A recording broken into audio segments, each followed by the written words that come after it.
Ladies and gentlemen, boys and girls of all ages, welcome to day 2 of the greatest event ever, MGTF 1v1 World Championship, day 2 playoffs, about to be immaculate. I'm so excited for everyone to be here. My name is Swiggy, your lovely play-by-play caster, and with me is my GOAT, the myth, the legend, one of my greatest compadres, my friend, Obama Crab. How are you today?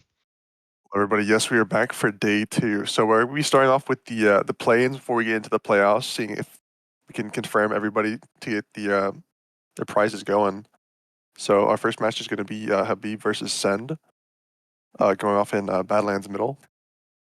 So we're looking to get Habib in here soon. He got home pretty recently. Hopefully he can get the computer on and in the server.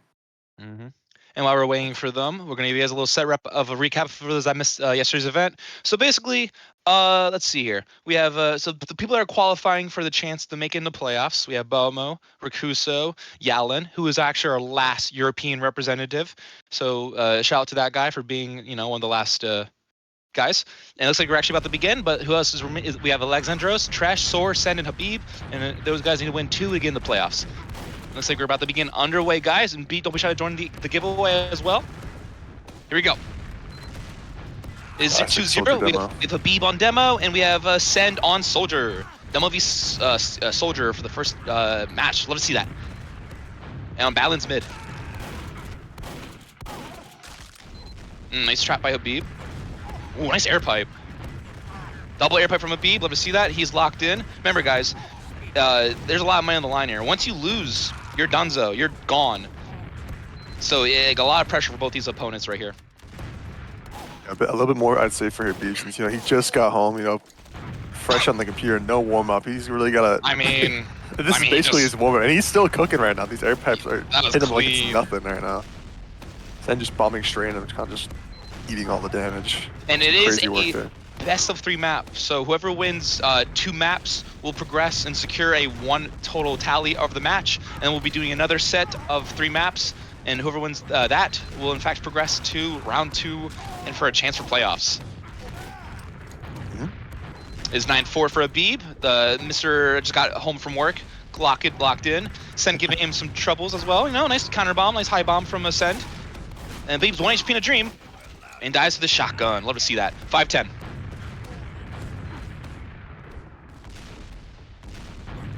Yeah, I'm really liking how that was a crazy. The midair clash right there is actually kind of crazy right there.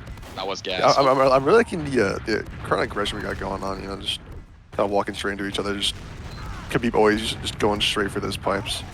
Ooh. I'm surprised how many are connecting, even though without any warm up, straight on the computer.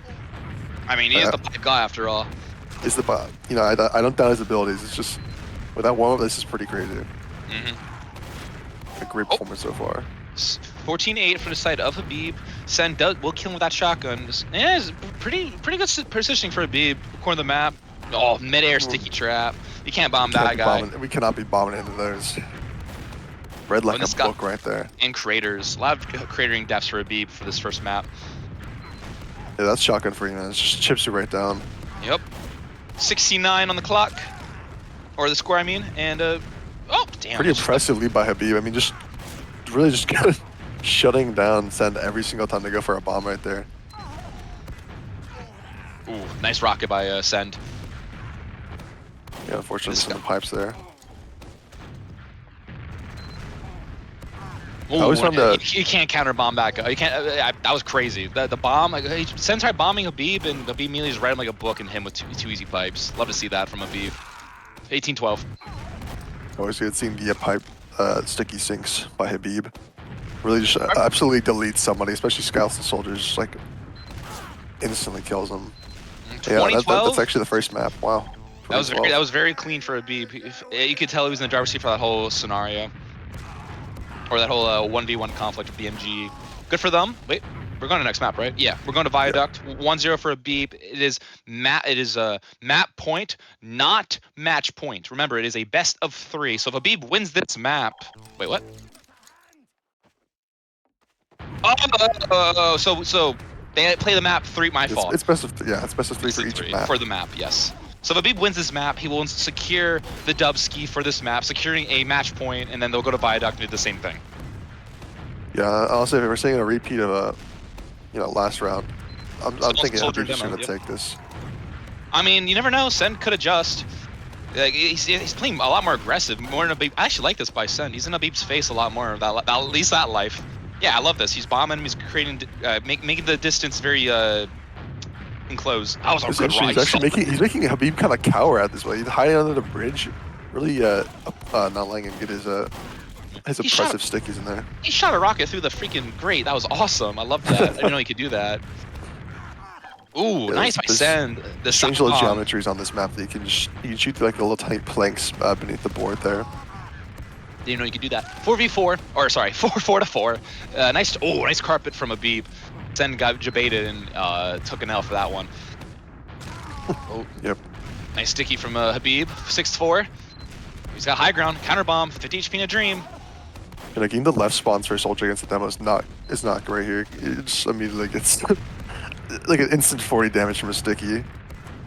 Habib just really playing off that free damage he's getting there.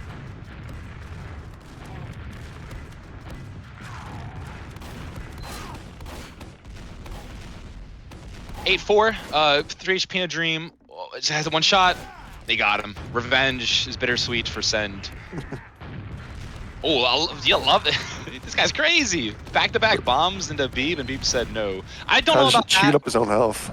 Yeah, like, you don't remember they don't have gunboats, so they take the full damage from rocket jumping. Instead of it being 20 damage, it is around 40 to 60. Depends on the jump. Yep, depends on how much you self-damage there. Yep. It's probably more like around like 36 if I had to guess. Yeah. Barry's on the movement. Oh, he's high in the sky. Will crater. Oh, doesn't crater actually. 15 HP in a dream. He's reloading everything. Play the waiting game. Yep, the waiting game. Oh. I think Sen just kind of sees his feet peek around the corner. Yeah, good on him. Oh, he beats the air shot, but not a problem for him as he has 4 more pipes. 8-11. Some more lovely pipes by Habib. Yep. Oh. What did you see that? Every time. That was a headshot mid-air sticky debt, and then he cratered because of it.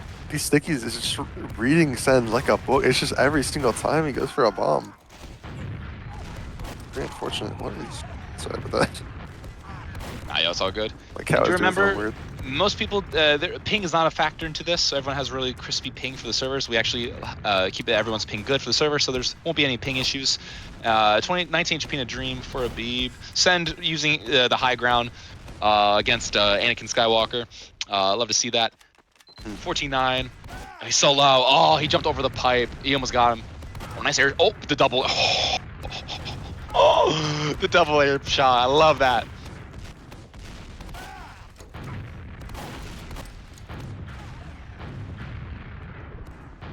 No, I'm really just honestly compared to the performance from Habib yesterday. I don't know if it's just like the matchup's a bit better. I think Habib's doing like 10 times better than we saw yesterday. Like I'm really enjoying this gameplay. The sing stickies are just immaculate. The sticky headshots midair are crazy. I'm loving what I'm seeing right now. 16-13. Double. Oh, he's with 3 pipes, but Sen has no overhealth now. All he's got to do is hit like 1 pipe and a half, and Sen will die in this round. That was crazy. 3 pipes in a dream. Habib will finish him off. 17-14. Anyone honestly, kind of holding that 3 points above Sen the entire time right now. Sen has a chance to make the comeback special happen. 16-17, about to tie it up. It was originally 14-17, so let's see what Sen can do. Nice bomb. Habib will read him like a book and hit that pre-aimed sticky or a pipe to the floor, finishing him. Like Sen's playing high ground, making it hard for Habib to hit those direct pipes, but he's got sticky, so it doesn't matter. 19-16. Yeah, really much against the demo. Takes the L against Habib for the first map, securing a 2-0. We are now on map 2, which is Viaduct, a very nice map. Snow's everywhere. We love snow. I love snow. Take it to the demo soldier at the moment. Yeah, soldier demo, running it down. Realistically, how do you want to see Sen adjust his playstyle like, into Habib for this map? Right, for demo soldier, it's just kind of like you really have to match the aggression because the way that Habib's playing, he's just kind of going straight for like he really likes to just take his fights head on. You know, like playing for spam like this is just going to give Habib more opportunity to get his spam on you. Like he hits those pipes regardless of where you are. It's kind of just you have to hit the DM. You have to hit the shotgun shots. See that Which I roller? Oh mean, my god. Send was managing to do that for the most part on Badlands Middle. It's just Habib had just the slight edge over Send with the score there. You know, 4-4 right now. Pretty even match though. Yeah, 4-4. I will say, I like how Sen's playing this. He's either bombing quick or he's forcing people to waste his ammo. Because right now, if he's got no ammo, Sen takes advantage of that and bombs him. Love to see that. And Habib kills himself with his own pipe. Sen does have no health because of that pipe though, and Habib 2 pipes him with ease. 5-5. I like this consistency. Both players are given a heck of a performance for this map. Sen knows what's at stake here. If he loses this map, he's eliminated from playoff contention, and will be going home early. He does not want this. Neither does Habib. So, yeah. See what they can do here. Actually taking a lead now, 7-6 in the favor of Sen.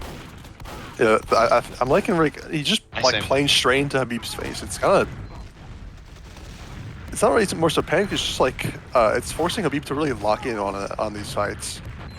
Not really getting any additional damage by making Sen do like unnecessary rocket jumps or like just being able to spam across the map. So they're taking like straight fights immediately.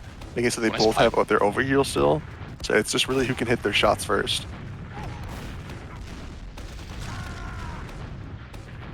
10-10, tied up. Habib won 3 straight. Wins this next one, will be dominating Send. It's good to see the comeback special underway.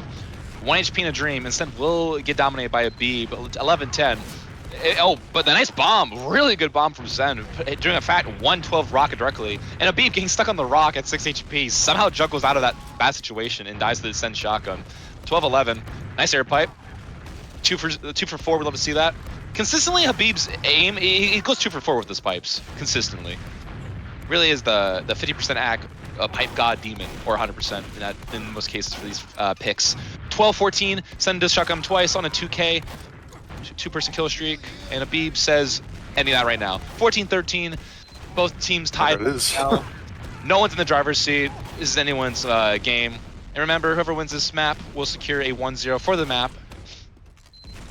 Oh my god, Sen's 1 HP in a dream. He got him with the shotgun. The shotgun clutch is huge, because remember, Soldiers, he has a shot. He's a hit skin weapon, while Habib only has projectiles. So if Sen can make it count, he's making it count a lot with how he's aiming his guns. 16-16. I love how dead even this has been this entire time. Yeah. 16-6. It's literally just one wins, the other wins after that. Like, I love it. Extremely as we say that, even. Because originally the biggest lead, it was 10-7 for Send, and then Habib said no. And as we say that, now it's 19-16. Send needs the win 4 to maintain his lead, and does not. Habib securing a 1-0. This is a match point for Habib. If he wins this map, he will progress to playoffs, if I'm correct. Plans round 2. Oh, he'll be playing round 2. He'll progress round 2, I mean. And Send will be eliminated if he cannot win this map.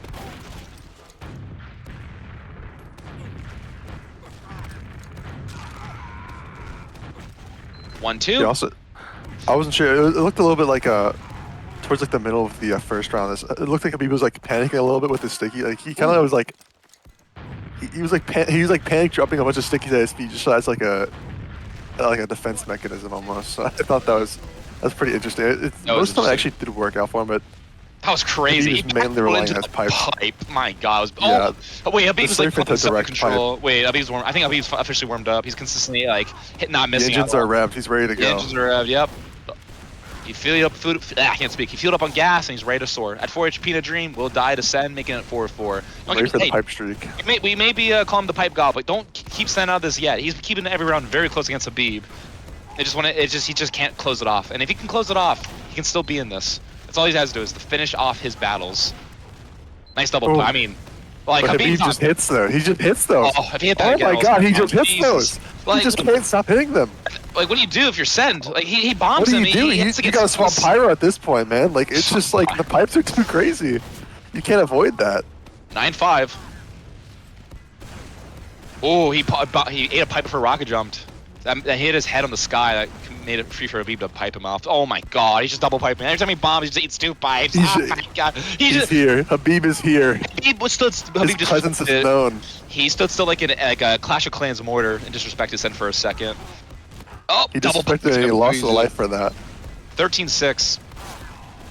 That was so close and so far. Almost. They're both so low. What do you do if you're send? You can't rocket jump. You can't. You gotta hit the sword. Oh. Wait, Oh, he doesn't respect it though. He should have said it in chat. low key. Yeah, I wanted to see that. One of his kills actually. Sen got a kill because of Respect the the escape halves and that duel. dodge. Yeah. No honor. Or he goes to B for that. Oh, Sen has no overhealth. He ate a pipe before Habib died, and he just two shots him once in the sky. So not 14-9. Habib's still kind of carrying his lead from that insane 6 streak. That was so nice. That was very clean. I just witnessed two pipe after 2 pipe. I just witnessed Habib break his hand with that 360 he did. That was crazy. 69. Oh, he's so healthy. It's very tricky for Sen because once he bombs, he loses overhealth. 250. I mean, yeah, he's at 250. Once he bombs, he loses overhealth at 180, and then he's 2 pipes. While Habib stays at 220, so he can like eat 2 to 3 rockets.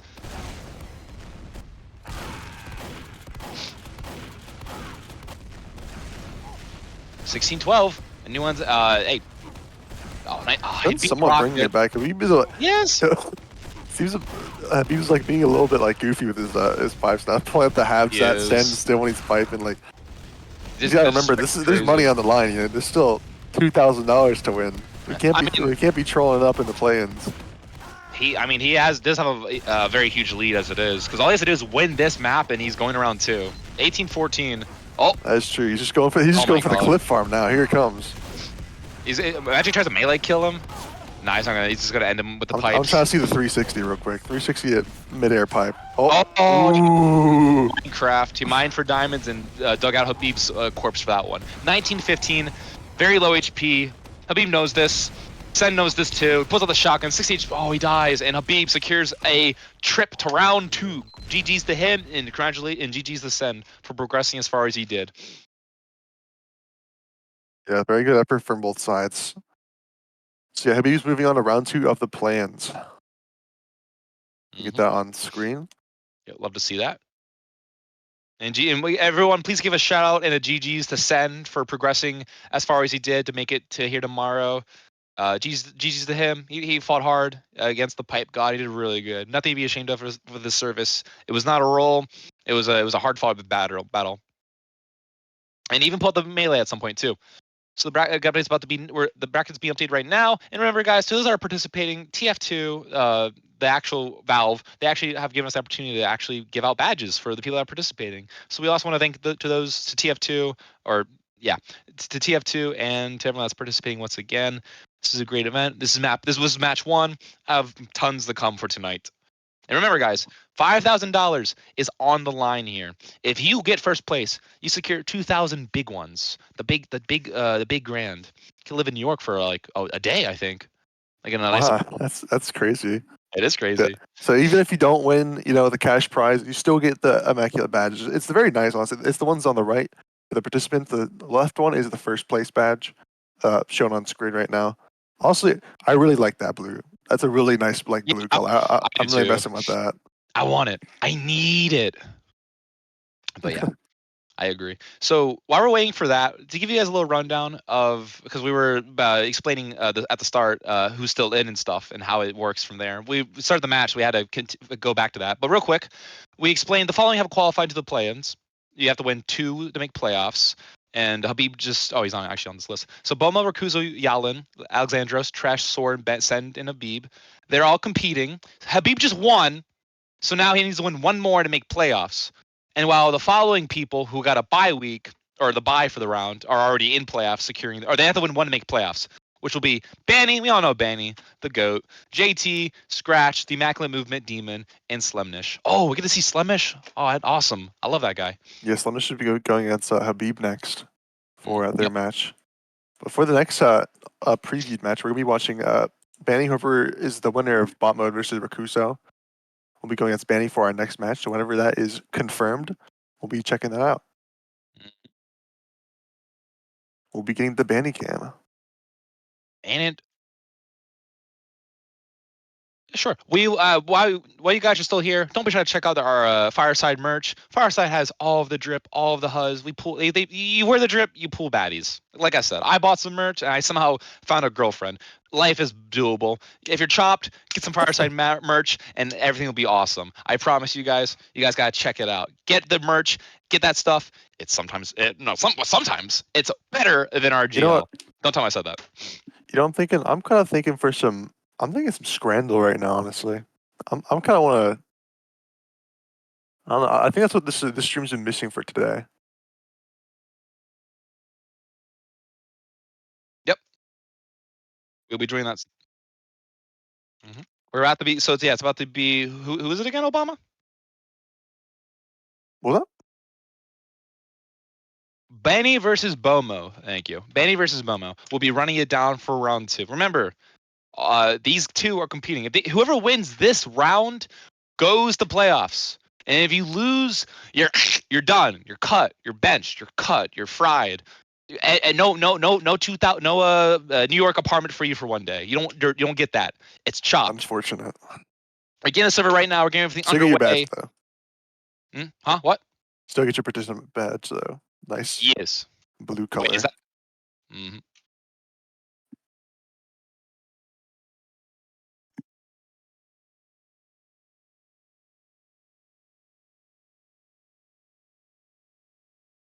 Am I in? Wait.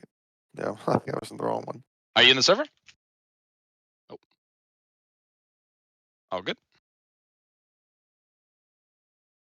But yeah, I'm in the server right now. We're just waiting. We've went from Chicago to Kansas. Love to see that. See, like I said, guys, that's why I love this event because like if your ping's at a disadvantage, we compensate for you. Our lovely the upstairs man, we compensate for you. Make sure it's fair for everyone. So yeah, we're from Chicago, and the highest the ping was in that match was 20. Well, this one should be around the equivalent as well. But yeah, once again, once all set, it'll be Banny and bot mode. Rakuso has been eliminated from contention since he has lost to bot mode. Oh yeah, I got you, bro.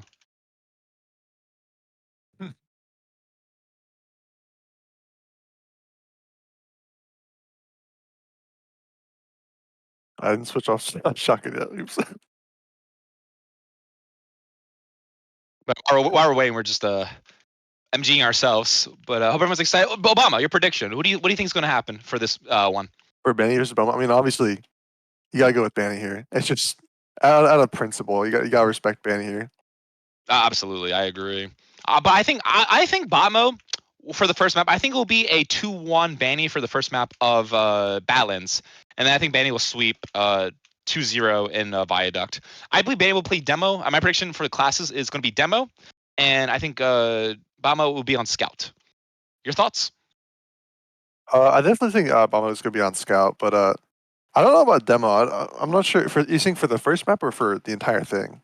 The first map. The first map. Actually, yeah, I can see Demo there. I think maybe for like a first pick, and then I'd Yeah.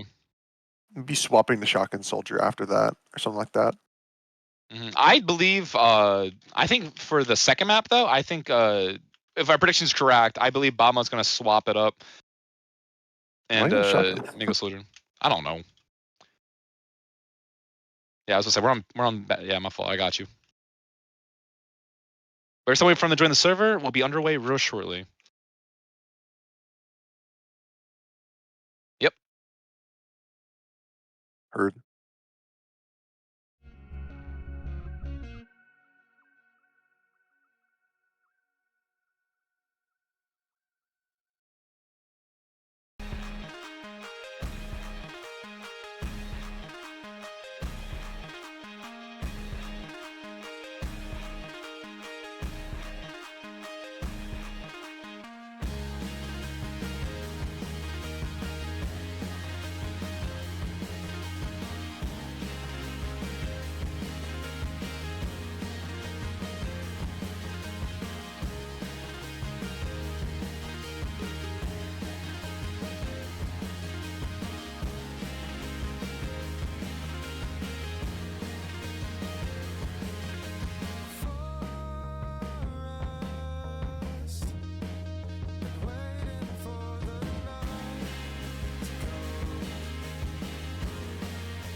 Welcome back, everyone. Welcome back to match two of round two, or match two of round two of our lovely MGE World Championship 1v1. I am Swiggity, your play-by-play caster. For those that are just tuning in, next to me is my lovely color caster, Obama Crab, my goat.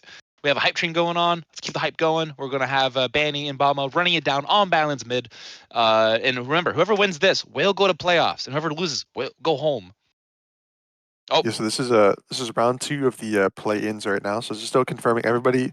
Whoever wins this match will be going into playoffs. Whoever loses this will be out of the running for the $2,000 grand prize. And shout out to that SoundCloud. That was some W music taste on the stream. Love to see that. And yes, $2,000. Someone wants to live in a hotel or in New York for one day. The opportunity for that all. We're about to begin. We have MG moderator himself guarding the server before people start. Banny just needs to join in, and we're good to go. So once again, my prediction for classes, I believe it was going to be. Oh, they did the badges already. That's awesome. It was going to be Bomo was going to be. I think Bomo's going to be on Scout and Banny's going to be on Demo. Or honestly, yeah. The badge you're seeing is from the previous MG.TF event that was happening. It was the 1v1. I believe it was the actually no, that is the current one. Never mind. My apologies. I thought that was the one from the European League. So that is the badge that the sisters of the event will be getting. Not the exact same as the participant, but it's very close. I was reading that. Oh, Banny, he's on soldier with the shotgun to start. Interesting. We're underway. Interesting domination or asserting his dominance with the shotgun in the start, but Banny trolls it up and will die the first round. Doesn't hurt, you know. This first round hiccups happens. 1-1 for Banny immediately clutches up and finishes off with the shotgun. Yeah, I appreciate Banny like emptying out all the shells of his shotgun before starting that round. That was a. I'm not sure if it was like a strategy he was going for, or like more of like a sign of respect. You know, like. Oh, he shook his regardless. He's BMing him. Ooh, He shook. He's. Wait a minute, no respect here. He's giving him the nopers. He's not. He's not giving him that. No rockets in Banny's primary. 26 HP in a dream. Will Banny finish him off? Both players are 1 HP, so low. 1 HP and Banny will die. A 5-3 for Bomo. I'm very surprised Banny's on Soldier. I was expecting him to be either. Oh, never mind. That rocket was too devious. But I'm not. I'm expecting to play Scout or Demo.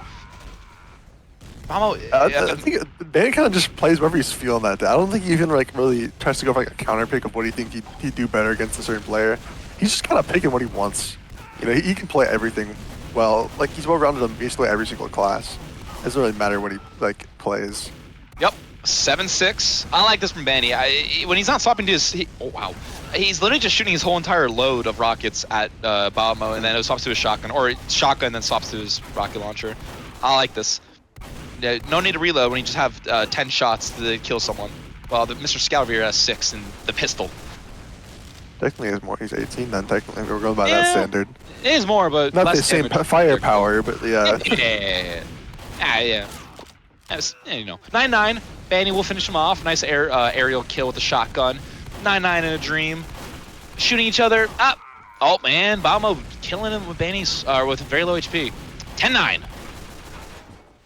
I like this from Bomo. He's adjusting his positioning. He got in Banny's face. That was actually nice. When Banny bombs, he plays passive, and when Banny's not waddling, he just gets in his face like right now. But he's not a glass cannon. Like what you gotta do. Yep. But Banny still has the. If he hits a direct 112, that's basically your whole health bar depleted. It's the beauty of not being a glass cannon. Nice rocket. 13-10. Decent Spanish, just like it's never really enough to secure the kills. Just gotta be quick switching those shotgun hits in between.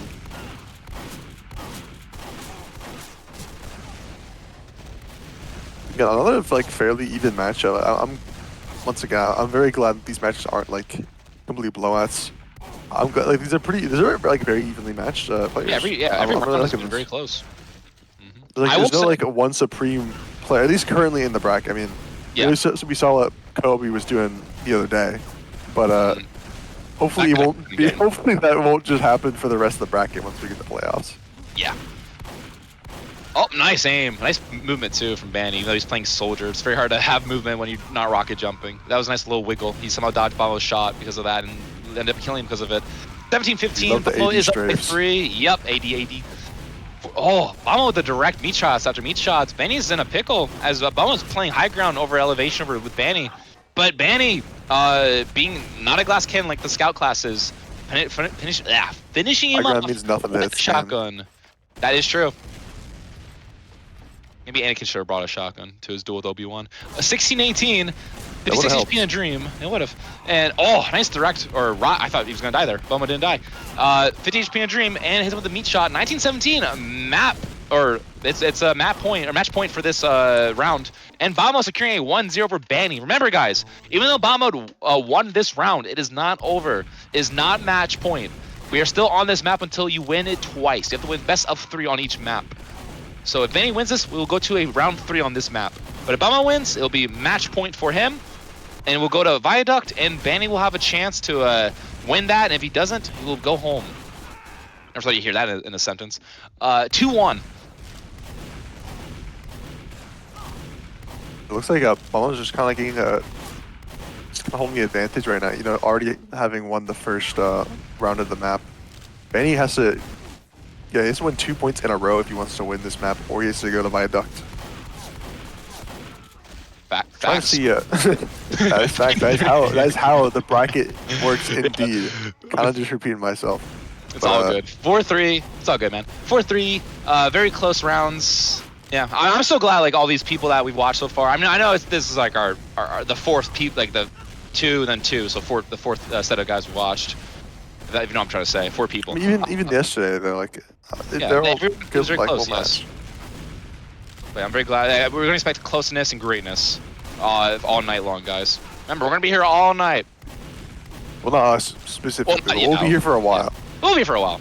Yeah. We are the first group, and then afterwards, we'll be swapping at the casters. Probably close to halfway through. Yeah. Remember that, B. We're here for a long time and a good time. 7-6. Know when we're leaving. Yeah. 7-6. 8-6. Love to see that. Bomo doing his thing, shooting him and crap. Nice direct. He shot him in the legs, crippling him, and just like that, running up. Yep, for life. Just for that life. And he's so low. Oh, nice pistol aim from Bomo. I wish I knew how to use the pistol. It's such a weapon. It can either be your best friend or your worst ally. 10-7 on the clock. You can actually aim. Yep. I mean, I'm not going into it, but 10-8. I was gonna, yeah. Some people like sort of can't aim the pistol. Yeah, so I play engineer. Anyway, 11-8. In the middle. There's not really much to say. They've been playing this very well. Bomo, once again, like once he has to pull out his pistol, he just gets in Banny's face, doing max damage of 22 shots per pellet instead of the 18. And 10-11, not a really good spot for Bomo. Banny knows this. He's starting his diamonds with his rockets. He's got to reload his rockets. I mean, yeah, I was going to say that's not. Banny missed all of his rockets there. That was a good movement by Bomo. Immaculate, I do say. And 12-10. Oh, nice dodge. Oh, nice dodging. I love that. And Banny actually kills himself. That was some really good movement from Bomo. He actually made Banny break his arm for a second. Remember, guys, whoever wins this whole thing in general for this round will be going to playoffs for the guaranteed chance of a prize pool of 200 macaroons. Banny. Misspoke a little bit there. Yeah, Annie, if you do make it past the plans, you are guaranteed at least $200 cash, but you still have the opportunity to play for more, up to $2,000. So cool. Honestly, I am for like an event like this. I'm surprised this prize pool is so like. This is a great prize pool for an event like this. I'm really happy this is able to happen. Yeah. We were able shout to out to MGTF and Fireside for having this happen. Of course, and shout out to them for having us here as well. Absolutely. Have the opportunity. Like, we're literally, this is history. Like, straight up. Like, we have some of the greatest players in TF2 history showing their talent at each other, and we love that. So, yeah. Where were you on 2025, July 27th at 7:16 EST? Watching greatness. That's where I am. And Bomo actually does secure the first map against Banny. 2-0. 2-0. 2016 on Badlands Middle. Moving on to Viaduct. Banny switches to Scout actually, so we're getting a double hit scan, 1v1. Yep. Banny said, hold my beer, I need to lock in. Playing his real class, showing his dominance. He's not playing around anymore. Honestly, I think Wait, I but think Bomo Bomo's actually kind of has like a little bit of advantage since they did play a match before this. They're probably a bit more warmed up than Benny is, unless, you know, of course, he was in the server practicing, which I can only imagine he was. Yeah, probably. But I think Bomo might just be a bit more, you know, ready to go at this point. Which would explain the crazy aim that's happening. What I'm watching, Bomo's kind of like just not really moving as much as Banny. Banny's like all zippity zappity as scouts are. And Bomo's just kind of like just tracking him and killing him, like just looking and tracking, while Banny's trying to like do what he can to dodge every shot he can against Bomo. 7-5 is actually starting to pay off in his favor. Bomo's aim is starting to have trouble with his movement, as it is 7-6. 7-7. Bomo said, "Hold up, gotta make this good."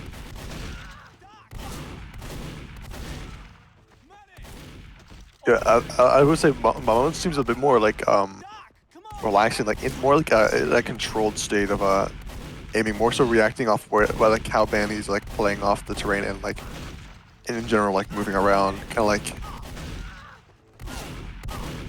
it's more like yeah, it's just more reactive rather than like insane aggression from Banny, which is working to an extent, you know. Banny obviously does have the lead here by 1 point at the moment, but now broke it into an even 12v12.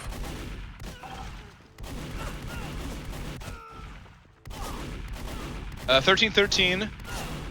Yeah, same as we said earlier. Bomo's still like just trying to track Banny. Banny's trying to double jump his way around his bullets. 15-14. Remember, Bomo did win the first map. So if he wins this map as well, Banny will be eliminated. Unfortunately, if it comes true.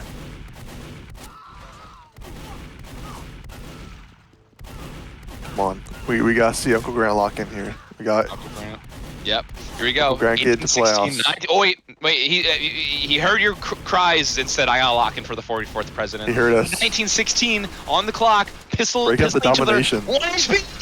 And Benny gets him securing a 1-0 for Viaduct. There's hope, Benny believers. So 1-0 for Viaduct. Benny's currently holding the advantage for the map. If Benny wins this, we'll be moving on to Ammo Mod for the final map. If Benny loses 2 in a row on this map, he'll be out of the bracket, and Bomo will be moving on. There you go, 4-1. I love that. Oh, 4-2. I like, cause like when you think there's like a chance of like, oh, I'm gonna take like a big little lead, little gap. It can't happen. It just mainly just can fumble. There's no such thing as momentum in this MG, and I love that. I mean, I don't know. In this scenario, I think that could be true. But like when you look at like back at how Habib was playing, there was definitely some momentum going on there. Yeah. He was hitting pipe after pipe. He was in a chill zone. He was not even like. I don't even think he was thinking about it. I think he was just kind of like moving his mouth, like eyes closed, just kind of like playing off what his heart was feeling like. Yeah, I think Benny is kind of getting a little more locked in on Scout here after swapping off Soldier, which, by the way, the fact that Benny, like, almost every single map he's played during this tournament has just been swapping class to class. Like, he is just showing it. He's just showing you, I can do whatever. He's not just like a one-shot. He can do whatever he wants. And that's why he's the GOAT. Undoubtedly reserves respect from the RGO and TF2 community. 11-10 on the clock. Banny is low HP, and we'll finish off with the pistol. 11-11. Remember, guys, once again, if Bomo wins this map, or it'll be 1-1 actually if they win this map, as Banny did win the first map of this Viaduct, as it is a best-of-3 for each map. But remember, if Bomo does win 2 straight, Banny will be eliminated from playoff contention and will be going home. Nice aim by Banny. 14-12. Somewhere back over to Bomo's POV. He's still doing the same thing. He's not jumped once, I don't think. I've ever seen this guy jump, like double jump once. I'm starting to think that the space bar is on bind. Like I mean, in my opinion, I like it when scouts don't jump in MG. I like when it's more just like a 80-80 strafe who can like hit the shots best. It's like introducing jumping in that it kind of just like, it can throw a wrench in things, but also kind of like make it almost easier to hit the scout. That will be ending the second round for Viaduct, 20-14 in favor of Bomo. So we will be going on to the third round of Viaduct to see who will be. Seeing if Banny will be moving on. This is our first round 3 actually, because as every other match has been a 2-0 sweep for each map. So I'd love to see that. Can't count anyone out At least yet. for today. Yep. We should have one person before this, but you know.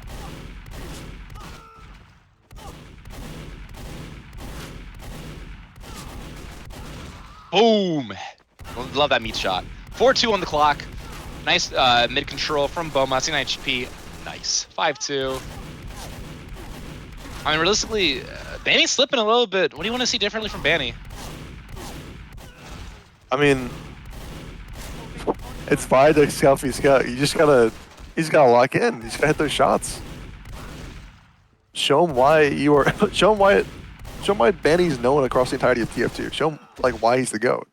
We need to see Banny lock in here. Uncle Grant's gotta take it home. If not, he'll be going home.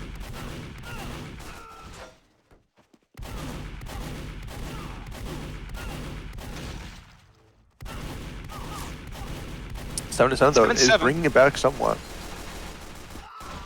Sorry about that. With the pistol 1v1. I'm back. Mid 9-7. Nice mid control from Bomo. Oh, and dog bread, dying on dog bread. Banny said no. God, this is so exciting. I generally have no idea who could win this. Oh, there's so much pressure on Banny's back right now. Yeah, like he's already at such a big disadvantage. Even if he wins this, he has to win another entire map just to progress. If he loses this one, he's out. If he loses this one round, he's out. That's gotta be some insane pressure. I'd give anybody some jitters if they're playing. I would be freaking out a ton, especially if there's such a big cash prize on the line. Oh, nice pistol aim by Banny to finish him there. 15-9. He's not out of this yet. The comeback is doable, and oh, 16-9. There's an impressive lead from Bomo, though. 17-9. It's gonna take a lot. Wait, Bomo may be him. He's certainly dominant. He's trying to take over the GOAT status from Banny. 18-10. 2 away from eliminating Banny from playoff contention and securing himself $200 and potentially more for playoffs. 19-11, match point for Bomo. If he wins this, he will be going and progressing on. Banny said no. I don't want to end this now. Trying to clutch up, and he does. Bomo eliminating Banny from playoffs. He's gone. The GOAT is gone. GG's the Bomo. Congratulations. He has progressed to the second round and is going to playoffs, ladies and gentlemen. GG's the GOAT and GG's the Banny. And shout out to Banny for coming as far as he did. Wow, we just witnessed a crazy upset. A historical moment indeed. Banny being knocked out of playoffs by bot mode. That was a crazy match. Honestly, I was expecting I was expecting at least like third map if he lost the first one. I was really hoping Banny was gonna lock in there, like how he did for the first round of Viaduct, but unfortunately it just didn't happen. It just didn't. And next up is Habib and Slenish. That'll be a great one right there. I can't wait for that. I haven't actually been able to see Slenish perform, so it's nice to actually get him on the camera. But what do you like? What caught you off guard in that match, Obama? I mean, it's mainly just like I did respect the fact that Banny was like swapping classes there, but I think maybe just sticking his guns could have been a better play there. Just like swapping off, like obviously we all know he's good at any class he plays, but like New connect, it's gonna make it a little difficult if you're not warmed up. If you're on every single class swapping between, it's just kind of messing up. I thought that. So you think he should stay soldier? I think he should have stayed play on scout for the first map. That's what I wanted to see. Because I just like watching Banny play scout. True. But well played by both parties, though. Yes, well played. Moving on to playoffs. Yes. Yeah. Bomo's moving on playoffs. Yep. Last one of round 2 is gonna be Habib versus Slenish. Slenish. I don't know why I put a P there. I do that too. Which will be starting shortly. Yes. And once again, guys, don't be shy to check out Fireside's merch. We got some drip. We got some drip for you guys to check out. I promise you guys, it's some nice hoodies. We'll be right back shortly. Before they start, we'll see you guys shortly. Check out the drip while we're waiting, and also while you guys are waiting, we do have some saved highlights. Please, guys, check out the highlights that we have saved while you guys are waiting. It is some really good matches from yesterday's performances. We'll see you guys in real soon. 2 minutes. Probably. Big Maybe item 5. drop right there. Boom. Wow. Solemn Valve unlocked. See you guys soon.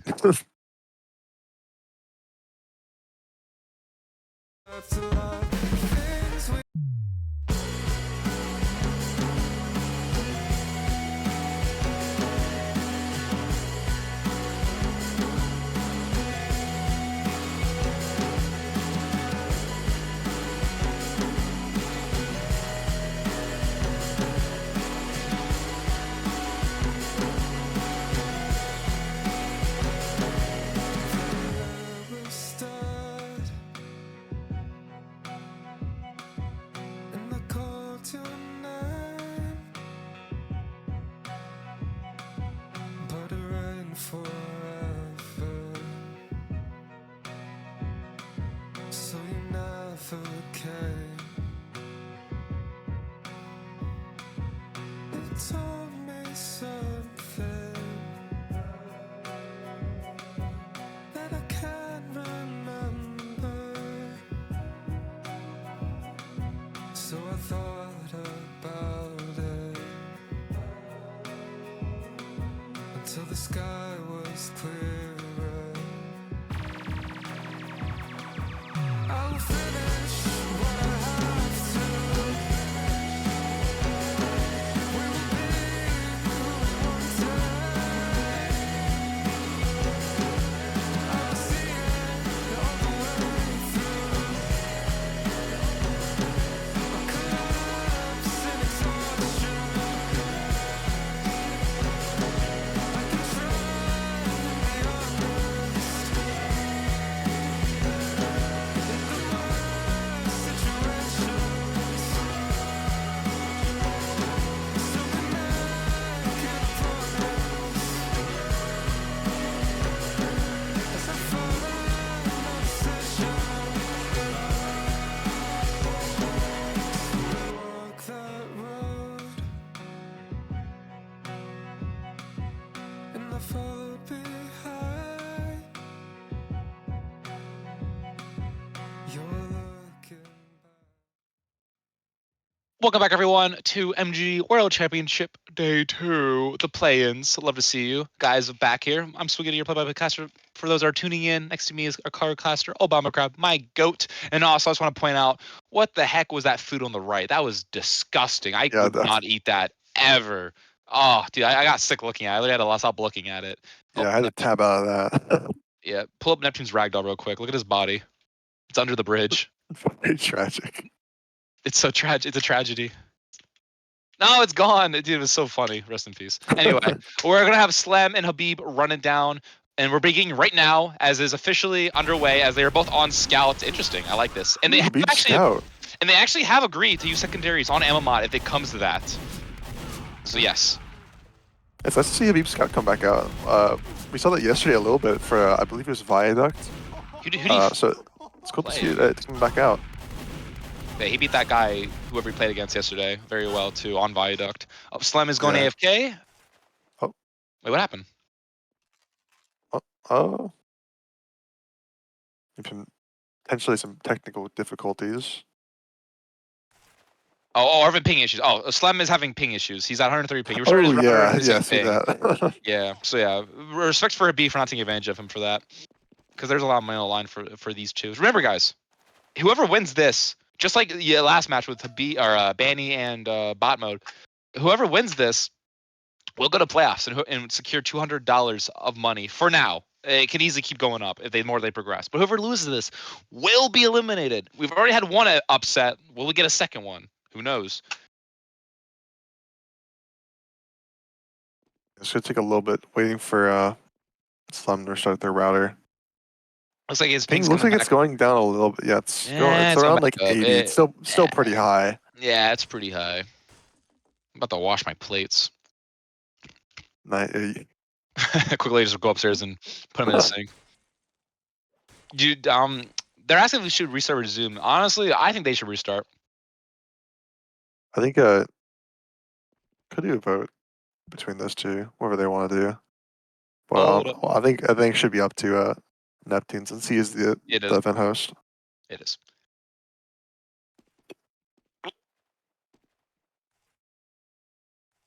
I think they should keep playing. One of the rounds, I don't know. Habib got all around because Slem was AFK or his ping went up, so I don't know. I think it's fine. His ping's fixed. 32 ping. It's 32 over 24 for the Kansas City servers.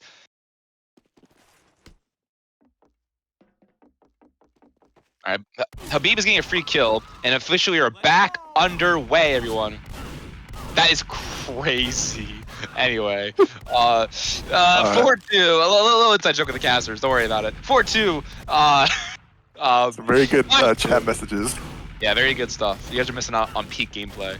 Some cheek messages. Texting. Yeah, Anyway, messaging. back into This it is once again. gameplay. You guys are watching Habib that. Scout 6-2. busting out against Slenish right now, which honestly not going too great for Habib. I mean, 7-3 right now. Scout 1v1s, the classic, just pure DM fight. Love to see that. Hit scan versus hit scan. What much can you say? 7-5 on the clock. Make that 8-5. Slem doing his thing. Cause Slem's a scout main, right? Yeah, I was gonna say that. Like, Slenish is a scout main while Habib's a demo main, so it's kind of pretty ballsy going against a scout main when this is like he's off class against a very good scout main. Yeah, he has actually. Habib actually has transferred to demo from Scout this season. In invite Highlander, or sorry, Six's. Highlander. Oof. Yeah. I mean, a long time ago, he did play Highlander, so yeah. Yeah, I mean, yeah. I was like, anyway. Running back, 11-9 on the clock. Very good stuff indeed. 11-10. Habib is still in this, about to try it up. The Pipe God using the Scatter Gun instead of his known alias, and Slem being the Scatter God. Body is. Yep, the Scatter God. I like that. 13-12, 11. Still holding it. I mean, yeah, he has played Scout N6 before. It's just obviously not what he's known for. He is like the Invite 6's demo that everybody has heard of. So him on Scout, it's not a throw pick, I would say, but it's definitely I didn't expect that. I thought he was gonna be on demo for sure. Yep. I mean, he's winning. He finally got his first bit of the lead of tonight's match. For he's locked in. 16-14. Yeah, he locked in.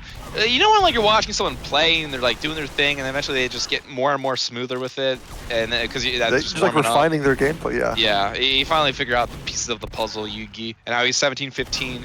Secure that White Eyes Black Dragon, and making it 18-15 for Habib. 3-point lead. Boom, boom. Oh, a little bit of beefing from both sides, and Slem will kill The Habib evil pistol. with the pistol. The Lucamorph, yep. I Anyway, always preferred using the Lucamorph over like the stock pistol. I don't know why. Just like the longer barrel just made it feel like it was more accurate. Obviously, like some like tricking myself, some like an illusion, but like it just feels more accurate. I don't know why. I don't know if you feel the same about that with the Lucamorph versus the stock pistol. But Slem actually does take the first map he will. against Habib. 1-0. I actually think the Lucamorph hinders. I think it is not as accurate. I think the default pistol is more accurate, but it just doesn't. It's not. Lucamorph is just prettier to hold and to look at. Plus, you Fair get enough, yeah. vintage pro KS of it, so you know. Anyway, 2-2. Remember, Slem has won the first map, correct? Yep. Genius for my round. Sorry. First round. Slem won the first round, and remember, if he wins this next current round, yes, if he wins this current round, we will progress to the second map, and it will be 1-0 for Slem. Remember, $200 whoever wins this map, guaranteed, at least. And whoever loses will be eliminated from playoff contention. Will we see both teammates, Froyo Habib and Froyo Bani, gone? Potentially, it could happen. Back-to-back matches.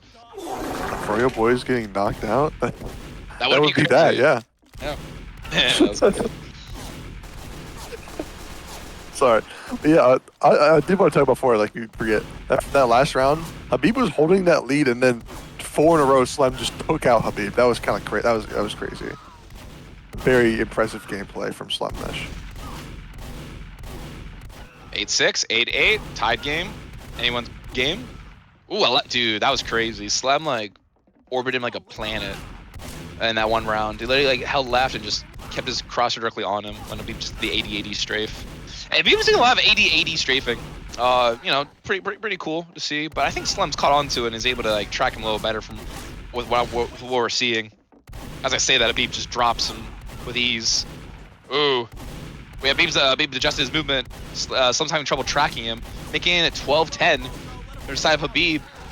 Oh, Honestly, like it feels like people like on scout, it's either you're either the 80-80 like strafe scout, or you just like press spacebar for no reason. We saw that with the Banny.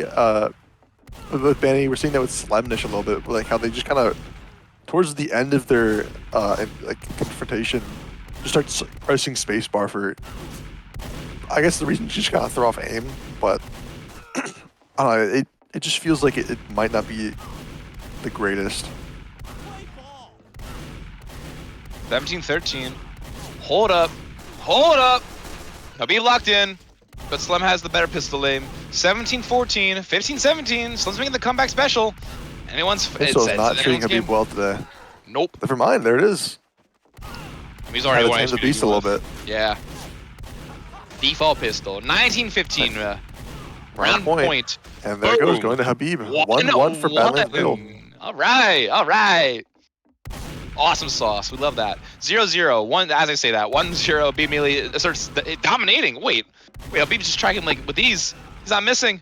2-1 for side of Habib. Habib's locked in. He's figured it out. He understands it now. He's ready, the just like when he puzzle. was playing demo. He's Oh, pretending it takes a little time, but once he gets it revved up, he's ready to go, man. He just straight back to back. It's as if his scattergun was a grenade But launcher. the pistol beef, no, the pistol beef. Oh, the he's a one pistol shot. beef, the beef. There you go. Beef, brony, He and secured cheese. it though. He secured it. Slem beef. Yeah, honestly, both beefing on either side. Habib. Facts. 5-5. Beef. Here we go. 45 HP in Dream. 2 HP in Dream. Dodges the pistol movement. Has to reload. He's full HP. I was gonna say, nah. Slem is literally like didn't eat any damage that round. 6-5. Yeah. Some rounds, you know, you just can't hit anything. It happens. 7-6. It's going back and forth, flailing their arms at each other, shooting the breeze. Yeah, I Doing what they honestly, can best. Habib's scattergun aim is definitely much better than his pistol. I think, honestly, it might be more worth just to reload another shot rather than taking out the pistol. Unless he's like, you know, they're at 1 health and you can just like pepper him from like far away. But like, I don't know. It seems like the scattergun's been treating him better. Yep. That AD, I love it. He's like, every round he plays differently with his movement. Habib's in the AD. You gotta switch up, you know. Yeah, and so I gotta focus on Slim's movement. I haven't really been noticing his movement too well. Yeah, I've been more so focused on that. I feel like Slem is moving based on how he's aiming at Habib. So like, Yeah, like the moving with your move's, like, going crosshair, right? yeah, that's literally how he's aiming. Yeah. That's what That's what I do, I actually. believe it's like a good for like. I don't know. It can work for both high sense and low sense. Whenever I play on high sense as well. I use my like strafing along with my crosshair, kind of make more like precise aiming. So I wonder if that's also what Slem's got going, or if they're running a low sense and just kind of use it to get their crosshair something closer. Slem will get a domination. A voice line from the scout. I will never stop killing you, said the scout. 16-15. As the scout said that, Habib said, "No, I'm gonna kill you." Actually, 16-15. They just said "ruh" in chat. He's Who? not happy about that. I want to be either. Pistol finally coming out from Habib. Mm-hmm. Love to see it. 17. Remember, guys, this is 1-1. Whoever wins this map will secure a match point, or it'll be match point with whoever wins this round. Here we go.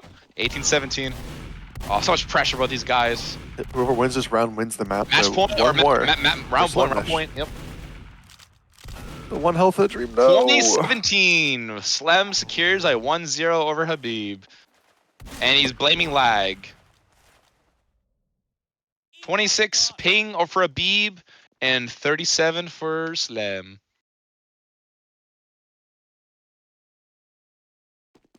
Slem lag switching, crazy work.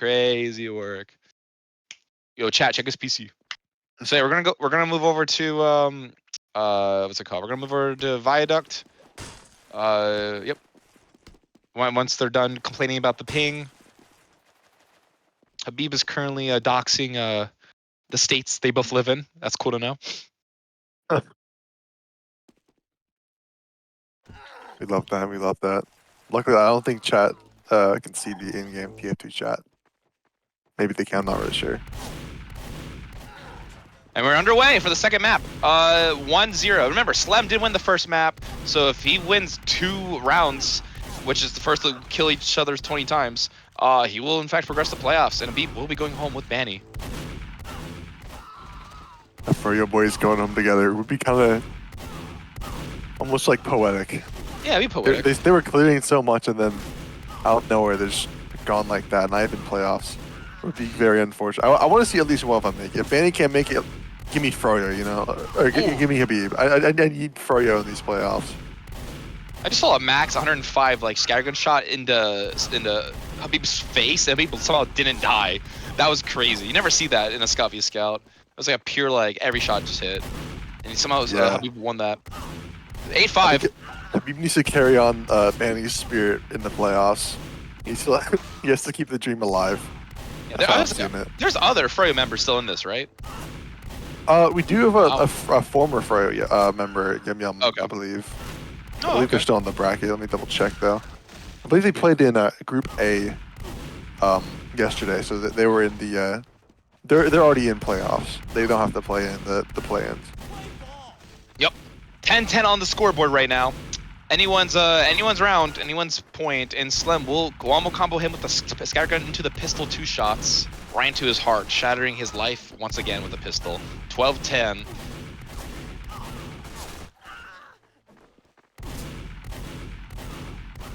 I like this though. I mean, we said this yesterday too. The Sky MG is very simple. It's the funnest one to watch, in my opinion.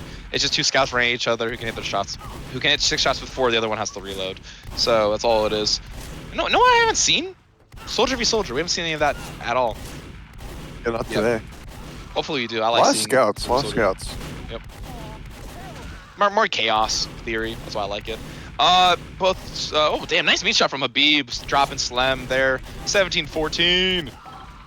18-14. 2 more for Slem, and then Habib will have to start sweating a little bit here. Being very, very close here. 1 more point for Slenish to win the first round of Viaduct. No, and there it is. First round. Habib currently not in a good spot. Same as Banny at the current moment. You know, we can only hope that we can get a nice clutch up here. Yep. It is, and as you guys just saw, Slem did in fact win the round, so it is officially a match point for Slem. And yeah, Habib needs a clutch up, but he's not. I love how Slem's playing this. I'm watching because I've been on his camera for a little bit. I was on Habib's earlier. Slem's POV, like it's just the way he's just moving. I just love it. It's just his crosshair is his movement. But Habib is I run at you, and I hope I kill you. But that's always been his playstyle, even on demo, man. And it works. Yeah. The shots, it works. If he doesn't, then you have to adjust. But right now, as I say that, Habib said, hold up, let me kill him 3 times. He does. So let me kill him twice back to back. 7-4 on the scoreboard right now. A lot of pressure on Habib's shoulders right now. He's not want to go home. Honestly, I just think that, unfortunately, I think Slem just kind of wins this, you know, as them being a scout man and also just having probably more experience on scout for this like specific map as well. They just have so much experience that it's just like raw DM as well on scout. It's just gonna be extremely hard for Banny to, excuse me, Habib to bring this back. I'm still heartbroken from the Banny match. If I You're a Froyo diehard fan. I respect that. Dude, can't believe it. Nah, I grew up witness, so I'm different. Anyway, 12-7 on the clock, or on the scoreboard. Nice pistoling from Slem. Habib kind of got a little silly there, and didn't hit his shots and ended up dying. 14-7. Oh, here we go. 6 away from tying it up for Habib. Doable. 7 now. It's not getting good. I'm surprised he's not swapping a demo. I feel like, honor big balls from Habib, having the honor to go Scout v Scout against Slem instead of demo v Scout. Yeah, honestly, I still understand. Like, maybe he's just against like Slenish's scout. They're not confident in playing demo, just because maybe they just know how to play against it. But you think you'd want to play your main against this in a tournament like this?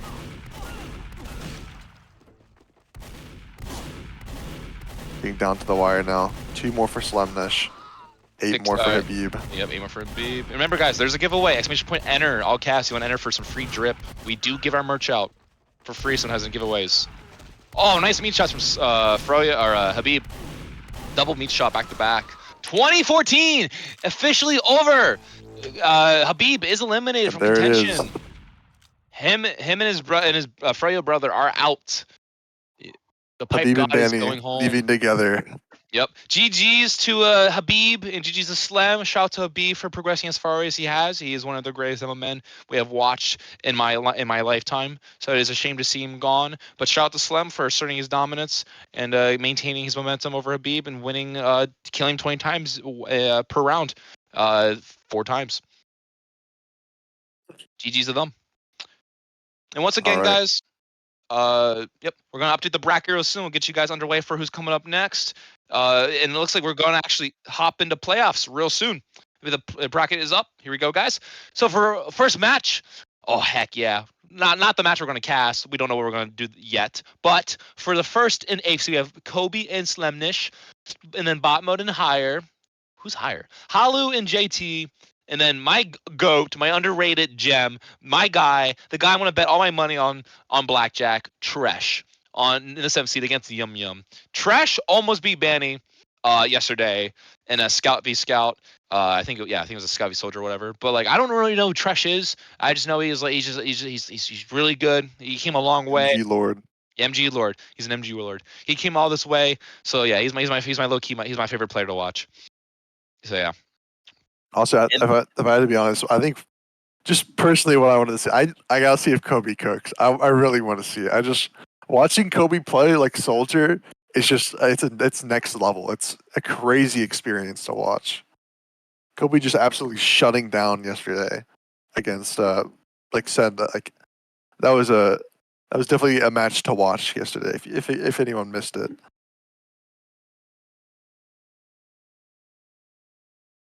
And while we're still waiting, once again, guys, I'm gonna try to check out our fireside merch. We got some of the best stuff. We got hoodies, we got beanies, we got pants, we got mismatching socks you can wear. Impress the RGL Huz or the IRL Huz, whoever you want to impress. Huz this, Huz that. Check out the merch. We'll be right back. It will be Halu and JT against each other. We'll be right back. We will see you guys in 2 minutes.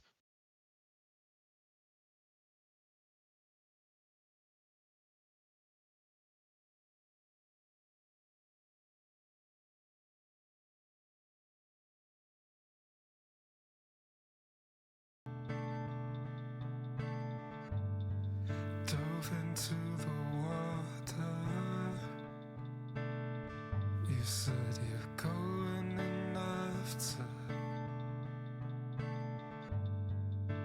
Can't see the bottom, but I know it's down there. Sometimes when I don't look, I feel you behind me, but whenever I turn back, I can't see a damn thing. Going fast, I can't believe I woke up and suddenly there's so much I wanna see. I wish it happened easily.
So hurry up, get me out of here. I'll go home. I'll go home again. So hurry up.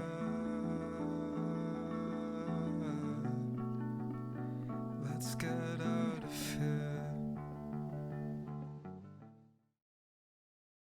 Ladies and gentlemen, boys and girls, welcome back to our lovely fireside cast of the MG World Championship. Welcome back. I am Swiggity, your lovely play-by-play caster, and with me is Obama Crab, my lovely Hello. killer caster. Yo, yo, yo. We have JT and Halu running it down. We're waiting for JT to join the server. They're going to run it down, and playoffs are officially underway, if I'm correct. And yes, the bracket. Let us pull up the bracket Dude, so we can honestly, pull it up. I'm So really like a excited. gross I don't food. think we've been able to watch Halo yet. We might have seen like one or two, but I've been really wanting to watch Halo. I've been seeing them on the bracket, just winning like a bunch of matches. I want to see how they hold up now that we are so close. Actually, like we're getting really in there now. And we officially started, dude. JT had the worst spawn imaginable. Bro was spawned so bad that like he could have got backstepped from a soldier pickaxe. That's how bad his spawn was. He literally was behind him with no idea. Bad start for JT, all because of a bad spawn. Hate to see that. As we're actually in our first soldier of tonight's match, as this is actually match 3 that It's we're a crazy 1v1. Yes, a 1v1 indeed. 2v1 or 2-1 on the scoreboard, as it is a soldier v soldier. And remember, guys, each map is a best. Is a best of 3. Damn, bro. I ate some quartz Doritos. My fault. Is a best of 3 for each map, and yeah, so we love that. So there's not really any pressure for these guys yet, as it is 2-2. But I'm seeing a lot of very. I like this though. When they get low on HP, well, at least one is air shot. When one of them gets low on HP, at least Halu, from what I'm seeing, he likes to back up and keep his range, so he takes less shotgun spread damage, which is awesome. Anyway, 5-2 on the Cool, very scoreboard. cool. Yeah, very nice, very nice. 5-2. 17 HP in a dream, 4 HP in a dream, and crumbling is Halu with a 5-3. Realistically, what do you want to see, Obama? What do you see from both these solos? I want to see air shots. That's what I want to see. I mean, obviously, yeah, we want them flashy kills. I'm getting kind of tired of just dump 4 rockets and then just start spamming with shotgun, which obviously that's how you win. But Yeah. it's not as cool, you know. I want the cool stuff. That was almost like crazy. If you would have survived that landing and got the shotgun shot, that would have been a crazy play too. I would have been happy with that. Unfortunately, just not enough health because of the rocket from the previous life counting. Unfortunate.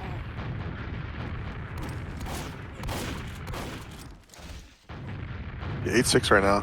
Halu currently in the lead against JT. Just some basic soldier v soldier though. I like that he's looking for control over the cart, or the train cart. All right. Sorry, I'm back. On 8-7 or 9-7 the clock. Wow, it was a nice shotgun shot from Halu. Running it down, shooting each other with shotguns. Halu is low while JT's at 100 HP more, and JT said, "Eat a shotgun to the face." Your dessert to your main course is a shotgun. Halu at 1 HP trying to escape. Wait. Oh, Wait, no, they're asking for the disrespect. cringe. The bait is insane. Eventually, you'll Oh, find he's dropping the bind in chat. Halu dropping a banny bind. Eventually, you'll find comfort in that. Wait, that's fire. Wait. That's tough, yo. Or Halu or farming JT. Love to see that. 10-10 on the clock. Tied game. I love this, man. Like every round is just so damn close. You don't know who's gonna win until like it's 19-19. I feel like once it gets around 15 kills, you can kind of see the picture of who's gonna win. Someone starts like prevailing crumbles. at a certain point. Yeah, it's like momentum crumbles. You get pressure, more antsy to try and like get desperate for more desperate actions for kills and aim. Oh, nice read. Halu almost read a direct surf, but JT read him back and denied the surf. Ooh, That was nice. unfortunately, gets penciled in the air by JT's rocket, leaving him just wide open for an air shot. Oh, nice. That was I think it was a headshot rocket from JT.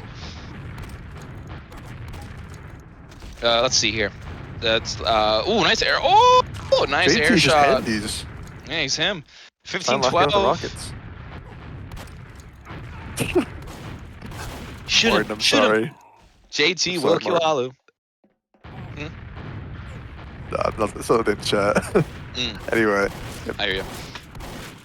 12 Anyway, to 16 in favor of JT right now. Yep. Here we go. Here we go. Running it down. 16-13. Anyone's game. Love to see that. It's going great. Very low HP from JT, 5 HP, and dies through the shotgun. Death by shotgun. Brutal way to go, but you know, sometimes not as painful, maybe. That was also a really good pre-fire with the rocket there. Almost there, immediately catching JT, but cratering. just barely strafes out of the way.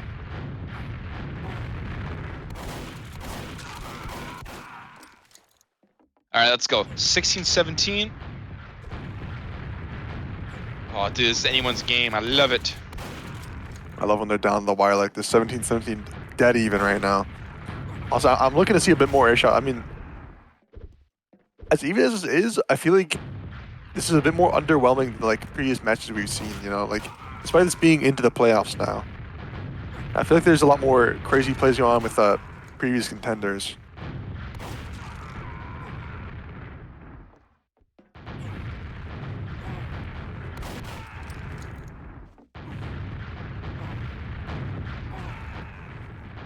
Sorry about that. I am back. It's 1918 match. Map round point, and JT secures a 1-0-4.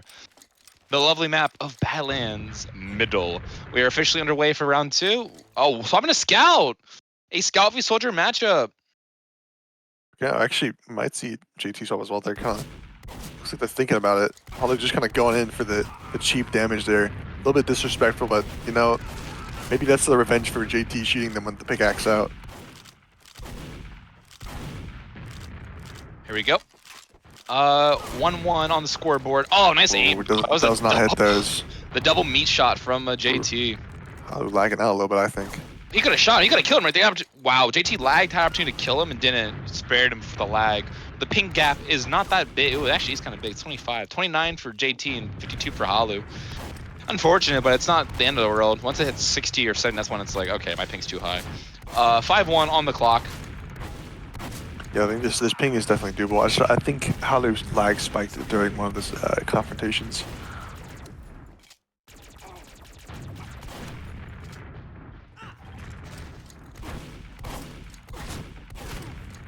Yeah, JT's still holding a lead over Halu. I'm not really sure how I feel about the scout switch here. It looks like it's not working out the best for Halu right now.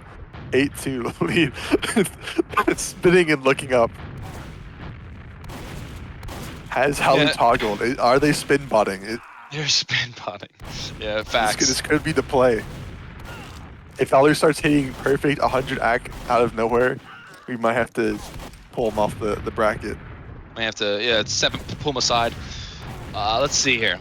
And once again, guys, JT is in fact winning 1-0 in the map, as it is 10-3. If he wins this map, we will be match point for him, as he will be going further into playoffs, securing even more of that big, juicy, fat cash stack that our lovely MG moderator is running. 4-12-4 on the scoreboard. Very good description words. Of course, thank you.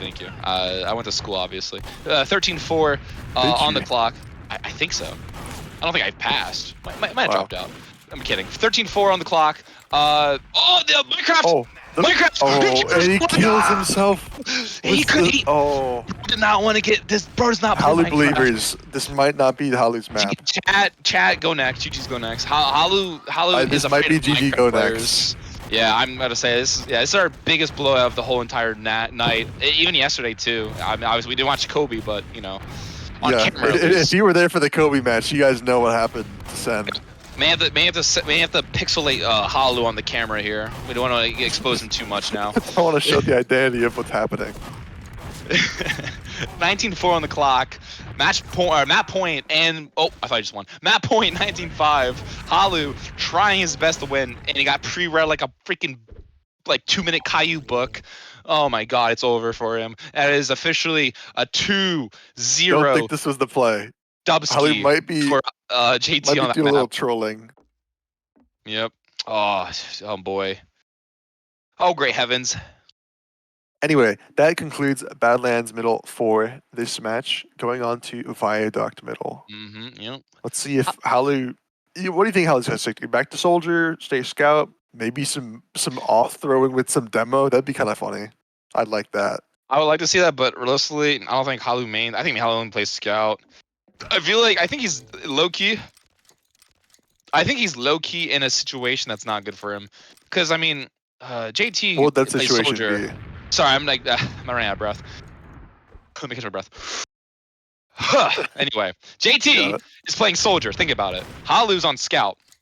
Wait, Mhm. yeah, Halu's on scout, and I feel like with Halu's movement and positioning, I feel like Halu he's trying to play range, but JT's just hitting him with rockets and using that shotgun. If it's just rockets, I feel like Halu's playstyle would be perfect into JT, but he has the shotgun, so it makes it harder.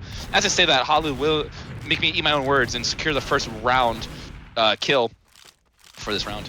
1-0 and 2-0. Who knows? Maybe it's a map gap for Halu because of how open Battle's mid is.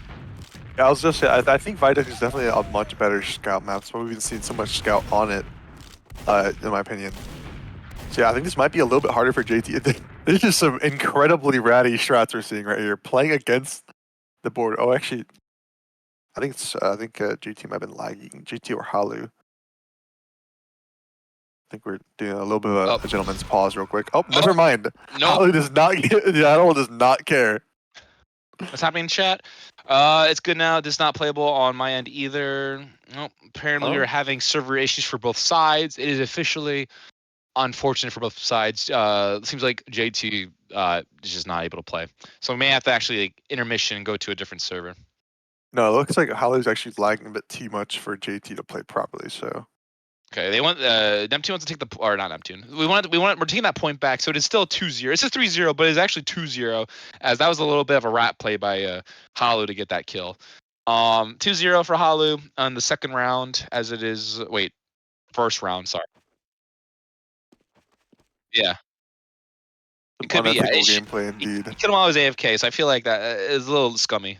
It's all good. Yeah. Or we're starting. So looks like actually we're gonna start. Wait. So it's 2-0, you know, they did restart. Wait, they're fixing it. Yeah, 2-0, the pings are good with Halu on Soldier, or sorry, Halu on Scout and JT on Soldier. And we are about to go underway right now. Back into the match. Round 1 of map 2. Halu against JT. With JT securing a 1-0 for this map control. 3-0 for Halu. I mean, yeah, low key, this could be like the moment where, like, you know, you pick like a playoff map in like playoffs, and it gives your team the better favor. Yeah, This could be that for map 1 and 2 for Halu and JT, and then map 3 could be anyone's game. Yeah, I'm a mod. It's really just who can hit their shots with. I mean, if they are running, if we do go to ammo mod and they're running second, wow, that kind of threw me off. Surf. If we do go to ammo mod. And we are using secondary. Soldier is probably the better play for JT there, just because they just have more at their disposal there, while Halu has the pistol. I want to If point not, out, then Soldier could be a disadvantage for JT on ammo mod against the scout. but right now we are on Viaduct, so let us focus on a Viaduct. It is 3. I want to point out it's 6-3 right now. Halu was winning 3-0, and now that JT's ping is fixed, he asserted himself and won 6 straight. And Halu said, "Hold up, my ping is fixing too." Wins 2 back, 6-5 on the scoreboard. Love to see that. This is going to be a good one, I can tell. I feel like this is Halu's map, but I think JT just has the better edge. More DM, because he's playing Soldier against a Scout. I mean, but what do I know, you know? I'm just the voice speaking over everyone. 6-6 on the clock. Anyone's round, really, per se. I mean, realistically, nice. Good aim. Good pistol swap out from Halu. Dominating JT, actually. 7-6. He has won 4 straight. I love it. Bro won 6 straight, and then Halu's now up 5 straight. 6-5. Or 6-8. Still on a 5K. What are his eyes? Yeah, Halu's gotta keep this lead here. He's got no eyes. What is happening here? Bro did 2 360s. Bro was just emoting, hitting the gritty on him. Hitting the spy check mid MG. That's kind of crazy. He's on 6K. Wait, Halu's on a 6K right now.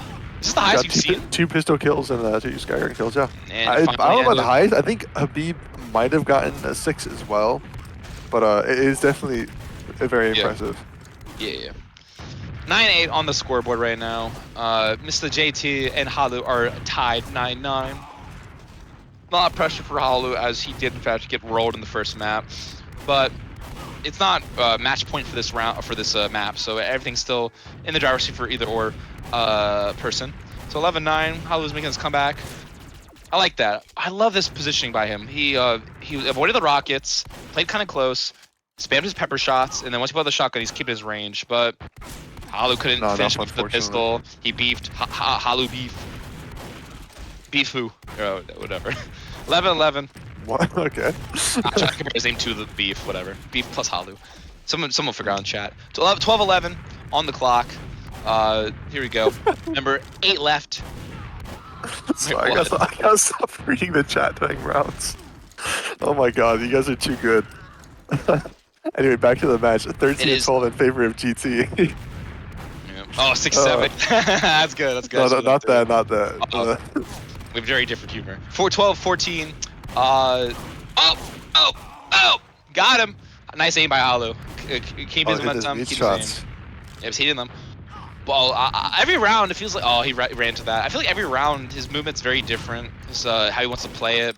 It's literally a gamble for both opponents because Halu could either have good movement or JT could read like a book and just eat him up. It's like reading like his movement's equivalent of like a giant book without like the Bible or like a children's book.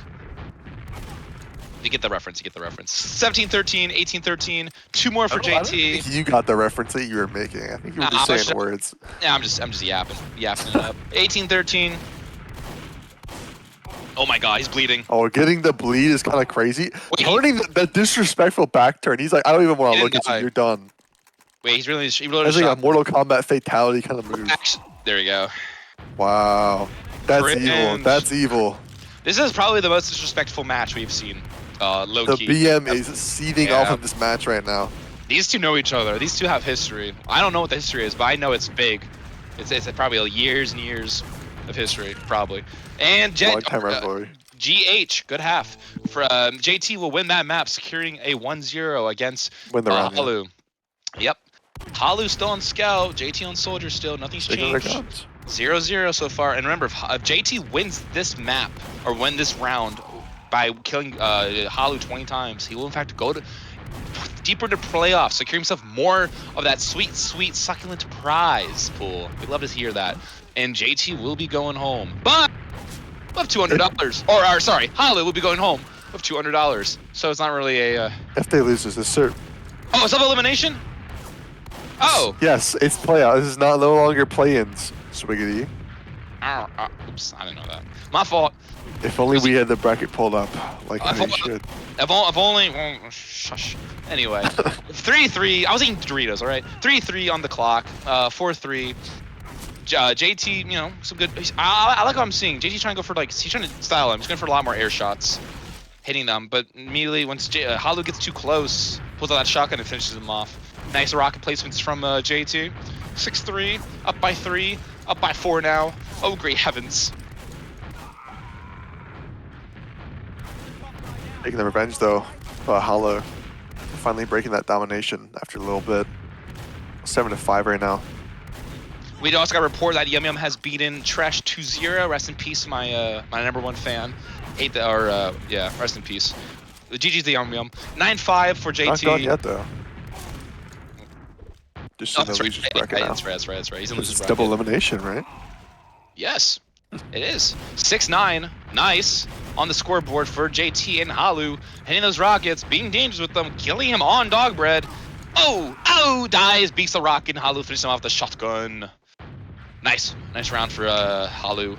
But bad positioning movement from positioning from Halu, eating 2 rockets in the face, literally like a homie kiss with them rockets. And JT will in fact kill him again. 12-7, up by 5. The pistol demon comes back out and it won't miss any shots as Halu will kill him, making it 12-8.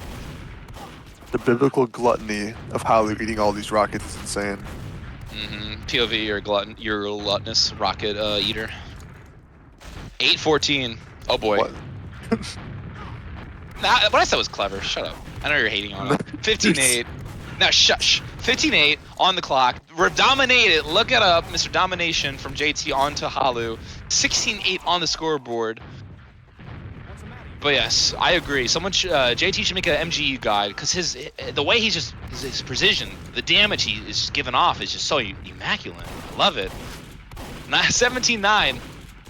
Oh, beefs! He beefed 2 shots, and because of that, Halu was able to punish and kill with the pistol. That right there will make it or break your round in an MG.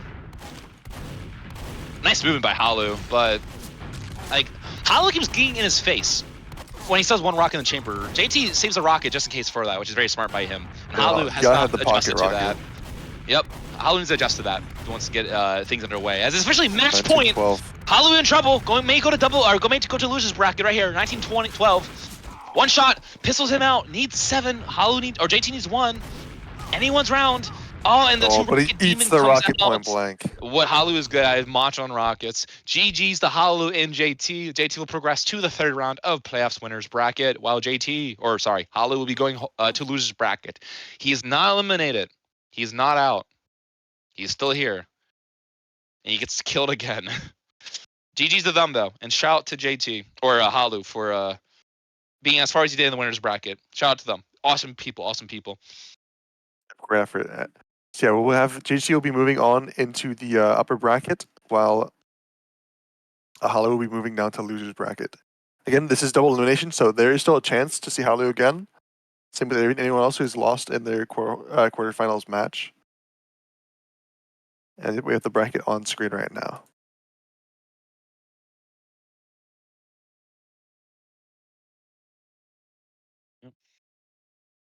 But yeah, we're actually real quick. We're gonna set up the next match. We'll be underway for that. Once again, guys, check out Fireside's merch. We have some drippy stuff. If you want a girlfriend and you're chopped up, get some damn hoodies. Get a Fireside hoodie in your life. You need that good stuff. If you're chopped, you're chopped. If you get a Fireside hoodie, you become unchopped. You become fresh, clean with it, clean, crispy clean with all the C's and the L's. Love to see that, guys. And W's only. You must not have Check any out our drip. Fireside merch. I guess not. Yeah. Do you or me? Wait, you or me? You. Fuck, he knows. I'm chop chat. I gotta get some fire. I'm would gonna never get be. some after this. Yeah, true that, brother. All right, guys. We'll be right back. We'll see you guys in a couple minutes. But when we head back, I believe it'll be Kobe versus Higher. No, it's not. That's not true. That is not true. My apologies. But we'll be back soon. See you guys in a couple minutes. Keep looking at that ugly ass food.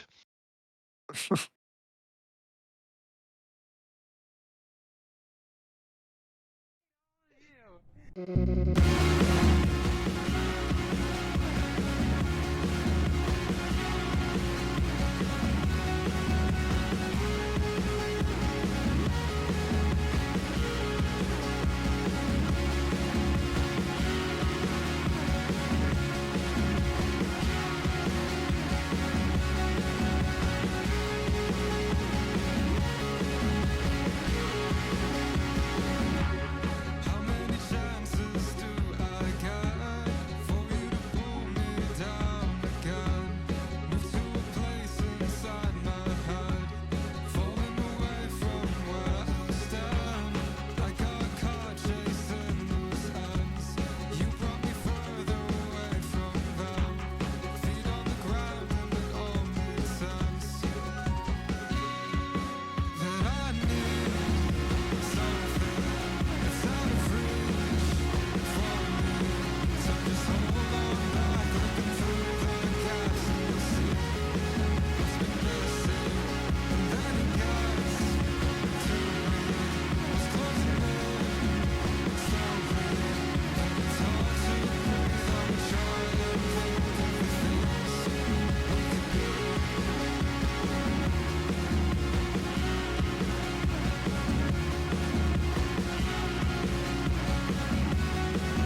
slowly speaking off the top of your head. Do you ever think about the things that I said?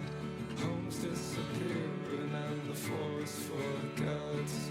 I'm waiting outside at the bottom of the steps.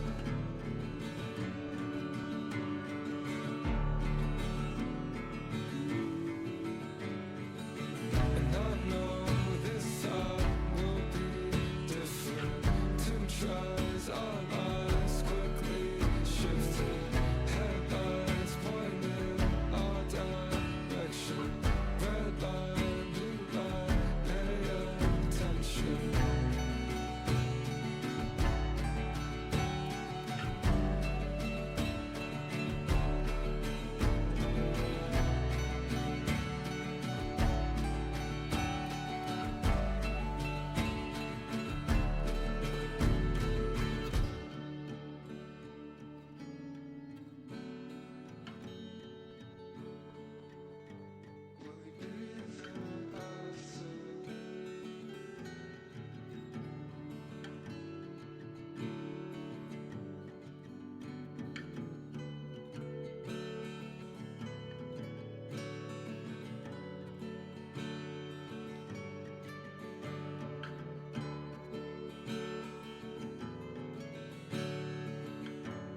taking over.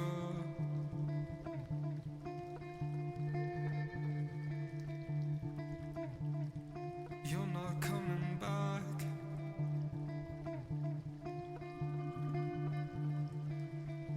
No, something's taking over.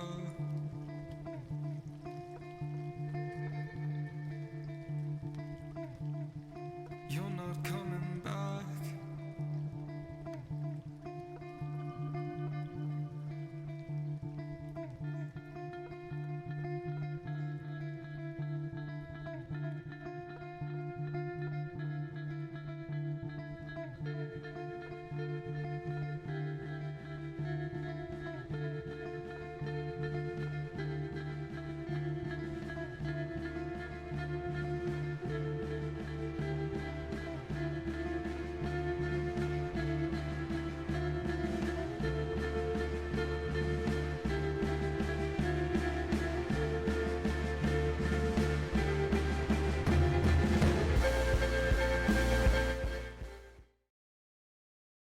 Yo, what's up, everyone? Welcome back, ladies and gentlemen, to MGE World Championship Playoffs. Let's go. Welcome back, guys.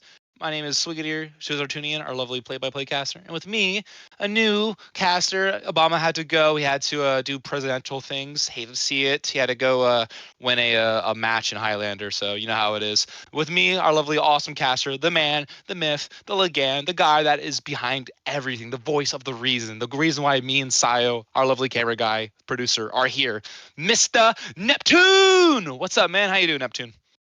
Hey guys, I'm doing good. Thanks for having me on. Pretty excited with what's going on.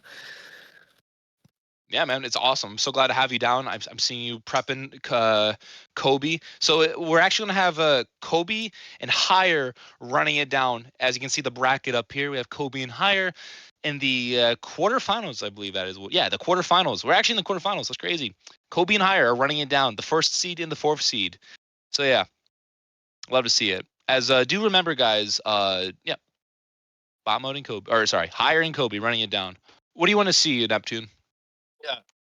So I'm pretty excited for this match. Higher, one of the players from the Open qualifier, and so far he's undefeated, and his track record is pretty good. Like took down Bomo, he took down Banny, Damn. and this matchup being like, I know they're both soldiers, so it could get really good. I do know, like in the Open qualifier, Send and Higher were going pretty hand in hand, and so like based on how Send did against Kobe, like I'm hoping Higher can do a bit better performance. But this should be a really good soldier matchup. This might be the two best soldiers in the tournament. So yeah, if not JT, yeah, Higher or JT, I would give. I hear you. So, Okay. And you believe it's gonna be a soldier v soldier matchup? yeah, almost certainly, unless Kobe switches to Scout. That could happen. Yeah, true. No, but I've seen Kobe's rocket placement and his aim from his from his sixes matches when he got casted during RGL. So yeah, absolute. If he stops the soldier, it would be like if you bet like a bunch of money, you lose $1,000.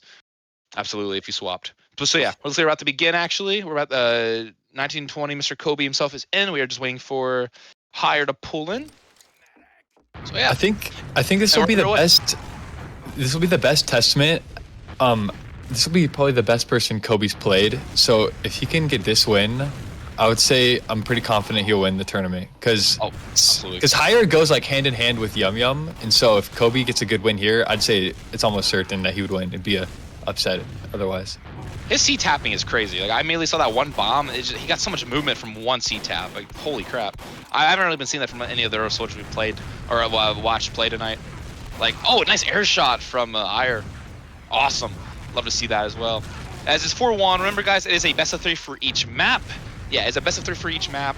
This is still winner's side, so whoever loses will go to losers. No one is eliminated from contention for the grand finale. Gosh. Thank gosh. 7-1.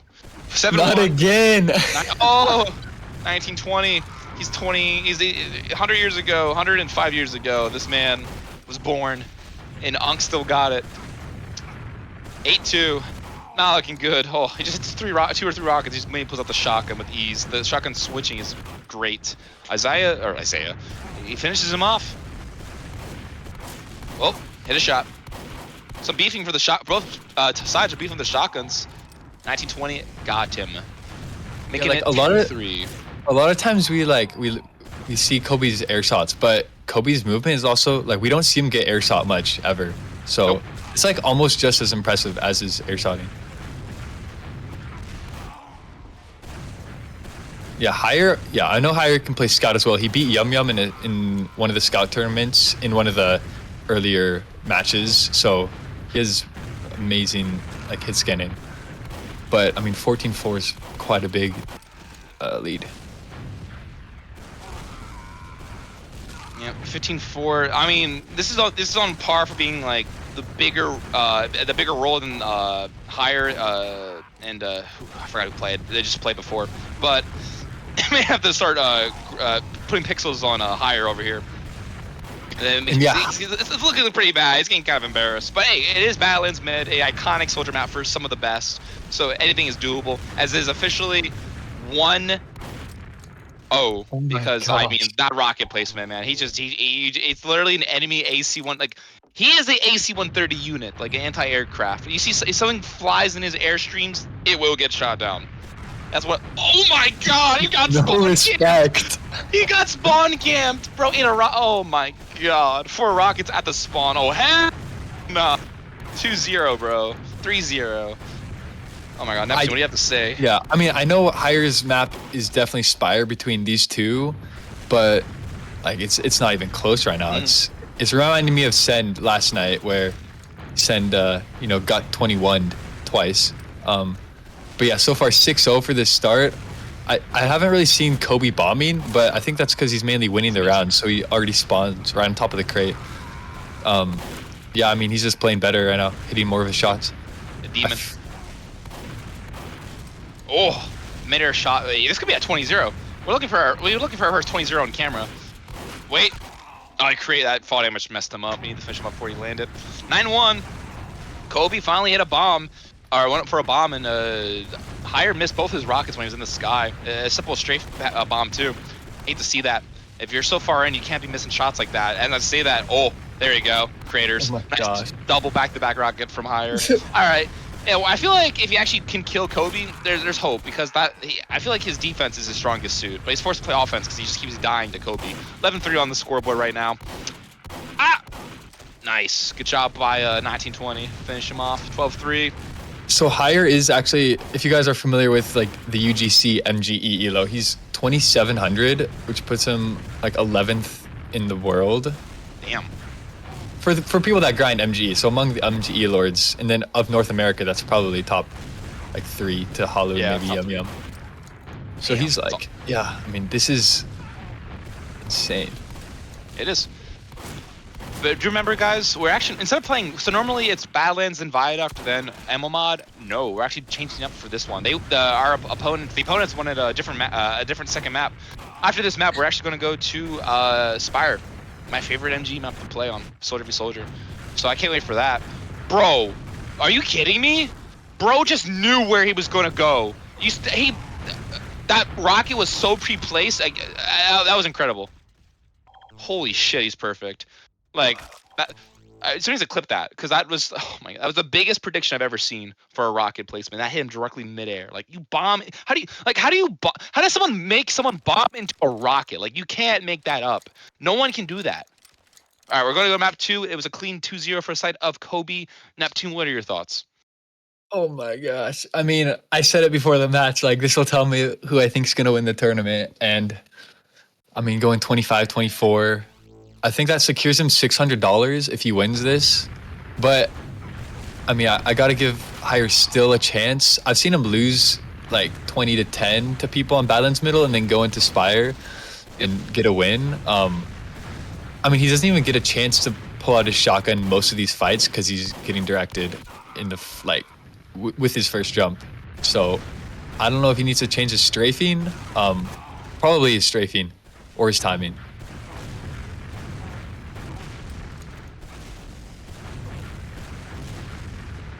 My gosh.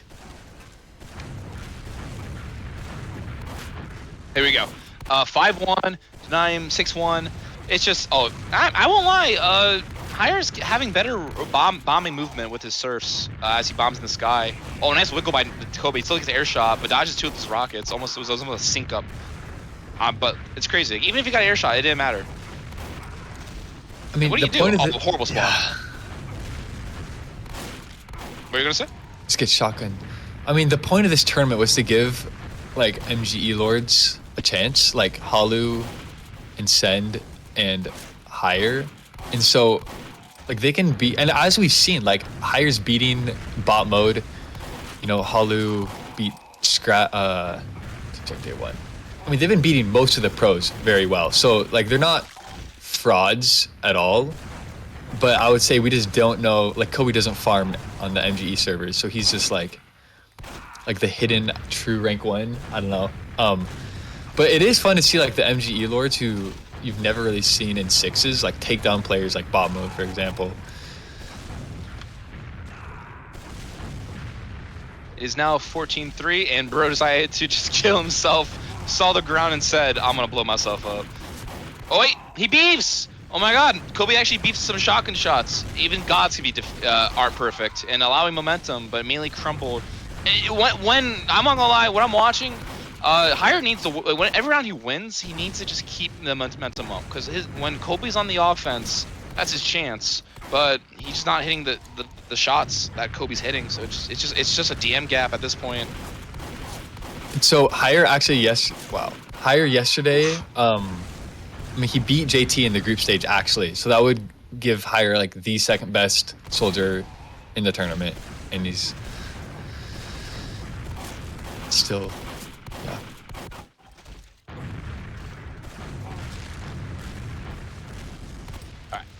18-7. Remember, it is still 1-0 for Spire, or sorry, 0-0 for Spire. And match the round point, and Cratering is higher, securing a 1-0. It's officially match point for Kobe. If he wins this, he will progress to the next round, the semifinals in the winner's bracket. And it will be sending higher to the loser's bracket and quarters for loser's bracket, I believe. Yeah, I would say that was 1-0. still better than Badlands Middle. I feel like he showed more life. Yeah, absolutely, I gosh. agree. I would not That was- I would not blur out his player model in this one, I would say, just for Battle Inspire. But here we go, 4-0. May have to eat my own words there. 5-0, clean, 5 guys. Love that restaurant. Here we go. Boom, 6-0.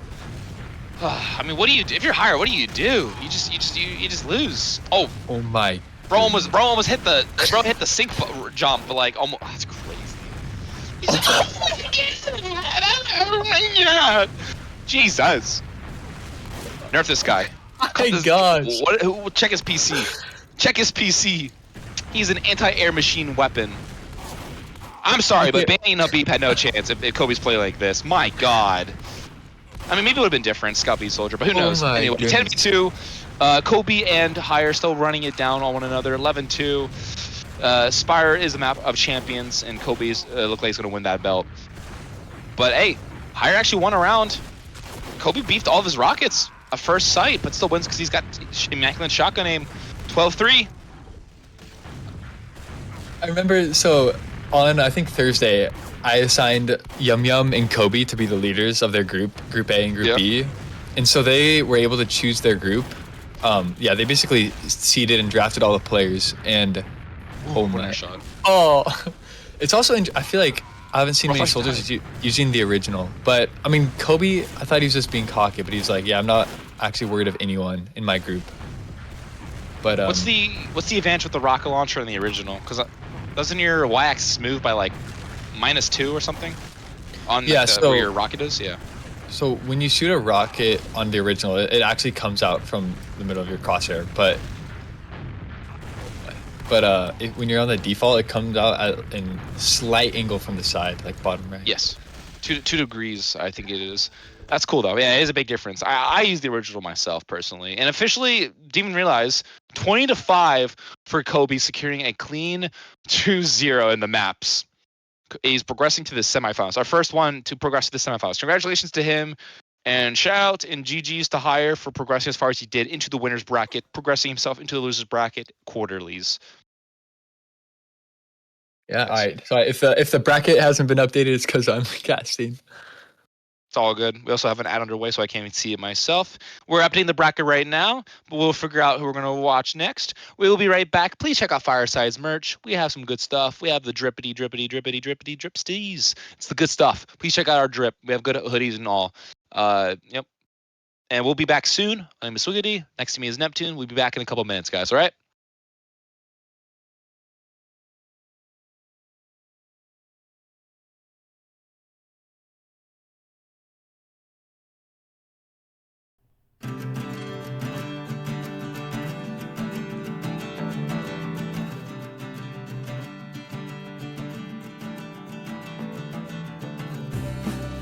Fever coming down, blood touching the ground by your fingers. I'll be the suburb of 1,000 glaciers crashing down.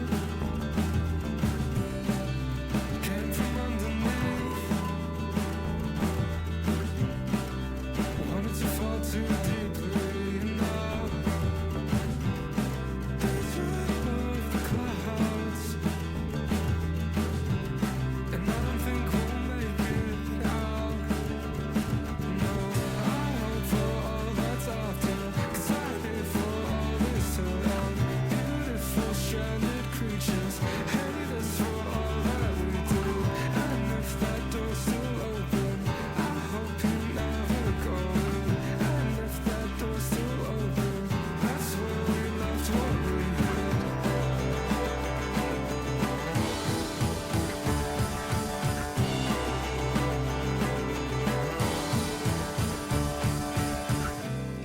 And if this is our goodbye, I'm not running back this time. We stood there for a while, motionless until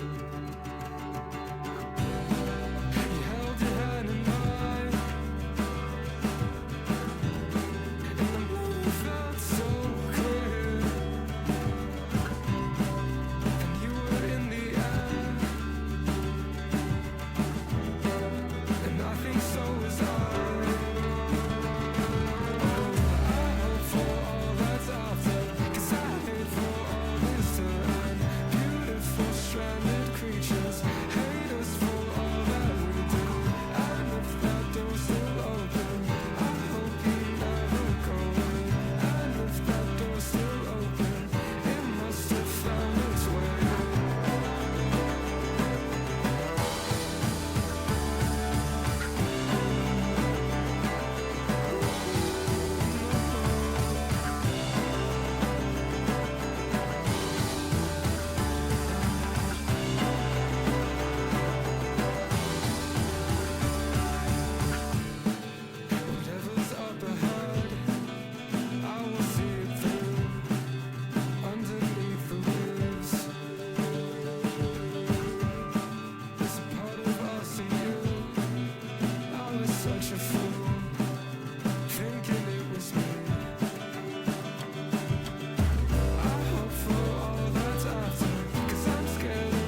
stratosphere comes and radio waves scattered everywhere.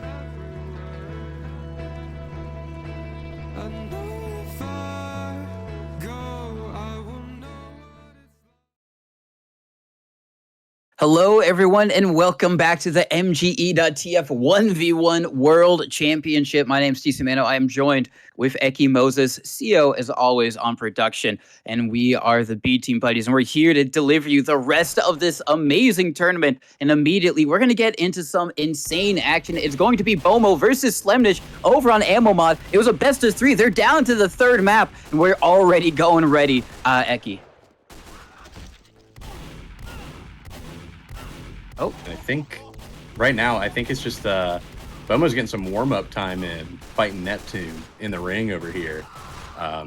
We're just waiting, I think, for Slenish to hop in the server at this point. But this is going to be a pretty exciting matchup that's coming up. I don't think we got to see Bomo at all yesterday during our coverage, and unfortunately, I was a little tuckered out after our stream, so I didn't really get to catch any of the Bomo gameplay from yesterday, if there even was any. I don't even know if Bomo got shown at any point, but we did see a lot of Slenish. We saw Slenish go a little crazy sometimes, and I think this. I don't know how close this is going to be. I think it's going to be a little bit close. I don't know if it's going to be crazy close, but we are getting started. The Ammo Mod final round here, the final game. Whoever loses this gets eliminated, and whoever wins moves on, has a chance to move on up to the upper bracket if they win another game. So right off the bat, Bomo coming in with 3 kills. It is 3-1, now 3-2. Slenish clawing their way back into the fight. It's very early on, so not really easy to tell who is going to take it. At this point, it looks like they've both agreed to go ahead and use the pistol here, and it's pretty much almost tied up. Slenish, it is tied up now. It's 4-4.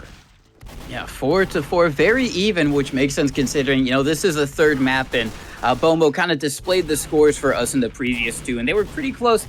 Bomo did win Badlands 2-0, and then Slenish was able to take it 2-1 on Viaduct, which gives us to this 3rd map here. And Bomo does have a little bit of a lead, 8-4, nice 4-point lead, but as has probably been the case in the previous 2 maps, Slenish has the ability to come back and try and take some points back, and he's not one to let a little bit of a lead from his opponent get him down. He's got Bomo down to 3 health, is going to be able to get the kill, makes it only a 2-point game, and I think it's good. I agree with you. It's going to go down to the wire between these 2. Yeah, the real question is what? Oh my goodness! Holy lag for a moment. My own ping just spiked up to like 430 right there, but it seems like the ping is starting to come back down for both players.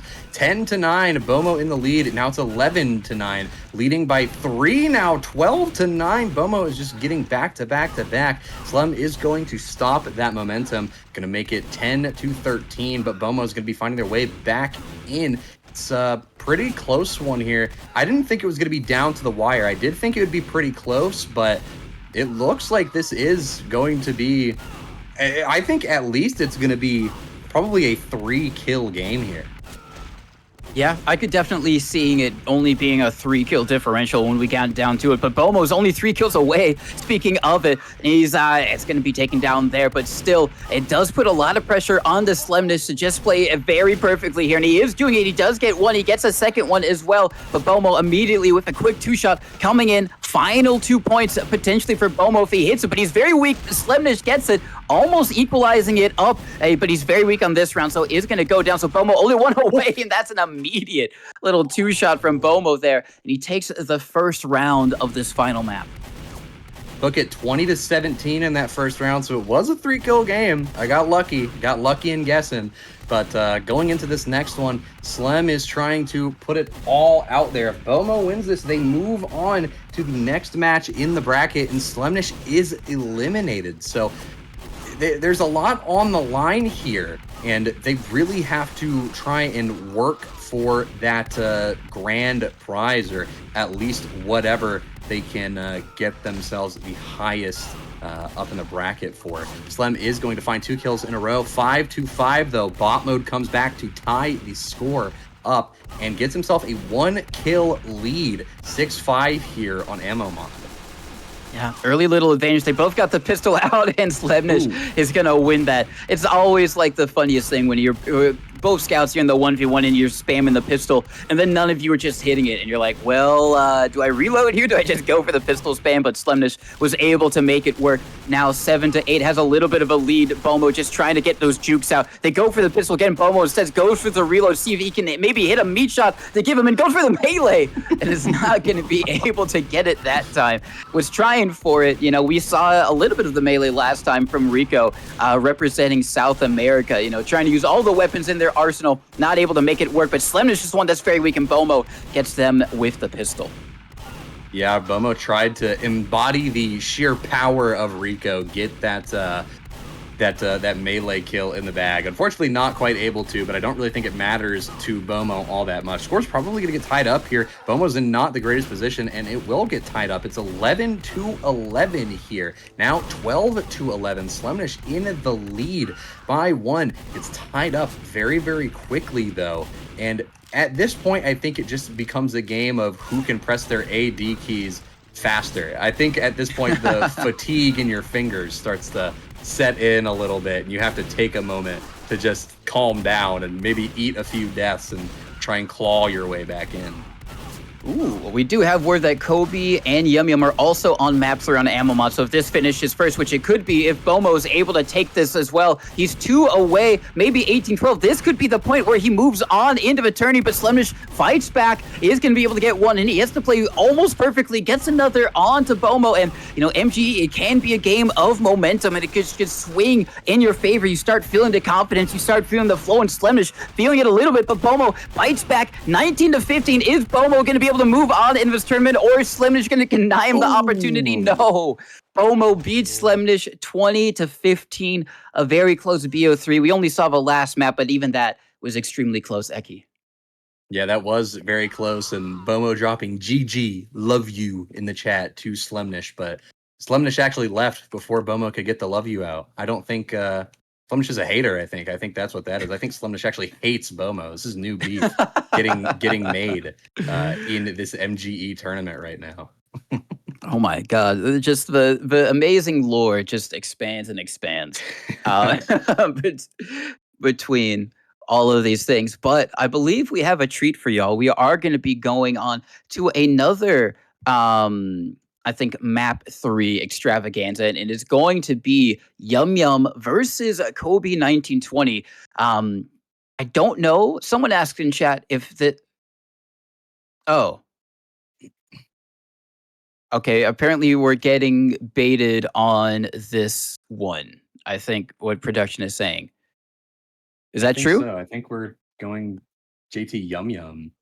Yeah, I believe Okay. we're going to JT Yum Yum instead of the Kobe matchup. Unfortunately, no more Kobe for the time being. The masses will just have to wait for a little while to see more Kobe gameplay. I know they're sitting on the edge of their seat, scratching at the back of their neck to try and get into it. But I need to make sure I am on the right server to get this gameplay going, and I believe I am. So at this point, we're just waiting for JT to hop in and have them start up this Ammo Mod game. Yep, just going to be waiting for that as we get our production in. But yeah, I mean, Kobe is definitely a fan favorite, and I'd say just a favorite in general to be taking this series the whole way through. He's just been looking absolutely dominant in almost every single match that we've seen him in. I thought this was Kobe versus Yum Yum, and I think that could be a grand finals potential matchup, honestly, because, you know, if you don't know Yum Yum, 24-hour MGE Lord. He streamed for 24 hours, and I didn't watch all 24 hours, but I'll just say that I saw him begin, I went to sleep, and he was still up playing MGE. So, you know, maybe he took a break between then. I don't know.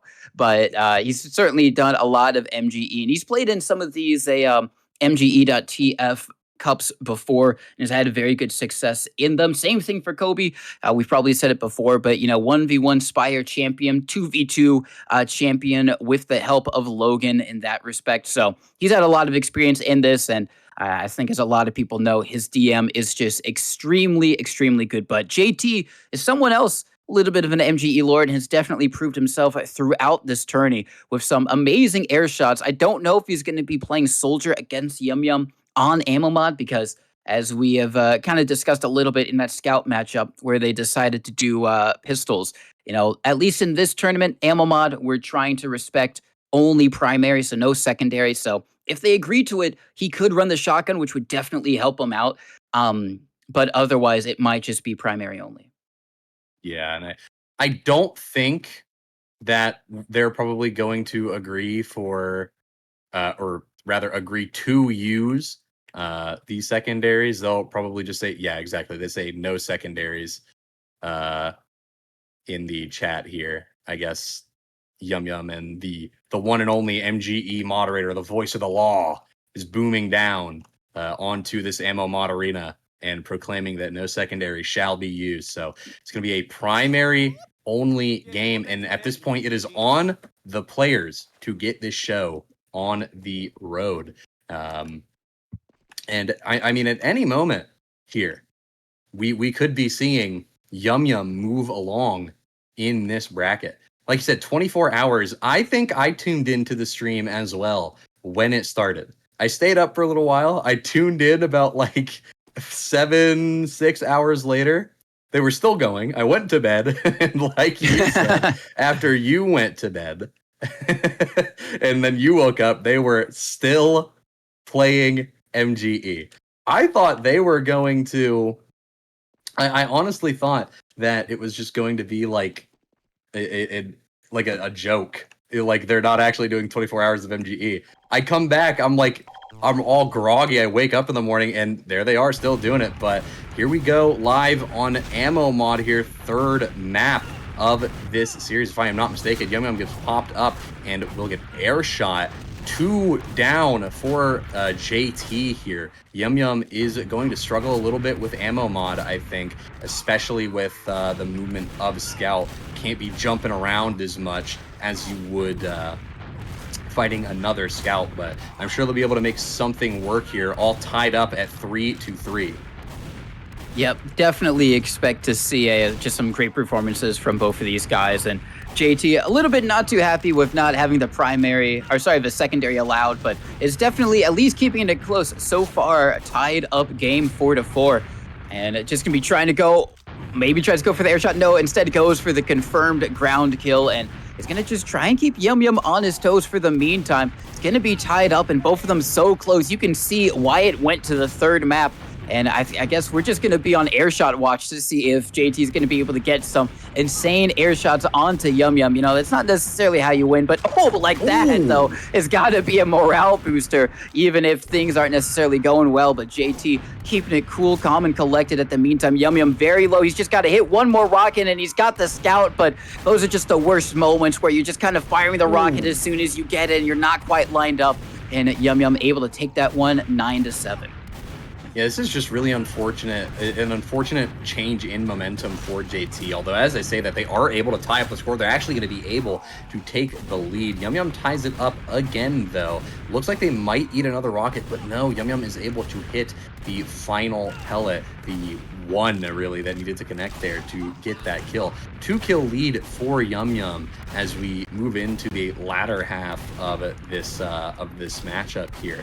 And honestly, I thought this was going to be a little bit more favored for Yum Yum. Obviously I said they might struggle slightly. They're not able to utilize the movement as much, but seemingly that is not an obstacle for them, at least at the moment. And I think with a 6-kill lead, they're feeling pretty confident. Now 7 kills, looking to make it 8. The air shot is beef. They landed. It is an 8-kill lead. They're going in right into JT's face. They don't care. Yum Yum is going deep to try and get the kills necessary to close out this round and go to the second. Just trying to win this as fast as possible, doubling up JT 20-10. Yep, so Yum Yum wins the first part of this last map, and now JT has one more chance to try and respond this best of 3 of the third map.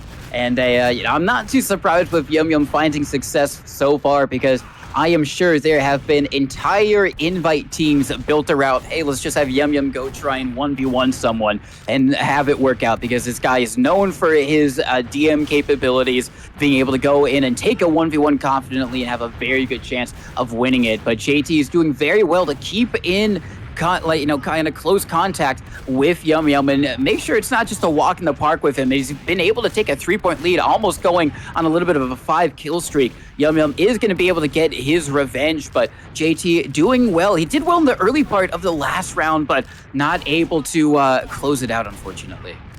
Yeah, it is just a little unfortunate, but JT's looking to shift the momentum here. Got doubled up on the score, like I said earlier, but it's tied up here. JT is in the lead, has been able to maintain a lead for the most part in this round, and this is the second round. So if Yum Yum wins this, JT will get taken out of the tournament, if I'm not mistaken. So knocked to the lower bracket. I forget that we moved from the lower to the upper. So JT will have a second chance if they lose to Yum Yum here, but Yum Yum will move on. It's 9-9. Yum Yum will move on if they manage to clinch the win in 2 rounds here. But from the way things are looking, JT is not going to go down without a fight. They're not going to make it easy for Yum Yum. They're going to make them struggle. They're going to make them fight for every single kill and make them pay. Yep, definitely going to make them pay and make it difficult. The winner of this is actually going to face Kobe 1920, so they've got a very difficult match. And the loser of this is going to have to face Bomo, and also a difficult match. So for both of these guys, they've got a hard matches ahead of them either way you look, but it's going to be very close. The one they're focused on right now is the one that we're seeing, as they've got to try and win this, try and close it out so they can go on to ideally another match in the winner's bracket. And Yum Yum is getting closer and closer to doing that, 14-13, only 6 away for the Scout main to try and see if he's going to be able to walk away a little bit closer to that $2,000 prize pool. He's only going to be 5 away. And if you're JT, this is where the pressure starts to mount. You might be going for riskier and riskier shots. Can you hit that air shot? Do you try and go for the confirmed kill on the ground as Yum Yum just cleans up another? And the man is just being able to slowly inch his way forward to a 20-something victory. Yum Yum is, like you said, very slowly inching their way towards the 20-kill win mark here. JT tries to go for the air shot, isn't quite able to land it, but does get a lot of damage as Yum Yum lands. It's 1 kill away for Yum Yum to get moved on in this bracket, but the final rocket connects. It's 16-19. It's still winnable. This round is still winnable. They can force a third, but unfortunately for JT fans, they are not going to be able to. And some choice words from JT, clearly not happy with the fact that they lost that round, but such is the way of ammo mod. And I mean, congrats to Yum Yum there. I mean, that was just a pretty good display of Scout on Soldier, and I honestly thought it would. After that, I thought JT might have a little bit of an easier time trying to deal with Yum Yum. I thought maybe that first round, adjust a little bit, deal with the Scout movement, but I guess Yum Yum too strong. Gotta nerf Yum Yum. Yeah, Yum Yum is very, very strong, and is shown that those 24 hours of MGE weren't for nothing. Is going to be able to move on a little bit further in this tourney. I believe going to the upper bracket semifinals. Correct me if I'm wrong, where he's going to have to play against Kobe. And if you are a JT fan, don't worry. He's not out of a tournament just quite yet. He's going to have to play against Bomo, who we just saw in the third matchup versus Slenish in what is, I believe, the lower bracket semis. So going to be some very close games all across the board. Or actually, no, the lower bracket semifinals. I'm not sure. I can't read brackets correctly. Lower bracket something. But all that to say, JT still has an opportunity in this tournament to try and stay in. Yeah, they do have a strong opportunity to try and stay in the fight here. I'm wondering how close this game is going to be, because that's the first thing that comes to my mind whenever we think about the next match we're going to play. How close is the game that we are about to cover going to be? That's like the biggest question. And honestly, with these two players that are about to come up, I have no idea. I have no idea how close it's going to be. We saw Bomo earlier. We saw JT. We saw all of this happen just now, right? JT, it's not like JT, doesn't know how to play soldier or something. But Yeah. I just think Bomo, from Yum Yum to Bomo, these are two very strong scout players that you've got to go up against. And you've got to wonder if there's a way you can like alter your play style in some way where you can start getting more kills on these guys, try and deal with them in a more dominant manner. Because right now it looks like the scouts are able to just like run up into JT's face and get free picks. So hopefully, hopefully JT will be able to clear something up there. But I guess we'll have to wait and see. Yeah, we will have to wait and see. I think it is going to be interesting. I don't know if we're going to cover that one or Kobe versus Yum Yum, which we might also cover, but it is going to be kind of a little bit of the same thing. It's going to be a soldier versus a scout going up against one another. Kobe being the soldier, JT being the soldier, and then Bomo and Yum Yum being the scout, respectively. So, regardless of which one we cover, we might see a little bit of the same. Amamod definitely more of a struggle for soldiers without the help of the shotgun. The no secondary definitely biting them, but I think if Kobe does get the ammo mod versus Yum Yum, he's definitely got the scout prowess to whip that out if he feels like he can't contend with only primary versus Yum Yum on scout, and I think that could be extremely close as well because.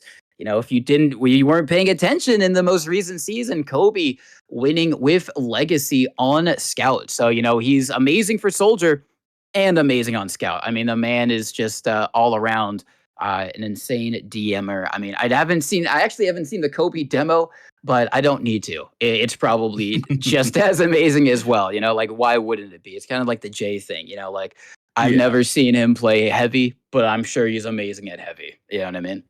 Yeah. I mean, there's some things you just don't need to see to know.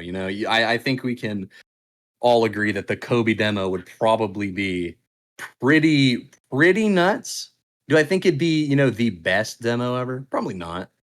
But definitely would be one of the stronger demos out there. I have no doubt in my mind.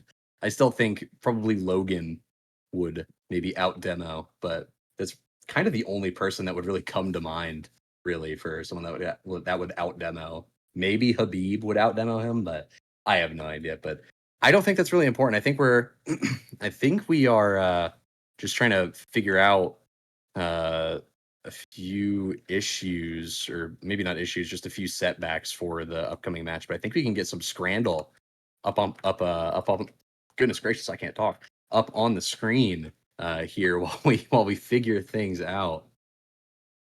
Oh, I'm getting good intel from a very trusted source in the community that a Kobe beast on demo, one advanced on it, got banned in advance because his demo was too good.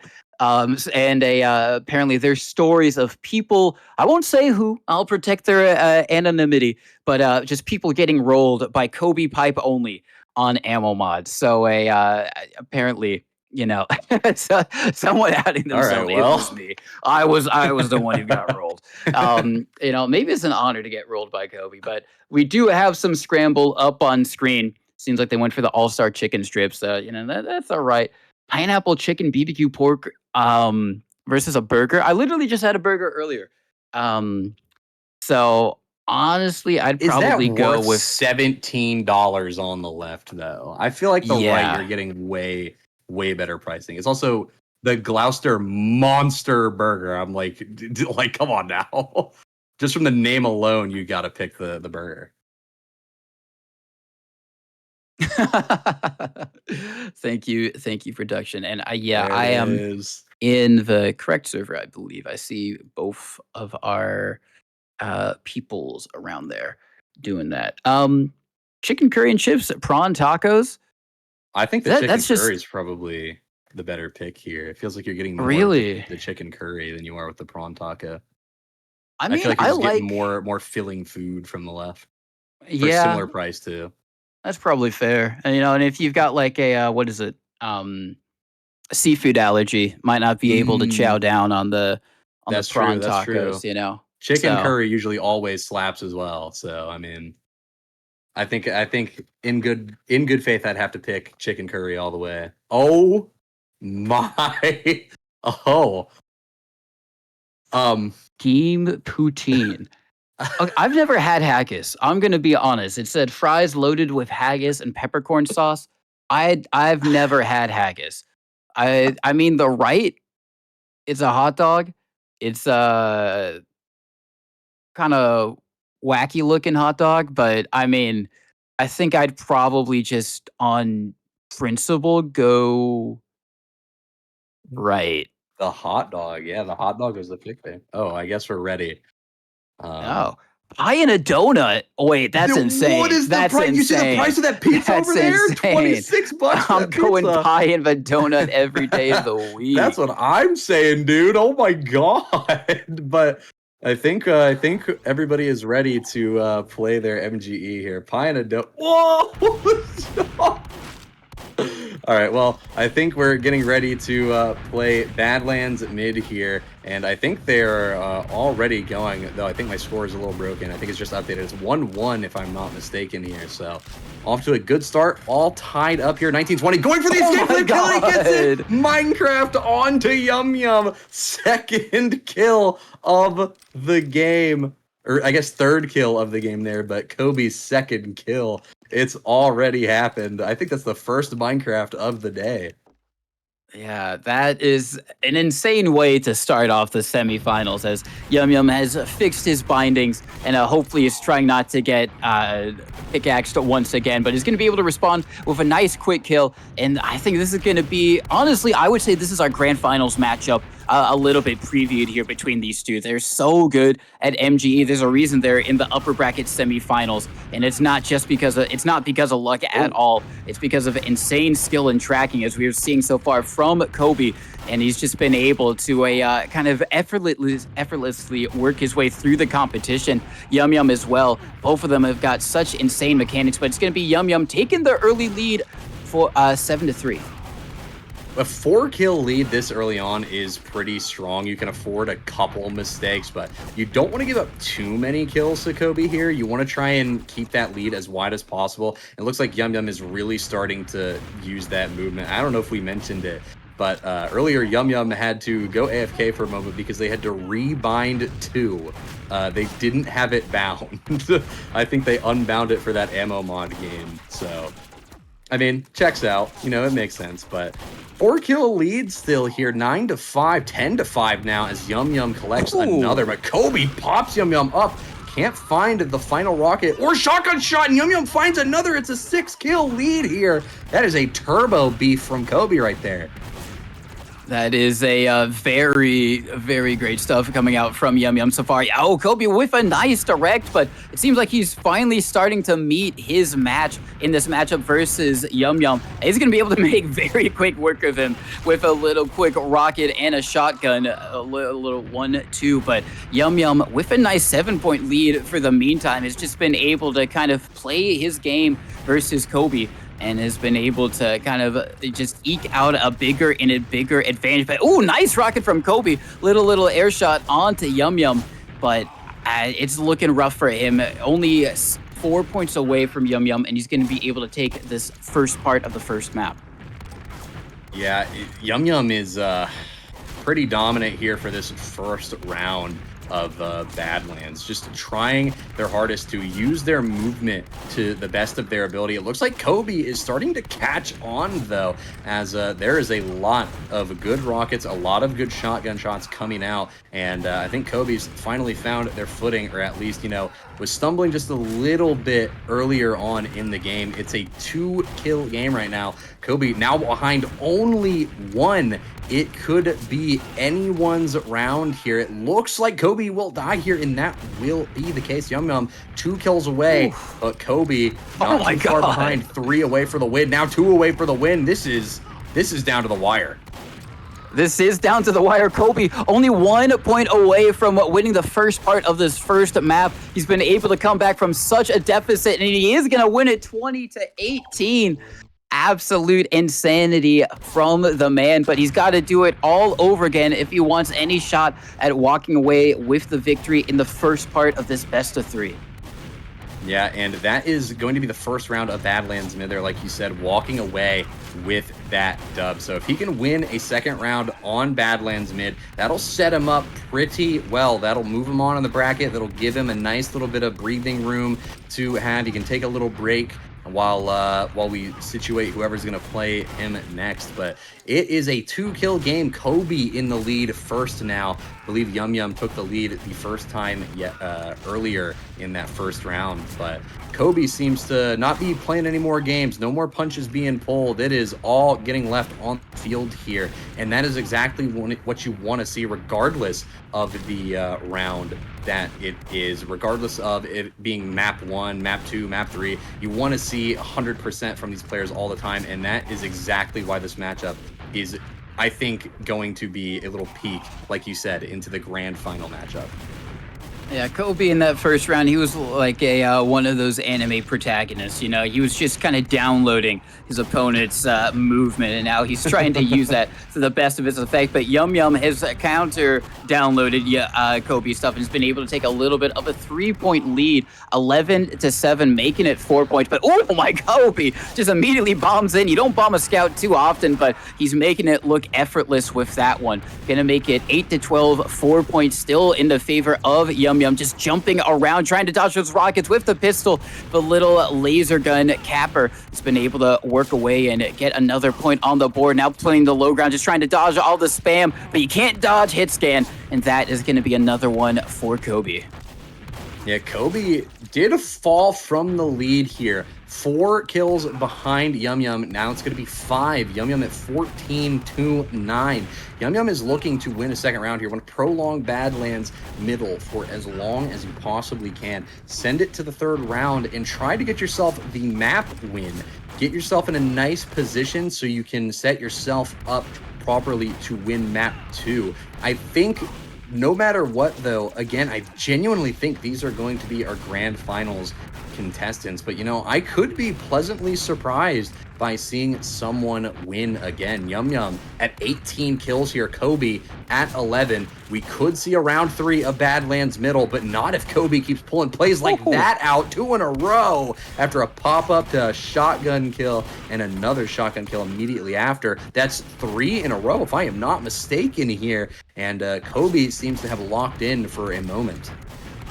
Yeah, Kobe locking in, and is going to be able to take another one as well.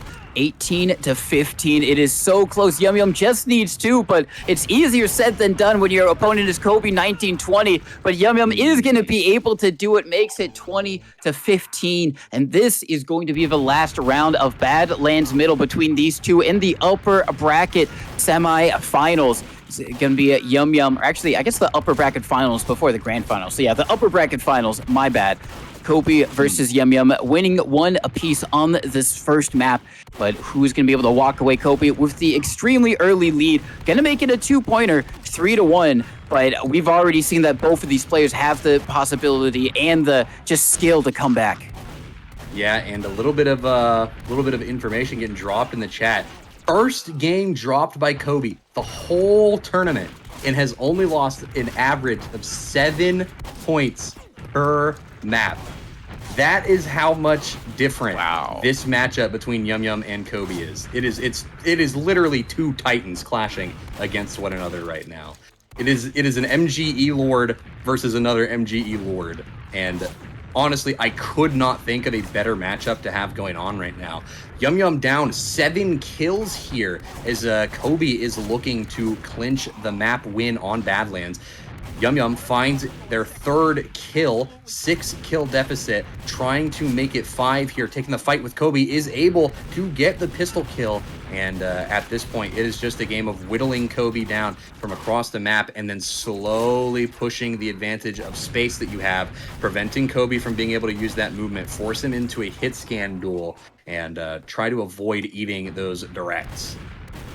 Yeah, gonna try and just do all of that. Kobe, nice little pop and lock coming out with the shotgun, a 4-point advantage, but it is still all so crucial. Yum Yum with the pistol dancing on the Hoodoo, not able to make it work. Gonna be 23. Kobe very weak as well with the pistol out, is gonna be able to get that one 11-7, 7-11, and Yum Yum trying to see if he can maybe get a little easy purchase, or if he's going to be the seller, and he has sold. Kobe is going to buy that one, take it straight to the bank, 12-7, playing around the Hoodoo. Again, Yum Yum on the low ground with the pistol up. Can he get there? Both so weak, 9-7. Yum Yum wins that with the scattergun shot, 12-8. It's really anyone's game. Kobe does have the lead, but just a few quick meat shots from Yum Yum like that with the pistol, and it could all turn his way as he immediately just melts Kobe.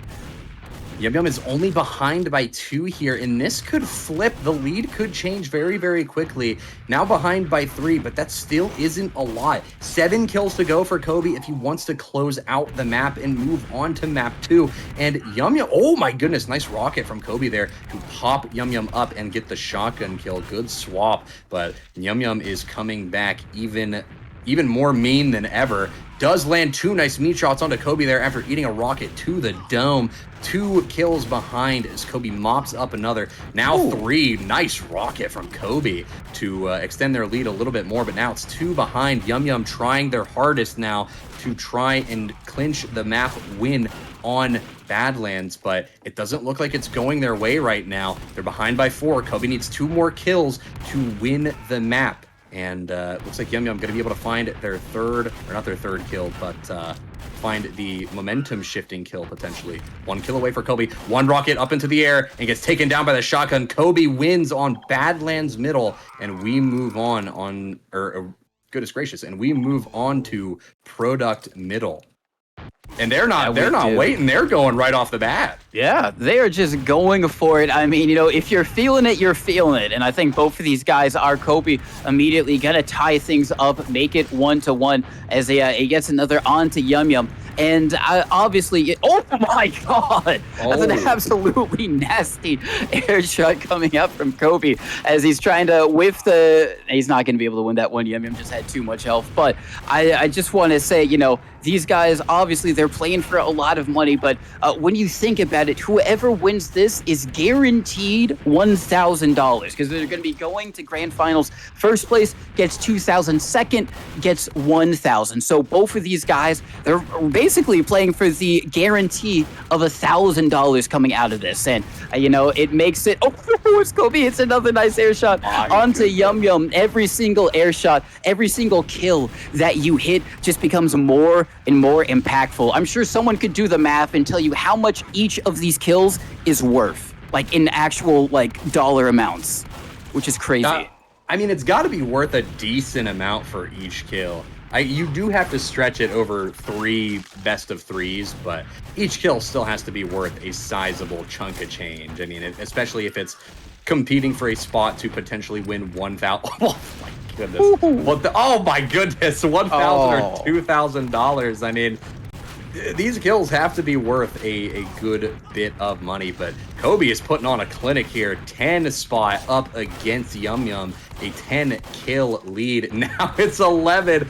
Barely surviving that. Kobe misses the air shot. That's the reign of terror finally put to an end. And Yum Yum is trying to use that momentum from the kill to bully Kobe into some rather unfortunate positions, playing around the rock as best as they can, but they get knocked by that rocket. Messes up their momentum, but it doesn't matter. Yum Yum stays alive. They're going to get another kill. They close it within 6 kills, but their lead is slowly dwindling. Kobe is only 2 kills away. 9 kill differential right now between Yum Yum and Kobe, soon to be 10. 1 kill away for Kobe to win the first round, and they end the first round with an air shot. Oh my goodness gracious. I mean, I think I like what you said yesterday of your last kill has to be some type of trick shot, and Kobe doing it unintentionally with the air shot onto Yum Yum. It is going to be tied up as we go into the second round of the second map, the best of 3. And if Kobe wins this one, then he is going to be guaranteed in the grand finals, and Yum Yum is going to be sent to the lower bracket where he's going to be waiting the winners of the lower bracket semifinal. which I think is maybe going on concurrently to this one. So for Yum Yum, even if he loses this, he's not going to be out. But he'd like to be in it, like you said, going to be able to maybe relax those fingers, that are kind of furiously pressing A and D at the moment. Do some hand stretches, all that type of stuff. But Kobe not making it easy, just immediately with the face direct, and then coming in with the high ground and the little just shotgun pops him up, shoots him down. And it's just very close, but once again, Kobe with the slim advantage. Yeah, Kobe with a slim advantage, but we've seen Kobe work with slim advantages before. We've seen Kobe crawl and then claw and then yank the lead away from anyone else, or if Kobe is in the lead working with it, they managed to make something out of what is seemingly nothing. But right now, Kobe is missing a few rockets. Score will be tied up 8-8 here as Yum Yum tries to close the distance using that same strategy they had on Badlands mid. And I think it's definitely working a bit more in their favor here as they have a little bit more momentum to work with. With the score being all tied up, they can be a little bit less risky. They can play a little bit more methodically. Gets knocked up into the air, though, by a rocket. Looks like Kobe could still fall here, and yes, he will. Yum Yum ties the score up yet again. I don't even know how many times the score has been tied up in this game now. Yep, it's been tied up very much, and Yum Yum, he's playing for an opportunity to be in grand finals. He knows if he loses this, he's going to be sent to the lowers, where he might be denied an opportunity of trying to walk away with that $2 grand. Oh, but Kobe with that nice long range rocket is going to be able to tie it up once again. Now trying to connect, hits the shotgun. Really great stuff there. He's got Yum Yum over in a corner, just going to be able to whittle him down. Makes it a 2-point lead, but Yum Yum now spawns behind him. Going to be trying to go and gets down Kobe very low with just the 1-2 of his shotgun and the rocket at the same time. And once he goes, it's so hard to stop him. This is an unstoppable force versus an immovable object, I feel. Like I mentioned earlier, it's two titans clashing.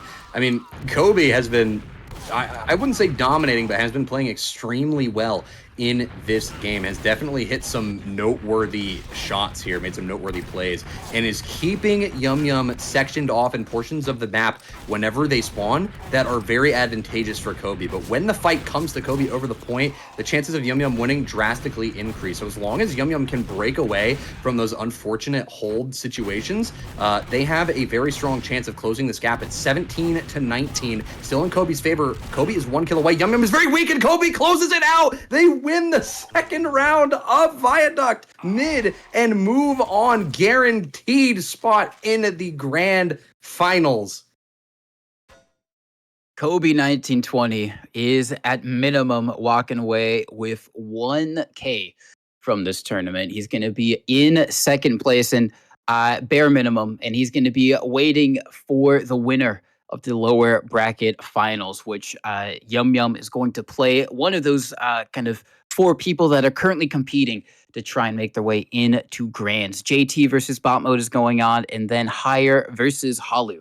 We had a little bit of an update on the Higher versus Halu earlier on. I'm not sure how that one's progressing, but for both of these guys, they are going to have a little bit of time to wait and, kind of relax and stuff. But for Kobe, just absolutely so dominant throughout this tournament, showing why he was a lot of people's fan favorites, and for good measure.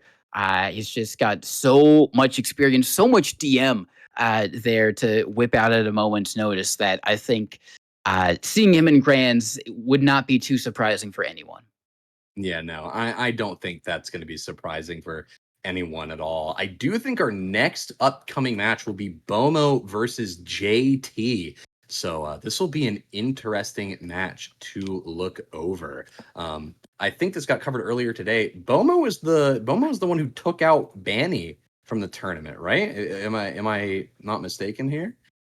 Interesting. Okay, so we got Bomo, the Banny killer, showing up to take on JT, who we've seen play today. We've seen Bomo play. Granted, I think we only saw Bomo play for a little bit. I don't think we got to cover a full series with him when we saw him play briefly. So it'll be neat to see what they're going to do for this next matchup. I think this is also going to be a close one.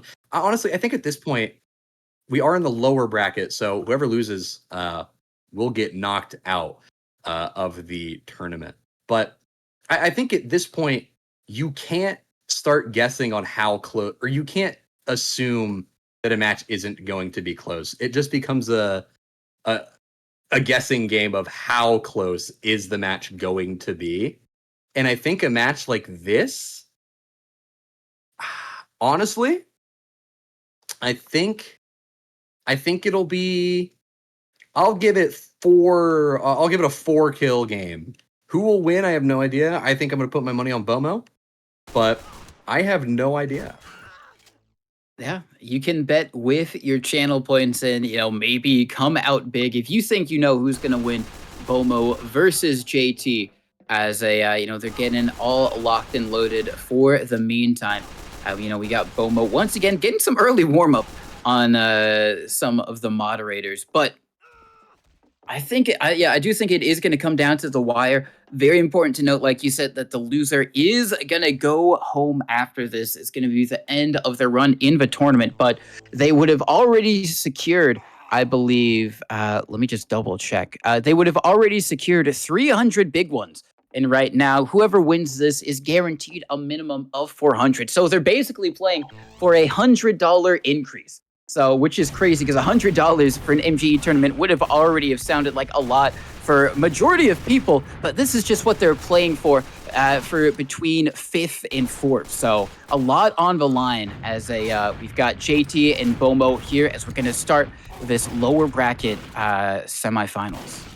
A little bit of news from another part of the tournament. Higher has taken out Halu 2-0 on both maps. So Halu, I believe, is out of the runnings for this tournament, but they walk away with something at the very least. So, it's not the end of the world, but JT here with a 2-kill lead was 3 for a good moment. Bomo trying to close the gap here. Isn't quite able to. It's going to be a nice... Oh, another nice... my God. Oh, my goodness. Hello? JT. You guys got word.exe open on his PC or something. I don't know what just happened there, but Bomo as getting stomped by these rockets for the moment. 5 kills behind, now 4 kills behind. Could my prediction be wrong? I did put 6K on Bomo. I might have cursed myself by gambling.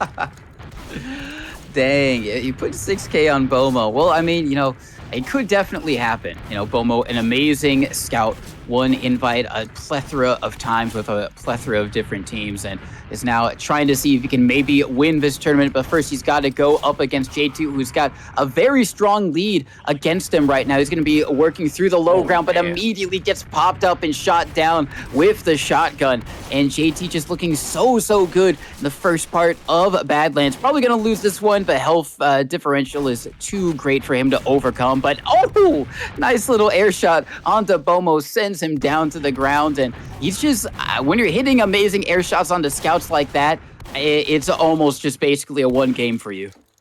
Yeah, I mean, when you are putting up the performance that JT is putting up right now, this round you can kind of just write off, at least for the time being. You still have to play with, your head on your shoulders. You got to keep your head on a swivel. You can't, let your head get too big, but you can almost write the game off at that point. Bomo isn't going to let JT do that, though. Bomo waddles forward, picks up, I believe that's 2 kills for him, closes the gap to 7, and JT with 105 HP, Bomo on 12. 1 pellet will take him down, and that is exactly what is going to happen to Bomo. Able to dodge those rockets, bait a few out, but JT reloads, gets the shotgun blast off. It's 8-17, and Bomo is struggling. 8-18, 10 kill lead for JT right now. And Bomo is not having a good time trying to take these close range fights. JT knows their way around a close scout fight, and they are making sure Bomo knows that. Yeah, 20-8, really great stuff from JT as we go in again, and Bomo getting the early damage, but immediately gets launched up by the rocket of JT. He's going to try and go take the high ground. Gives a play around the crate and just going to be able to shoot him down with that secondary. And JT once again getting an early lead, trying to go for the upward directs on the Bomo, and probably not going to find them. Bomo just playing that crate really well. Going to be able to get his first round of this first point of the second one, but JT already getting a nice lead, 4-1.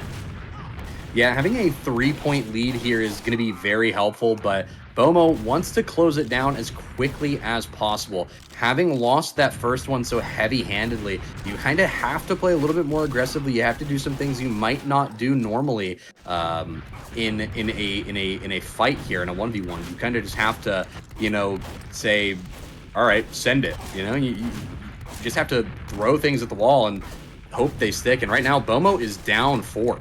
So they really have to start putting things together. They have to try and figure out what pieces of the puzzle are missing. I mean, right now, JT is very weak, though. Bomo, rather, will be able to find their way up beneath the point and is actually taking the fight on a crate here. It's a 1-point game here. 5-6 could easily be tied up by Bomo here, getting a lot of damage onto JT, but it looks like JT might be able to take Bomo down 5-7.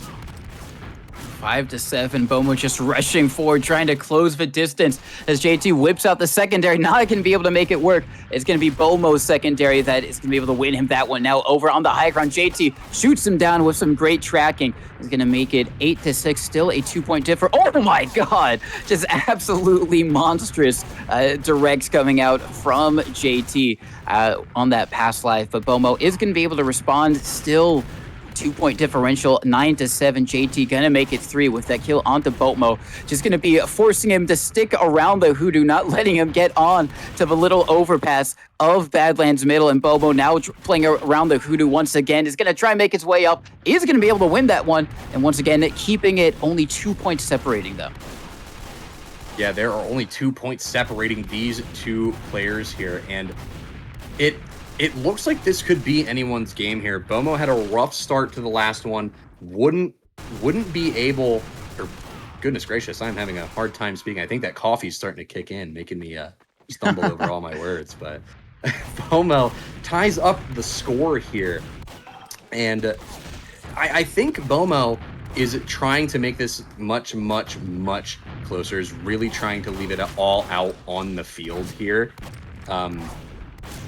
It's only a 2-point deficit right now. This is entirely winnable, but it also isn't the end of the world.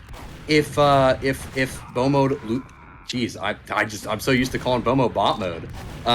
If Bomo loses this map, they can move on to the second one. They can force a third map, and at the end of the day, it's not that big of a deal if Bomo loses. I'm pretty sure at this point, anyone who gets knocked out of the tournament or anything is still walking away with some form of cash. So there's nothing to to really be upset about if you get knocked out at this point. But looks like Bomo will be able to make the score 13-14. Yep, 13-14, trying to tie it up here. Very, very weak around the Hoodoo. Isn't going to be able to do so. And now 15-13, and JT inching ever closer to taking this first map and getting that kill on the Bomo. It's getting him even closer, only 4 away. Gonna try and chase him down. Bomo playing around the Hoodoo on the low ground, just trying to see if he can whittle down JT with some long-range scattergun shots, but JT's got the shotgun, and he knows how to use it. Gonna make it 17-13. This is getting close down to the wire for this first map. Bomo having to play almost perfectly if he wants any shot of walking away with it here. It's only a 4-point differential, but JT looking really good to try and take another one, but Bomo sneaks around the shithouse and is going to be able to get that kill. Makes it only a 3-point, 17-14, and looks like he should be able to get this one. Very weak. Oh no, JT just pops him up with the shotgun. Only 2 points away from taking this first map. 1 point away. He might be able to do it on this life. Yeah, it does look like JT is going to be able to take home the Badlands mid win. Wins the series of that map. Was a lot closer than the previous matchup, and they're not even holding back. They don't even give us a moment to gather our bearings. They don't want to wait. They're going straight into product mid here.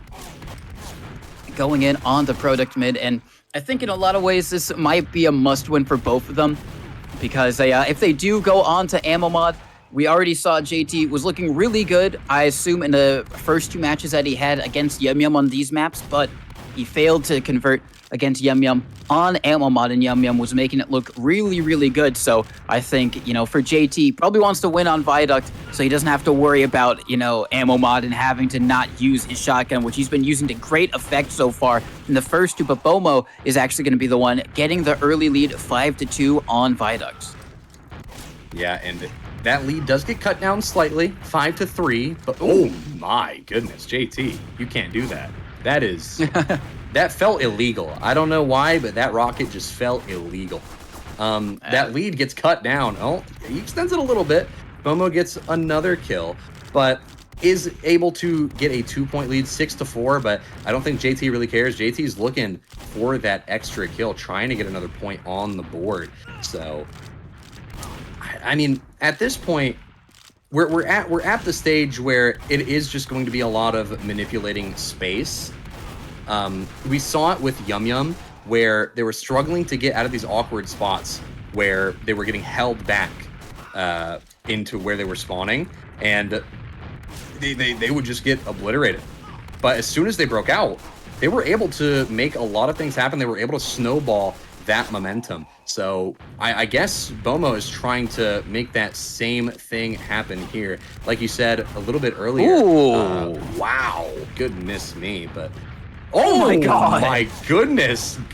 Never mind, man. I was going to say a little bit earlier how you said MGE is a game of momentum, but I don't think JT wants me to get that thought out, because goodness gracious, that is a quick lead swept away.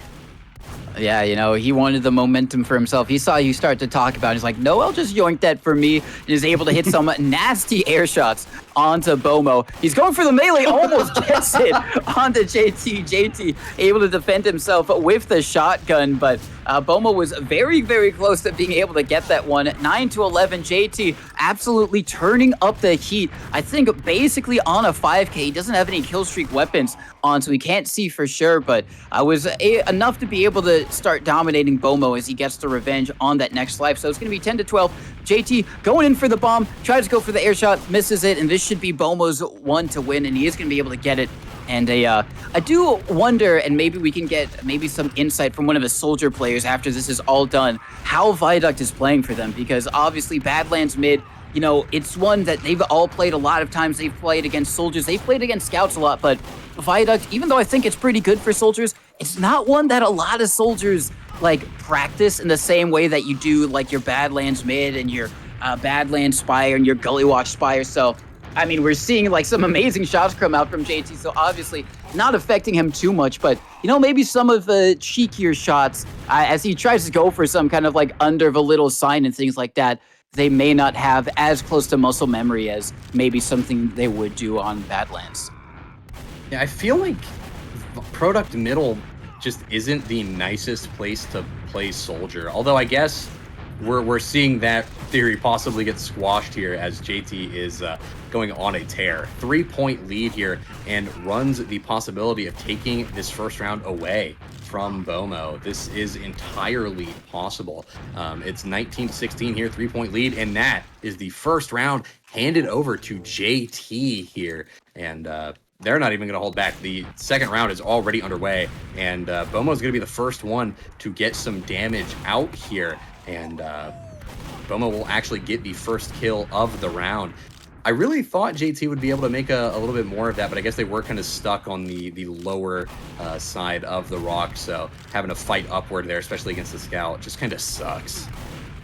Yeah, it does kind of suck, but JT with some nice tracking shoots Bomo out of the sky. Duck hunt once again for JT, and he's in a little bit of a shotgun battle, but it's going to be a sawed-off shotgun of Bomo that wins that one. Is going to be able to get some nice rockets and gets the damage, gets the kill onto Bomo, but JT, he's got his eye on the prize here. He wants to advance further into this tournament, but Bomo does as well. Going to be able to win that one, and for Bomo, he has to win this round if he wants to try and stay in this tournament any longer.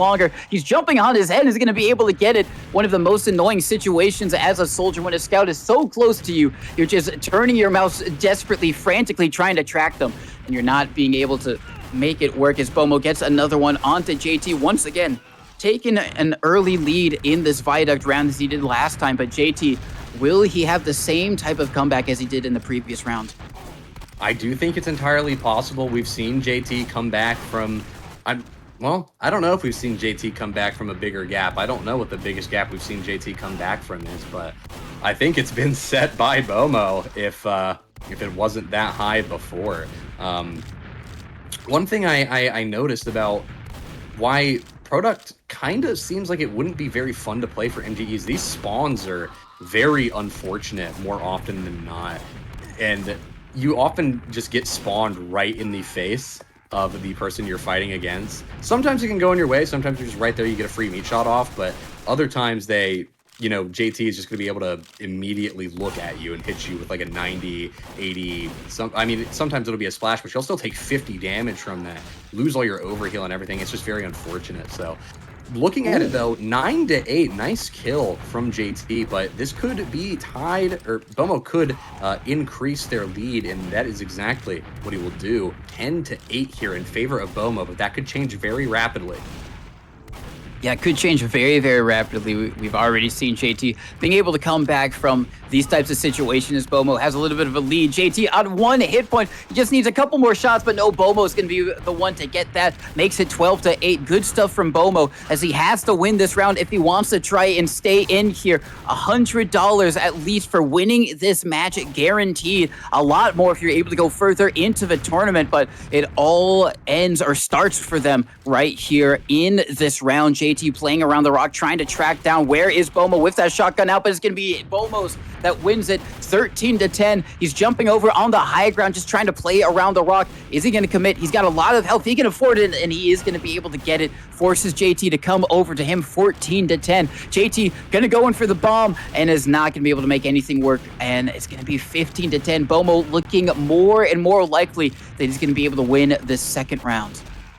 Yeah, Bomo's win probability just keeps going up and up and up and up, but this could be a little bit of a momentum shift as JT finds a kill. Bomo is able to use the advantage of the rock very, very well, though, and gets a lot of damage off onto JT, barely taking any in return. One shot away, and that is 17-11 now for Bomo, but, I mean, this is a little brutal right now, but for Bomo, this is kind of the best thing that you could be looking for, honestly.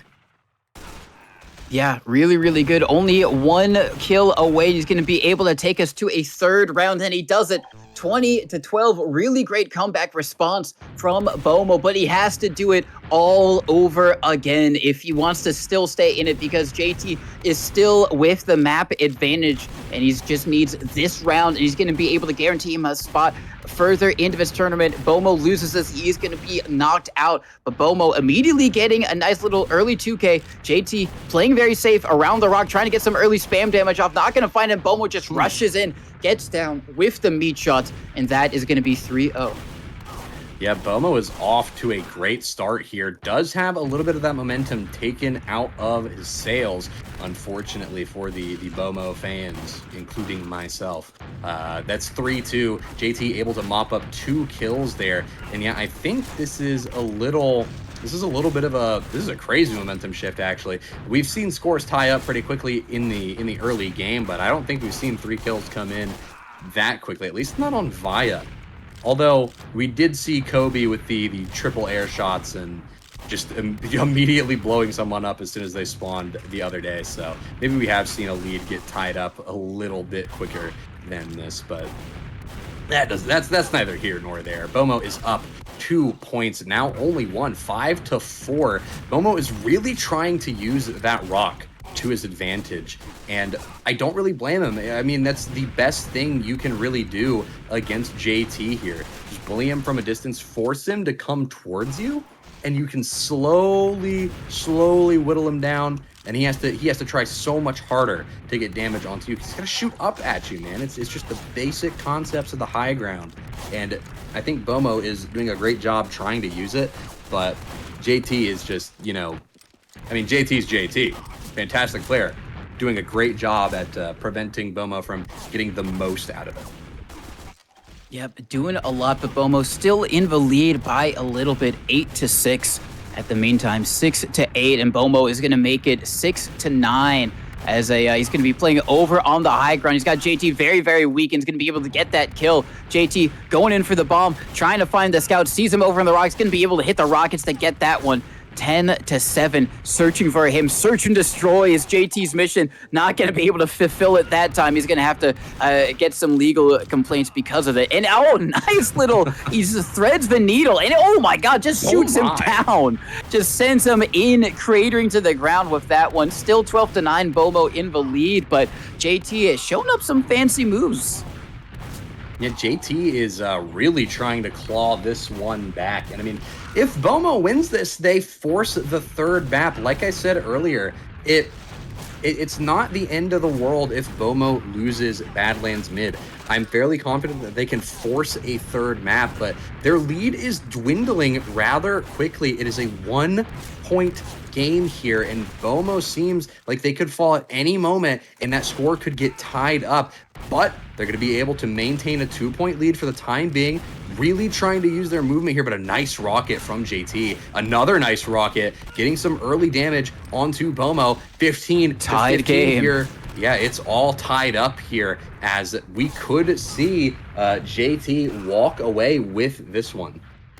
Yeah, Bomo makes it 16-15. He has got to play perfectly, but JT with an amazing couple of rockets ties it up once again. It's so down to the wire. You can see how they're playing. They're so playing, just trying to make sure that they're not giving any freebies. Tries to go for the air shot there, but Bomo's super weak, and it's going to be 17-17. 3 points away for either one of them to either win the series outright or take us to a third map. JT just playing so careful behind the little door of a little signs there, as he's going to be able to get some rockets. He's going to be 2 away, trying to take down Bomo. Search and destroy is his mission. Once again, wasn't able to fulfill it last time. Can he do it this time? No, Bomo is going to be able to get it. 18-18, 2 points away. They meet each other. Bomo is going to be taking a lot of damage, but he gets to kill 19. Bomo, 1 away. Can he do it? Gets a little bit of damage early on in this round. Gets some bit onto JT. Bit of favorable trade, but JT gets it. Now, if he misses this one, it is going to be Bomo out of a tournament or JT moving on, and it should be JT with the pistol, and he gets it. Oh, my 6K channel points. You hate to see it, Bomo fans. You hate to see it. But jokes aside, that is a fantastic matchup there. 19-20. That's as close as you can get it. Fantastic game right there. JT walking away with that one. And I mean, you can't even complain. Even if you are a Bomo fan, even if you lose 6,000 channel points, we had a good run. Bomo fans. Yeah. Listen, for all the Bomo fans out there, had an amazing run. I'm a Bomo fan as well, and he did phenomenal during the whole tournament. So you can't really be too disappointed. He's still going to be walking away with $300 dues, which is an insane amount for an MGE tournament. So, like you said earlier, he shouldn't be feeling too bad about himself. And all things considered, he took out some pretty good people to get here. He took out, might have taken out a little guy called Banny. I don't know if you heard about him. He took out Slenish. He's had a lot of great battles that he was able to come out on top of. But at the end of the day, not going to be able to best JT, who's going to be moving on to the winner of Higher versus Holly, which I don't know if that ended. But the winner of that is going to have a chance to play Yum Yum.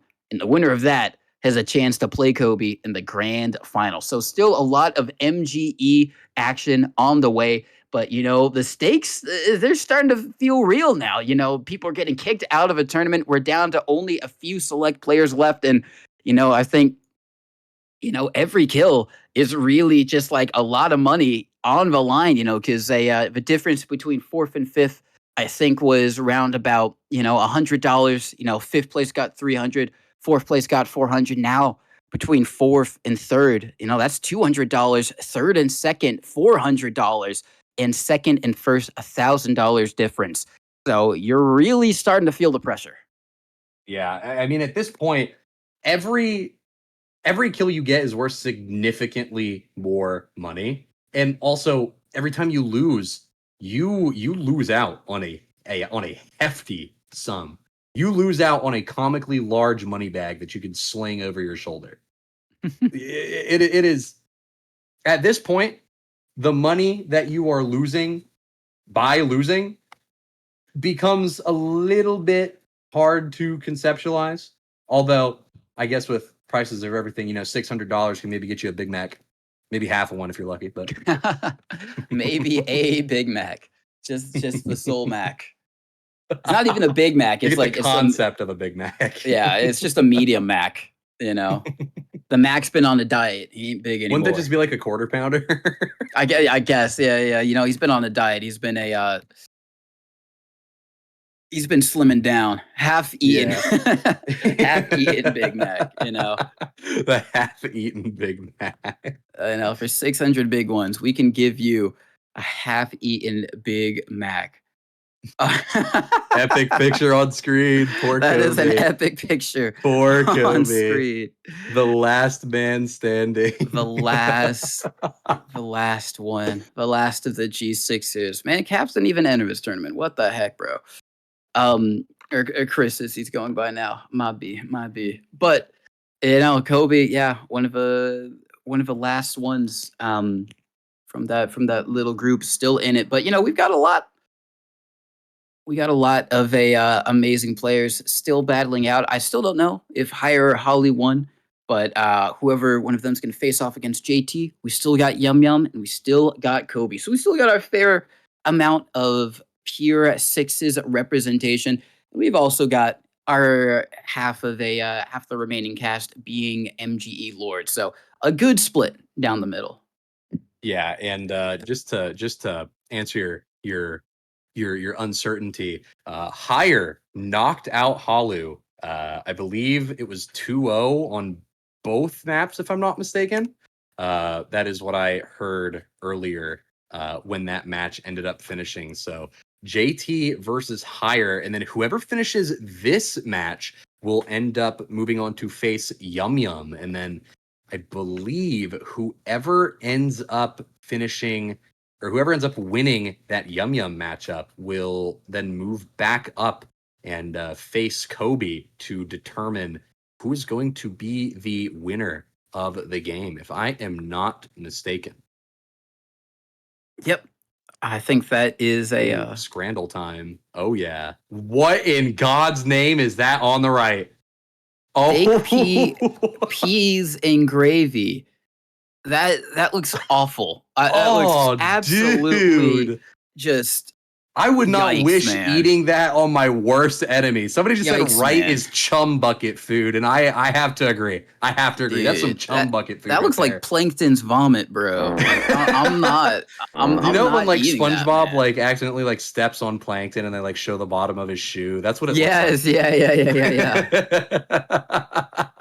Yeah, and the masses seem to agree. Very heavy-handed left side choice there. Ooh, okay. ooh. I love me some tacos. I'm gonna be honest. I love me some tacos. I might have to go with Lucy left right here. Yeah, I think I'd have to go with left as well. I love me a good taco. Yeah, I think we'll go with left. 750, but you're getting taco. Really? I mean, I can see it. A smash burger is pretty good. What is up with these wacky hot dogs, bro? Like Oh I've never my- seen any hot dog like this in my life. I mean, that pork rib burger looks absolutely That is like awful. I'm gonna be honest. that is not a burger. That is not a burger. Those ain't pork ribs. That is just that is an unholy meat obelisk that has been slapped onto a bread roll. Someone says neither. I agree, honestly. Like I'm not eating either of these, but I think I'd have to say left because like at least that looks like I mean, somewhat like good. yeah, at least the 10% on the right. The burger dog. What is that? You're just showing us abominations, man. Like This is not real. I'm Theo, sorry, what are you but what doing? is this today's Scrandle? Like I don't understand. April Okay, no, 21. this is a very old one. April 21 was a sad day apparently for Scrandle. Oh my god. Yeah, this one is wow. Yeah, the right I'd have to pick because goodness gracious.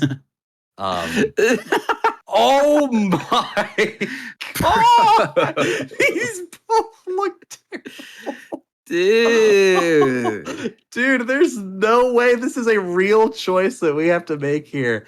$8, eight clams, 8 De Niro for a double bacon beef burger, or $9 with steak and chips with peppercorn sauce. Yeah, Like, honestly, I don't know. I'm thinking right. Like it's both of these are highly caloric, but like I don't know, maybe because I just had a burger, I'm kind of burgered out, you know. I'm That's not fair. not representing NA at the moment. I'm kind of I think burgered I'd go out. with the steak and chips, you know? It's like little pieces of steak. I could go for that right now, honestly. You know, like loaded fries. Loaded fries can be heat. Mhm. Apparently Dang. production left. disagreed with us, you know, so but you know, they were right, so that's okay. That's okay. Hey, production got the right one though. Oh. Okay. Ooh. Interesting. Okay. Finally, a little bit of shakeup here. Not too much shakeup, but a little bit. Next game up, we're gonna have JT versus Higher. I do think predictions are live as well. So if you want to gamble a little bit, you want to put your channel points out there, you know, do a little bit of gambling, you will profit. Trust me. Trust me. You're gonna profit. Just do it. I don't think that's how it works. I don't know if it's unless you're saying you can guarantee insider trading. In which case, that's wild. Well, hey, That is I'm wild. not saying anything explicitly. All I'm saying is that if you gamble, you will You profit. will You win. just can't stop. You can't stop gambling. So that's where people get it wrong. You have to keep I see. doing it with your channel points over and over and over. But the winner of this matchup will move on to face Yum Yum.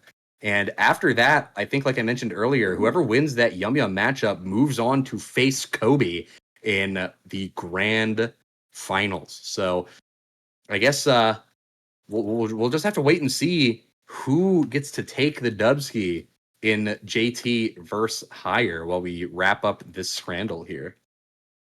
Yeah, as a okay, we just have cookies versus a pizza slice. How much I mean, are it's the like cookies? completely different. You know what I mean? The cookies are $5. A pizza slice with a can of beer, $15. Like $15 for one slice with a can of beer. Where are you buying this? Hello? probably Holy at a robbery. stadium, I guess. Oh my god. Dude, last time I went that to is a highway baseball robbery. game, I saw I went to a baseball game Oh, like in May. I'm There were saying chicken cans tikka of beer masala. sold for like $3. Like how do you do a pizza, Listen, piece of they pizza? at a- upcharge the Dude. heck out of that chicken I tikka mean, that's masala. true. I think I is the do like play me some here. good chicken tikka masala, but I think after we get this pick in of the chicken tikka masala, we're ready to go. I think these guys can get this MGE on the road as soon as they are ready. Oh, as we are, I think, starting to get ready. I'm going to be very excited to see Badlands Spire. I think the only time we've seen it so far is with Kobe on Badlands Spire. And I mean, every time we see that, it's always a show. But unfortunately, it's at it's the other person's experience because Kobe is just airshotting absolutely everyone. So hopefully it'll be a little bit more even because we do have Higher, we have JT, and we are going to go live. Yeah, going live to this match here. Looks like it's going to be a pretty good one. Very, very quickly off the bat. JT going to mop up that first kill. And looks like Higher struggling to get a lot of damage out. But as I say that, both of them are pretty much one shot here. JT looking for the angle, gets immediately disintegrated by Higher here. And it's a close game so far. And it looks like these mechanics are going to carry both of these players through, and it is going to be a very, very close game. Very close game indeed, and tied up Higher with the high ground, going to be able to not walk away with that. JT gets it, but Higher is going to be able to respond 3-3. JT jumping in, shotgun equipped, ready to lock and load as Higher on 1 health, not going to be able to convert as JT gets that one 3-4, jumps in, gets another. Nice little air shot coming out from JT, absolutely just denies Higher's momentum. He gets a third. Oh my God. He can't stop. JT starting to feel himself. He's getting in his groove right now. Air shots back to back to back. Can't stop, won't stop. That's another one. That's a double. Oh my goodness. Oh, gracious. and that was a little air shot. That was an air shot headshot. Oh my God. Oh my absolutely goodness. just. And this is the worst feeling, honestly. When you're in the situation as Soldier, where you're just getting air shot every single time, and you have like no opportunity at all to just like land and play the rest of it. It's just like, well, what am I even doing here, man? I'm just getting absolutely yoinked before I even start the fight. So JT doing really, really well so far. Has a 6-point lead, and trying to extend it. Should be able to. Got him down on the ropes. Higher, very, very weak. Tries to go for the high ground. Not going to be able to make it. He's going to be 13-5. I think when you're wowza. I think when you're in a situation like Oh my god. When you're in a situation like Higher there, oh my god, just getting air shot back to back to back. You just have to remember that MGE is a game of momentum. You just have to wait a moment. You'll find your groove in due time. You will find your groove, and you'll be able to start piling on the kills. And I think Higher is starting to get into a position where they can make things like that happen, getting their own air shot. Still half the score of JT right now gets thrown up into the air. That is a definite crater. And JT 17-8 right now. Oh my goodness gracious, did he just do that? That's somebody's got to get the bully hunters on this guy. I mean, oh my goodness. As JT looking in really good position to take the first part of this first map. He does get air shot out of the sky, but it's still only 10-19. He's got basically 10 more opportunities to try and convert this final one. Even if he loses this here, he's still looking really, really good. He does get air shot. Nice one from Higher. And he's going to be able to close the distance a little bit. Gets another nice air shot onto JT. Roles being reversed a little bit. JT, the one being almost auto air shot every time he tries to immediately jump in onto Higher. He's going to go for another one. Is going to be able to get hit by an air shot, but does get hit by a nice direct. They go in with the shotgun. He wins that again, and Higher managing to stay in just barely onto this Badlands first round. Higher is very weak, though, and JT will collect that kill to end the first round of Badlands mid. So Higher definitely found his groove for a moment. That's why I was saying you gotta remember, MGE is a game of momentum. You can find your groove very easily. It just takes a second. You know, if you're getting air shot back to back to back, obviously you've got to change something, but you will eventually find your momentum. You just have to slowly change things till you can figure out what is going wrong and get into your groove. That said, 4 kills coming out very early on from JT. Higher going to be able to mop one up of his own, potentially going to find the second one here as well. And yes, he will. 2 points down from. Wow, now only just 1 point down, but 2 points yet again. 5-3 in favor of JT. Nice air shot from JT yet again. What's new? Sky is blue. I mean, come on now, man. Yeah, JT absolutely just having so much great aim with those air shots, going for them and being able to connect them more often than not. Still Higher, gonna win that one. 3-point differential, 7-4. In the meantime, is Higher just desperately trying to see if he can convert this onto JT. Is gonna be able to get the shotgun shot off and connects it up as JT just gonna be on the back foot a little bit. Higher, really great stuff with that shotgun and those rockets. 6-7. Oh, nice air shot coming out from Higher. Is going to be able to win that one. And, you know, fortunately he did, because I don't know if you've ever experienced this, Eki, but sometimes in these MGE battles, as we have a little shotgun showdown, in these MGE battles, sometimes you get an amazing air shot, the most glorious air shot you ever did see. And you're like, oh my God, I'm the GOAT. And then you just end up losing the point. And you're like, what the heck was all that for then? I've had a few moments like that where I've done some friendly MGEs with some pals, and I'll hit the nastiest air shot ever, and then I will go and immediately beef every single rocket, every single shotgun shot that I need to hit to mop up the actual collecting kill. It is 11-9 though. Nice air shot from JT. Does get taken down though. A little bit of the same situation we were just explaining. Yep, going to be able to take it down. Tied up a game with a Higher getting that one. JT goes for the bomb, but Higher denies him with a well-placed predictive rocket over at the ground as they going to be able to get a 2-point lead. I think the first time for Higher so far. JT going to be the one on the back foot now, but hits another nice, amazing air shot. Is still going to be taken down, and you know that's one of those ones where you hit the air shot but you don't win it. As oh my God, Higher absolutely melts him. Unfortunately for him, he took a little bit of damage before the round really reset properly, so he started that next one off a little bit weaker. Another unfortunate quirk about MG is that sometimes that happens, but as it's tied up once again, Higher trying to make sure that he doesn't make this a walk in the park for JT. Gets a nice little headshot rocket and finishes it up with the shotgun as he gets popped up into the sky. 16-15. It's anyone's game. Yeah, this is one of the closest matches we've seen throughout the last couple games we've covered, even from the last day that we saw yesterday. A lot of close games, but this one I think is probably going to be one of the closer ones, obviously, until we get to Grands. That's, of course, going to be the closest. But, or at least I'd hope Grands would be the closest anyway.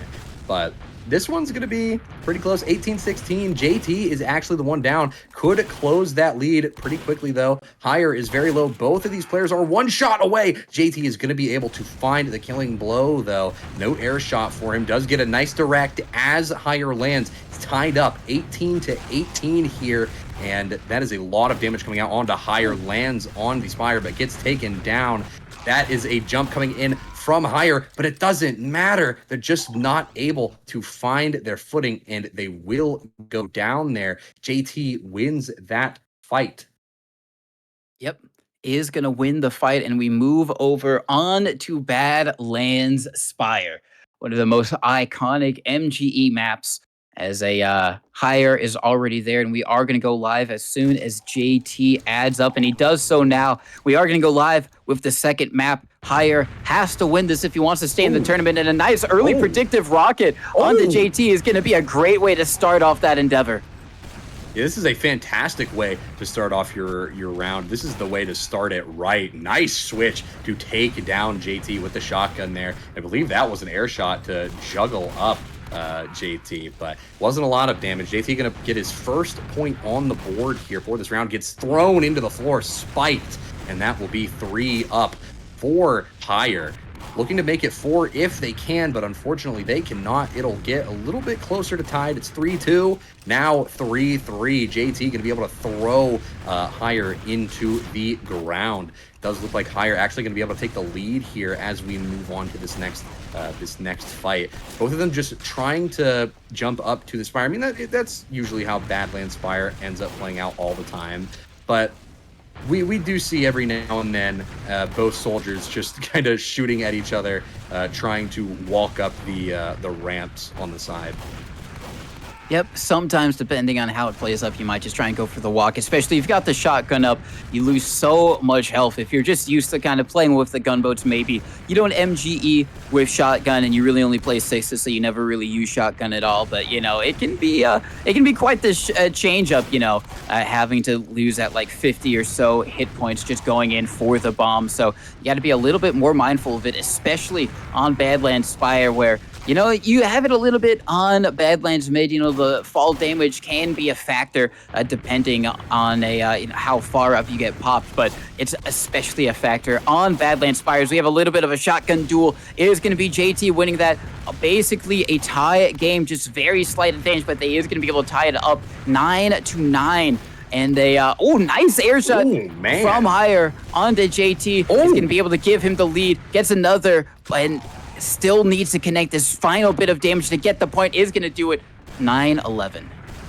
Yeah, it is not looking great for JT at the moment. Really struggling to get on to the height. Higher has a lot of good control over it. And I guess that is the one downside of trying to MGE on Spire. You know, if you can't get up to the height, you're just going to get rolled the entire time. But it looks like JT's starting to find their footing a little bit. 14-9 here, higher in a good position with a strong lead. 5 points, now 6 points above at 15-9. JT looking to close it out, but they haven't even gotten to 10 yet. They are struggling to find this next kill. They do manage to find their 10th, and they will hit an air shot onto Higher as he tries to jump up and contest the height. And now JT jumping from the opposite side of the Spire, landing some good shotgun blasts. 11-16 here as we see who can claim the first round of Badlands Spire. Another kill coming in, 4-point lead, nice air shot, double air shot coming in. Oh my goodness, JT, you cannot do that.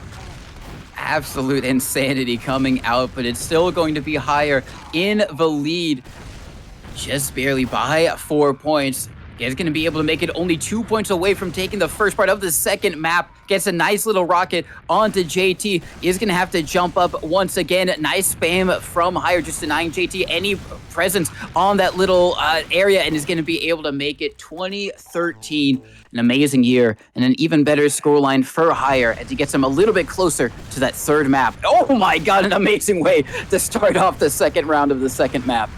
This is a fantastic start. Like you just said, this is amazing. This is kind of the best start you can ask for. Unfortunately, not quite able to steamroll that momentum, but nice air shot. They managed to find the kill. Higher doesn't crater, doesn't get taken down by the shotgun. Pepper from across the map does eat a lot of damage trying to hide behind the wall, though. Will probably go down. It's tied up 2-2. No air shot from either player here. Oh, but another air shot coming in from JT. The air shot machine. This guy's just printing them out. I mean, at this point, how many air shots do we think? How many air shots are we thinking that JT is like pulling out per game at this point? I've got no clue, but you know, this is honestly, ooh, that's a nice little one from Higher onto JT. But this is honestly one of the best kind of parts of TF2. It's the air shots. Like, come on, like everyone gets hype when they see an amazing air shot in sixes, and that's kind of like the fun part of Soldier v Soldier MGE, especially on a map like Badlands Spire, as we see another one come out from Higher onto JT, is that it's just kind of, oh, that's a nasty one. Air shot city the whole way around. And kind of the map structure just lends itself to just air shot after air shot. And it's one of the most fun things to see. Yeah, that is one of the nicest things you can see. I'm honestly surprised the score is still as low as it is right now, 8-8. We figure it'd be a little bit, deeper into the amount of kills that each of these guys could have, but I guess it is Spire, so a lot of that time is kind of just spent waddling around the Spire, trying to actually make your way up it, like we're seeing right now. So this map, I guess, plays out a little bit slower than something like Badlands Middle. JT is one shot away from dying and is trying to take the fight in with Higher, but just isn't able to get the final shot that is necessary. Now Higher is the one on the floor and struggling to get up. Can't jump anywhere. Well, actually, they probably could, but they would just get instant-nuked by JT, and good decision to just slowly make their way up the Spire and take the space that JT is kind of handing over to him. 11-9. This is a nice lead to have at this point of the game, but nice air shot from JT. Does concede the height for it. Both players getting air shot there. This is the dogfight of a century. And that rocket takes down JT. Goodness gracious. Just absolutely nasty air shots coming out. Higher hits a nice one onto JT, sends him down to the ground. Good bit of fall damage, and that's going to help Higher get that point. 13-11, very, very close from Higher to be able to take us to a third map. Just looking around, where is JT? He's over on the high ground, gets him with the easy little two-shot, and that's going to be him taking another one with the shotgun out. Isaiah responds, and it's just so back and forth, so close. Higher once again on the high ground. Not going to be able to convert with it this time, but JT on top. Can he convert? And he's going to be able to. 14-14 tie game. And a nice air shot to start off this tie game. A little bit of a clean slate, if you will. 1 point lead, another nice air shot. That's a double, going for the kill. Is able to get it before higher craters. JT is trying to lock in here, but gets air shot themselves. But a nice direct while falling down and shooting up. I mean, goodness. JT going crazy right now. Does get taken down, but they're still up by 2 points. An air shot coming out. Manages to dodge that one, but gets hit again. That's higher, finding another kill. 16-17, 1 point game right now. It could go to anyone at this moment, but a nice downward direct from JT. One more kill for JT, and he wins this round here. Is hiding behind the wall. Hire's expecting him to drop down, but JT's going to walk straight into him and take him down. That is that round there.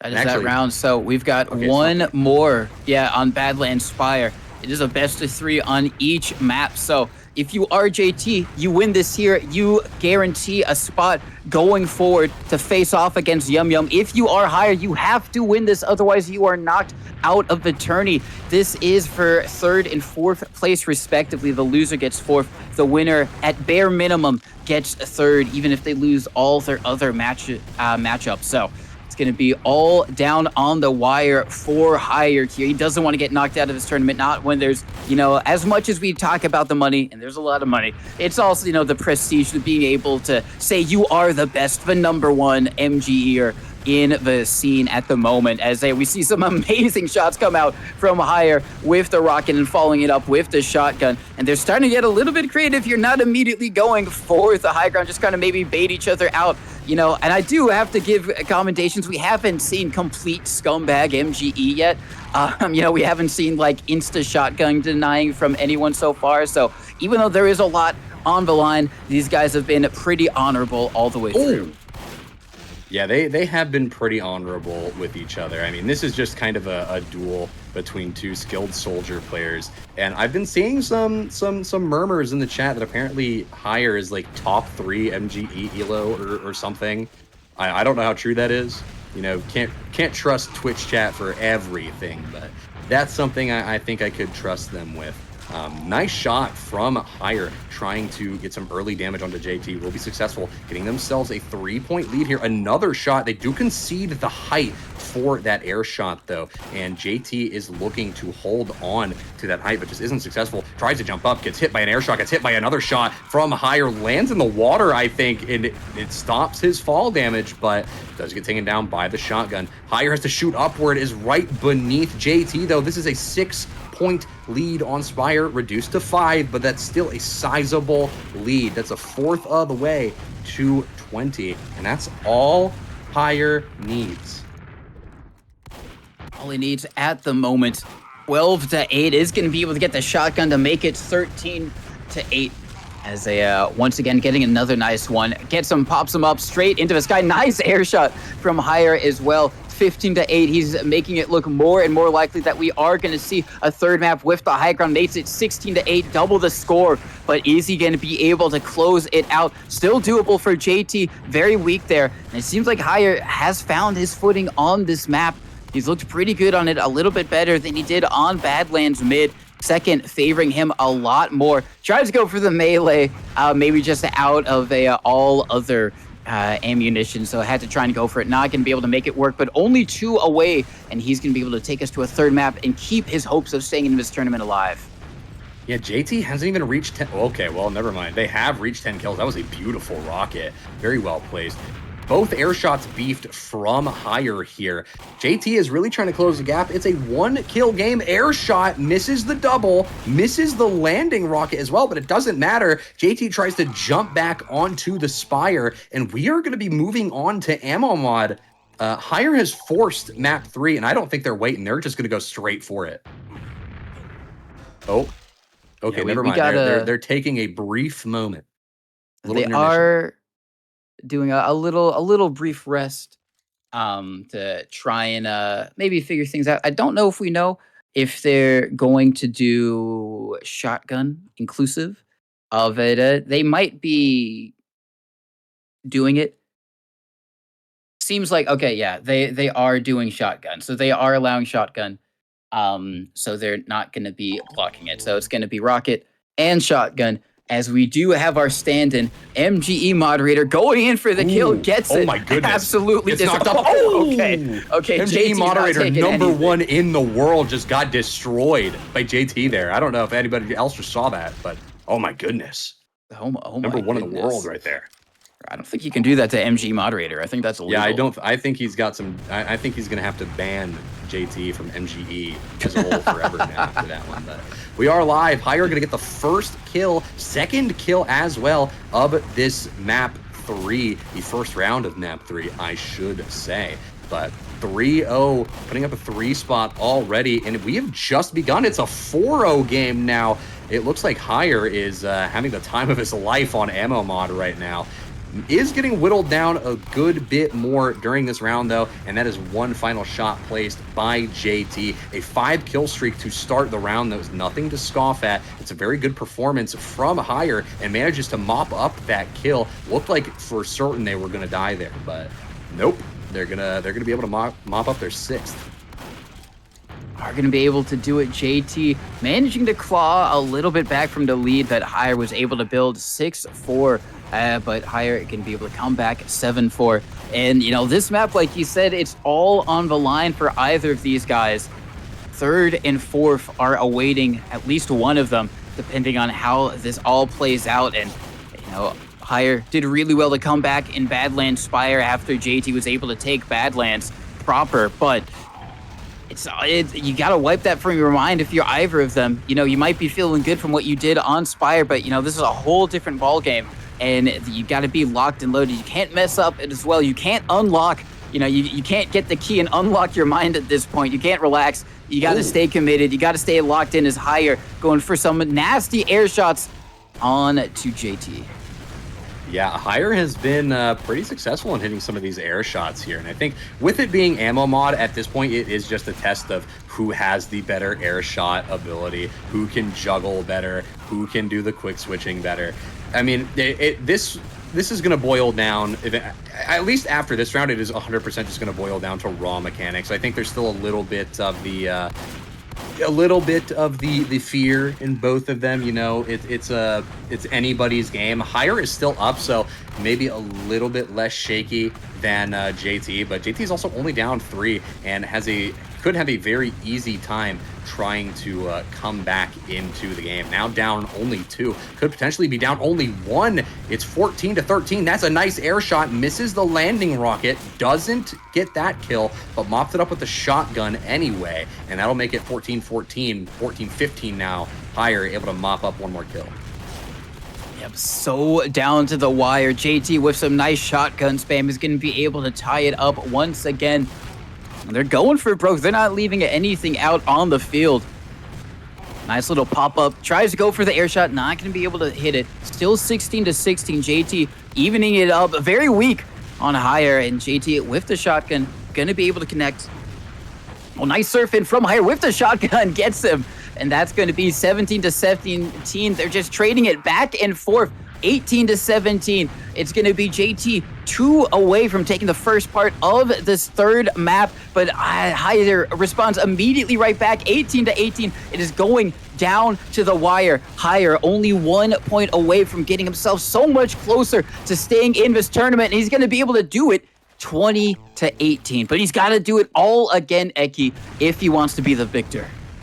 Yeah, he's got to get one more win on ammo mod. That's all it is. He's just got to get to 20 one more time. Doesn't matter by how much of a margin he gets to 20 by. He just has to reach 20. If he does, he wins this. He moves on to fight Yum Yum and has the opportunity to move up into the grands if they can manage to take Yum Yum down. That's 2 kills immediately responding. 3 kills now, taking the lead away from JT. Pops him up, gets the air shot. Hire is locked in, dialed in, put on game, is ready to win it all, and wants to go for the long haul. And, you know, he wants to go higher in this tournament, no pun intended.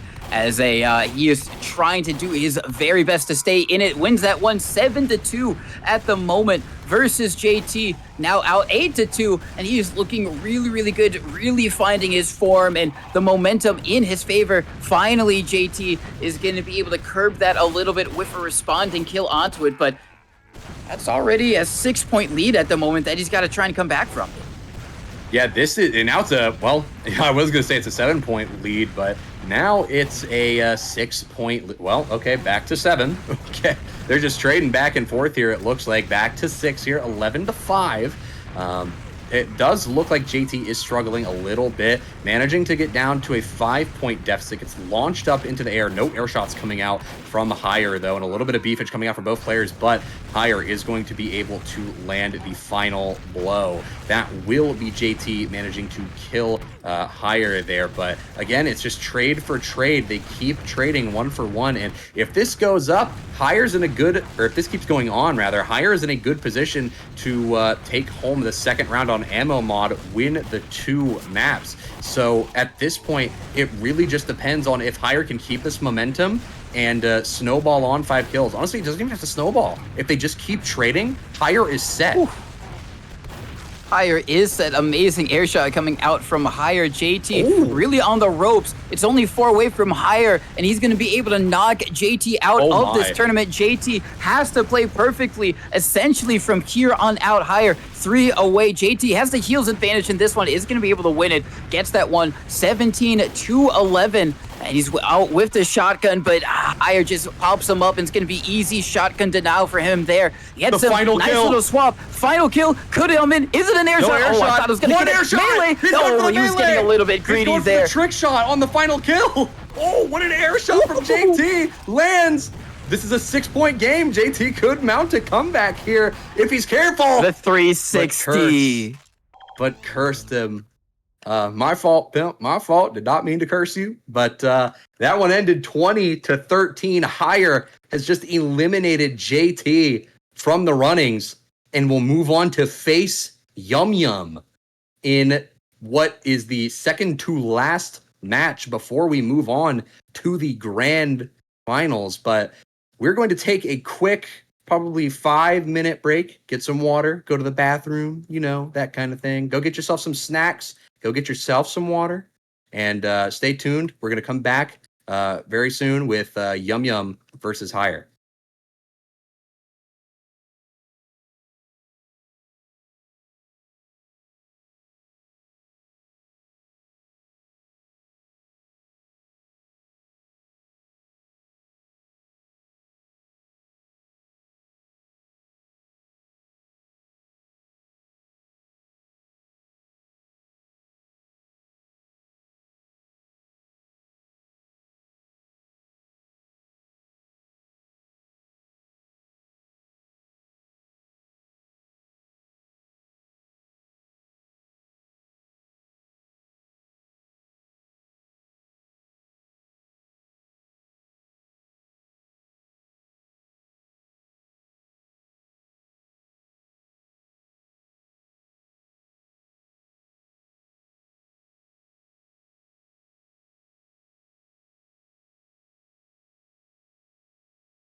one's taken over.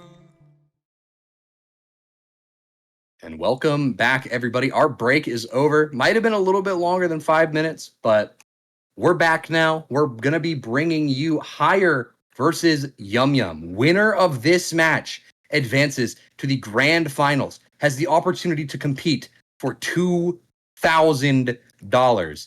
Although I think whoever loses this also walks away with 1,000, if I am not mistaken. The loser walks away with 600. Very 600, close. right. 1,000 is the second place prize. Yes. Right. So they're playing for a difference of 400, which is still a lot. I mean, you think about that, like 400 just as a winnings in general for a any tournament in TF2 is pretty good. But as we have a little bit more continuation of the scramble, I mean, we got the 10 for 10, man. I don't know if we're going to be able to do anything better, but no, we've just got them over in the server. Going to be Yum Yum versus Higher. As we saw, of course, we've got the little, I think they've already kicked things off as, it's going to be Higher on the shotgun soldier once again, and Yum Yum over on Scout. As we're going to have to see how it plays out as we start the first part of this lower bracket finals on Badlands Mid. This is, I think, the matchup everybody expected to have happen. Yum Yum Scout, as per usual, Higher on Soldier. We saw him playing Soldier a little bit earlier when they were playing JT. So I think this is what everybody thought was going to happen. But I guess at this point, it really boils down to, will we see any class swaps? Everybody today has been incredibly honorable. They've been sticking to the class they started with at the beginning of the game. And nobody's wanted to swap. I mean, maybe somebody's wanted to swap, but they've been honorable. They haven't done it. Right now, score is 5-4. Yum Yum is down 1 point, but could be closing that gap very, very soon. Tries to close the distance and is successful. Will tie up the score. Will actually get in the lead now, 6-5. Now 6-5, Yum Yum in the lead, 7-5, and he's doing pretty well. You're right, we haven't seen too many class swaps. I don't know if we've seen any in an actual, like, midway through a match. The only person I know who's played different classes properly so far has been Sandblast. He played Soldier and then Scout, but I think a little bit more intentionally, it was actually Banny, no longer in the tournament, but he was playing Demo, he was playing Soldier. I don't know if he played any Scout, but, you know, he definitely can, and he was really the only person that I've seen so far, aside from Sandblast, really just kind of put out different classes on different maps depending on how he felt and I guess what the matchup was. And we haven't really seen that from anyone. Kobe been pretty good. Obviously, we know he can play Scout, but he's been pretty confident on that shotgun Soldier. No one really forcing him to have to swap over onto Scout. As I don't know if Yum Yum or Isaiah is going to be the ones to do that versus him, but we're going to have to see who plays off against him, as it's going to be Isaiah with a nice little shotgun kill onto Yum Yum to try and close the distance. Closes it again, makes it a 12-10 game. Yeah, and I think that gap is going to close much faster than a lot of people are probably thinking it will. It's already 11-12. Does go back to a 2-point lead for Yum Yum. 11-13. Yum Yum is leading. And I think, Isaiah, Higher. He's aliased incorrectly. I can't believe this. Lands the shotgun blast, will get the pick that they need, but that gap immediately increases to, goodness gracious, I can't talk. Immediately increases to 2, now goes up to 3. And it goes back down to 2. So I think we're going to be seeing the part of the game where it kind of just turns into a trade battle where they keep trading kills back and forth. But if that's the way things happen in this game, Yum Yum is set to win the first round. Yeah, Yum Yum looking really good. Like you said, if it does end up just being trades, Yum Yum in good stead to try and win this. As Halu trying to trade out once again, is going to be able to get it closer to the distance just slightly, but thing is, he's got to have a pretty big swing if he wants to walk away with it, especially with Yum Yum only 2 points away from taking the first part of this first map. Going to be trying to juke and dodge, try to get in close and trying to connect, but damage isn't going to be able to make it work. Now 18-16, playing around the Hoodoo over on the low ground. Isaiah just going to stay up, tries to shoot down, jumps on the Hoodoo himself, going for the long range spam rockets now with the shotgun out. But Shoddy Boom Body, as Vinny once said, not going to be enough for him as he does get rushed down by Yum Yum, and he takes the first round of the first map. That was a very nice display from Yum Yum there, managing to clinch the round win, getting themselves a nice lead. It is actually, they're not having a lead for this one. They have a lead for the series, but they are not managing to hold on to it for this round. At least they're down by 2 points. It's going to be higher, finding a lot of those early kills, and it's working out for them pretty well. They're trying to play a little bit differently than that last round. They're not playing too differently. They're slowly shaking things up and trying to just figure out what works best against Yum Yum here, trying to close the gap, use that shotgun the best they can. Yum Yum choking on those pistol shots, just can't land him. Nice rocket from higher, could convert this to another kill. Ooh, but isn't quite able, or Yum Yum isn't quite able to, and higher will manage to fall. Yum Yum trying to close the distance, but it's just not working out too well for them. They are down by 3, now 4 at the moment. Oh, nice little rocket coming out there from Isaiah. Yum Yum trying to get in, but Isaiah having a good, healthy lead of 5 points. Obviously, there's still a long way to go in this round alone, so you can't be feeling too comfortable as it can slip away at just a moment's notice. As Yum Yum goes in, managing to dodge so much, is going to be able to get the point. 8-4, still double in the favor of Isaiah, but Yum Yum immediately nullifies that, going in quick. Over on the high ground, gets launched and stratified. Oh my god, nice little air shot rocket from higher. Sorry, I say Isaiah, I mean higher. That's what he's aliased as Eki previously said. So if you hear us say that, apologies, as it's going to be higher with a nice shotgun kill onto Yum Yum. As he, oh, that was an insane flick. That was one of those flicks where you just kind of flick and pray, and obviously someone's answering higher sprays as he's going to be able to hit that one. 13-5, having a much better second round in this first map. Yeah, higher is having a very, very good game here. A 7-point lead. Oh, well, it decreases a little bit here, but it's not a crazy decrease. You know, they still have a very sizable lead, a very strong lead as well. 7-point lead here again, and really higher is just putting on a show here. This is a very, very nice display from higher, just trying to maintain control of the center of the map here. Yum Yum can't really get that close. They can't close the distance all that often. They are managing to successfully do so here at the moment. They go for the melee kill and they get a Yum Yum with the basher kill onto higher. Oh my goodness. I mean, even though higher is still in the lead, that's definitely got to be some type of morale advantage for Yum Yum, at least in that point of time. Is going to be able to get one, but it's still going to be 6 points advantage for Yum Yum as higher plays around the crate, is going to get pistoled down only at 9 health, so not too much work for Yum Yum, all things considered, as higher going to be able to go duck hunting once again, shoots the scout out of the sky. Yum Yum just rushes forward, does a little bit of self-damage to higher, just forcing him to hit himself, but higher, great rockets, going to be able to take him down as things like we're heading into a third round of the first map. It's just going to be extremely close from here on out, but Yum Yum trying to nullify that, gets 2 back-to-back, might be able to get a third super duper weak. Higher only at 8 health is going to be able to win it. Higher 1 point away from getting us to a third round and is going to do it 20-14. Another good year, and we are going to be going in onto the third round of the first map.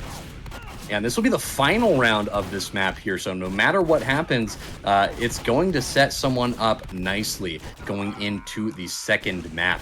If Yum Yum were able to win this, given the performance that they've been struggling to put on really up against higher here, that would put them in a nice spot going in. They have a cushy position. They can afford to make a handful of mistakes because, again, it's a best of 3 inside of a best of 3.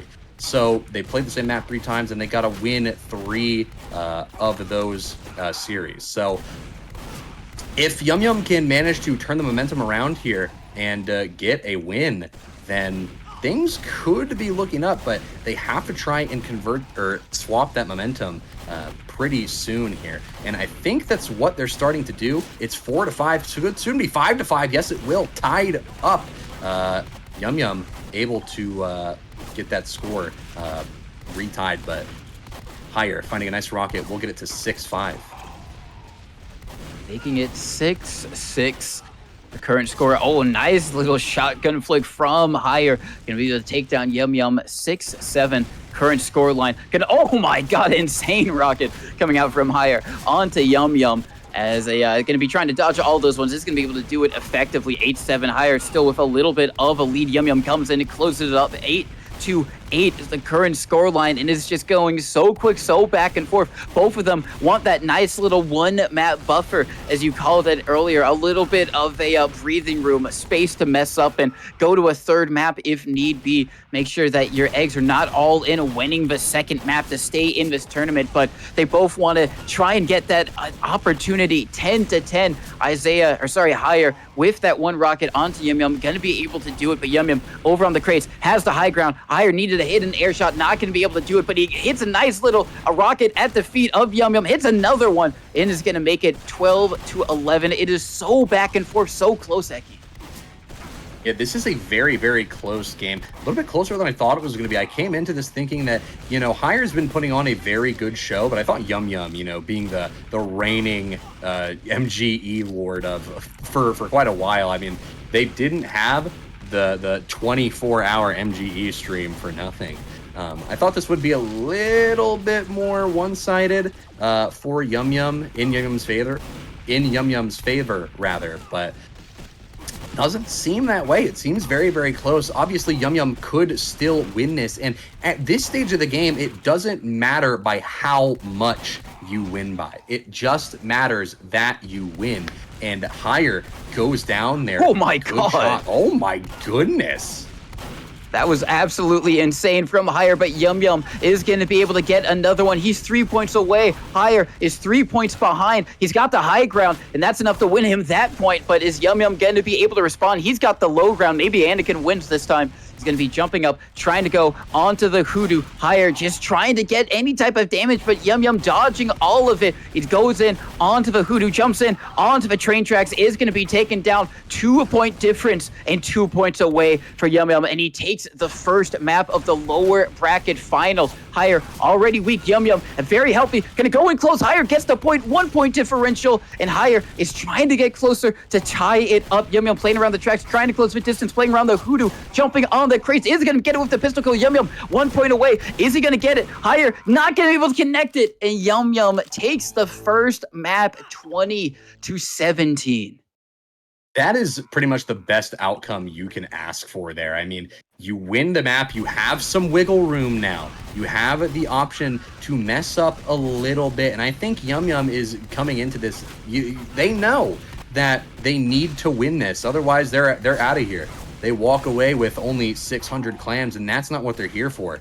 They're here for that whole 2,000, but if they win this, they've got to face the mighty Kobe 1920, and that'll be the match of the century for this MGE Cup, I think. But going into this product game, 4-2 in favor of Higher. Yum Yum is struggling to get that space closed and move forward with getting those pistol shots down. 5-3 now. They are able to mop up a kill here, and it looks like Yum Yum trying to play around this rock as much as possible, and that's honestly the best thing that they can do here. They just got to manipulate the height a little bit, force Higher to come into them. The same strategy we've seen for a while, but yeah, oh my god, what a rocket from Higher.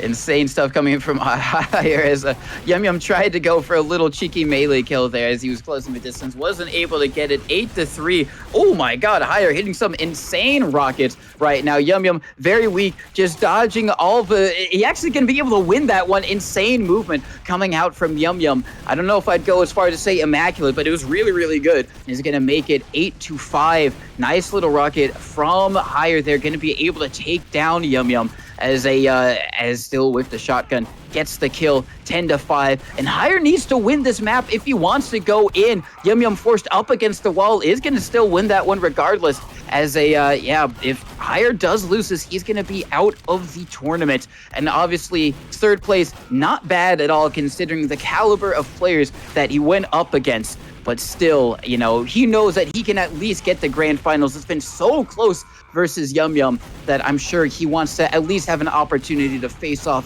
versus Kobe and get a chance at winning that $2,000.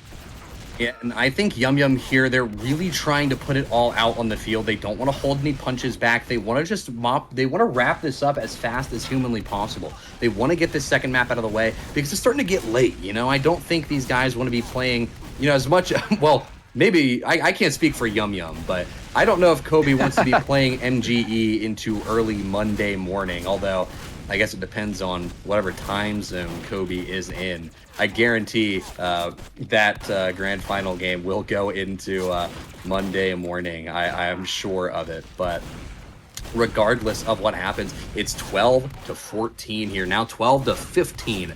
Yum Yum down 3, trying to find some kind of pick, but is just struggling to land the last final little bitty bit of damage, and they're down 5 now. They do manage to make that a 4 kill gap, but whether they'll be able to close it in this time will be up in the air. Oh, 18-13, and Hire's looking really good to take the first round here of the second map, and he just needs one more away. Probably not going to be this time. He's only at 2 health, and yeah, Yum Yum is going to be able to get that one. You can see Hire just trying to track Yum Yum, see where he's going to land, where he can shoot that rocket. Almost gets Yum Yum that time, but Yum Yum manages to eke out another kill, going in close, but no, Hire is going to win it 20-15 as we go in, and Hire needs to try and convert here on the second map if he wants to stay in, but Yum Yum, he knows that he doesn't want to go to a third map if he can help it. He wants to try and close it in on the second map, so this second round is going to be his start of his opportunity to try and do that. Yeah, that will be the start of the opportunity. Yum Yum starting off very, very strong. 3-2-1, gets a 3 spot very early on, and it does get that momentum taken out a little bit, but they're trying to find the win and get it back into their sails, and that is exactly what they're going to be able to do. Yum Yum finds a pick, but immediately gets it knocked out again. And nice rockets coming from Hire. Yum Yum just kind of stood there and took that one, but maybe Yum Yum will be able to find this kill, and yes, they will. It's 5-3, 2-point lead for Yum Yum here, and the match is slowly starting to heat up. 5-4, anyone's game at this point. Anyone's game, indeed. Yum Yum, like you said, with a little bit of a points advantage and just rushes in. I know sometimes as scout, that's just what you got to do. You got to, you know, go away with all of that. I'm going to just dodge rockets and just be like, all right, I hold W, I hit all my shots, you die now. And Yum Yum doing that to great effect with that one a couple of kills ago, but he's going to be able to get another, dodging around, playing a little bit further back that time with the pistol as Hire with the shotgun, pops him up into the sky, does it again onto Yum Yum with the shotgun, is going to be able to connect. And he's getting closer, is going to be able to take the lead for the first time in the second round of this second map. But Yum Yum runs immediately in, ties it up, and it is just so close between the two as Yum Yum going to be able to crouch under a Hire shotgun to be able to get another round there. Yum Yum is looking to get another kill here. A little greedy, I must say, going in with the pistol. Barely managing to land some of these shots. Gets taken down. Score tied up yet again, 10-10. Like I said, this is anybody's game. This could quite literally go in favor of anyone here. I seem to forget who won the first round. I don't remember who did, but maybe you could enlighten me. Yeah, I was sorry. Sorry. We're both spacing out here. It's getting late. No. I think I lagged out because I heard a part of your question. I just didn't hear the rest of it. Yeah, I said I didn't remember who won the first round of product here, so I was saying maybe you could enlighten me for it. Oh, yes, it was Hire who won it and is looking very, very good to try and take us to a third map.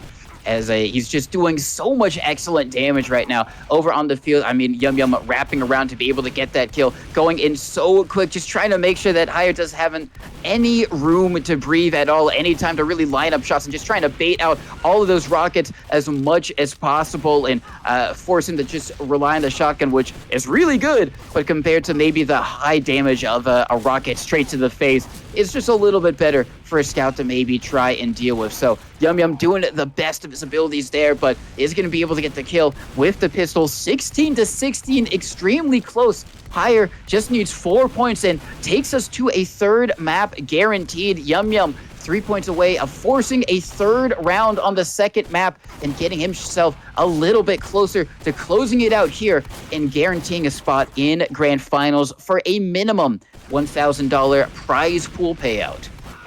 Yeah, Yum Yum wants to close this one out fast. They are 2 kills away, and soon 1 kill away. If Yum Yum takes this, they force the third round, and they could get 1 step closer to taking the, well, potentially $2,000 prize home. But if they win the third round, that they are now forcing, what a play from Yum Yum. But if they win this forced third round, they're sending higher home with only $600. Yeah, they would be sending them home. And you say with only $600, but like, well, that's true. $600 is $600. Yeah, I mean, I'm sure, like, in that, always go for the melee. Always got to respect it. A little bit too far away. It's very difficult to really get the melee on a scout, especially when you're not another scout. But, you know, props to Hire for trying to go for it. Didn't work out. Maybe trying to do what Yum Yum did to them earlier on. But it's going to be 2-2, tied up in the third round of the second map. And Hire, nice little pop and lock, going to be able to get that kill onto Yum Yum. Tries to go for the air shot. Very weak, but tracks him with the shotgun to take him down 4-2 in the favor of Hire. Doing his best to try and stay in the tournament, give us an all-soldier final, which would be very, very exciting to see. But I mean, Yum Yum on Scout has been just playing so well throughout this entire tournament that it would be shame to see him go out here. But, you know, it's got to be one of the two. And we're going to have to see if maybe it's Hire, if Yum Yum is able to come back and win this third round. Yeah, I mean, it's like we've been saying it a few times, but this is anybody's game. And no matter who wins this map here, they 100% deserve it. If Yum Yum wins it, they 100% deserve it. They've been slugging their way through the bracket the entire night. And so has Hire. Both of these players have been fighting through the entire night. And it's just awesome to see these guys still in it. You know, I feel like if anybody else tried to host this kind of tournament, there would be like 11 forfeits by now, and like the bracket would be half completed like in the first portion of this cast, and like it would just suck for everybody here. So thankfully everybody here is chill, and you know, they of course again deserve all of the money that they're going to earn regardless of what they place. But it's all tied up here, score 9-9, and again, at this point, if Yum Yum wins, they move on. They send Hire home with $600. I guess not only $600, but $600 they get sent home with if Yum Yum manages to win this third round.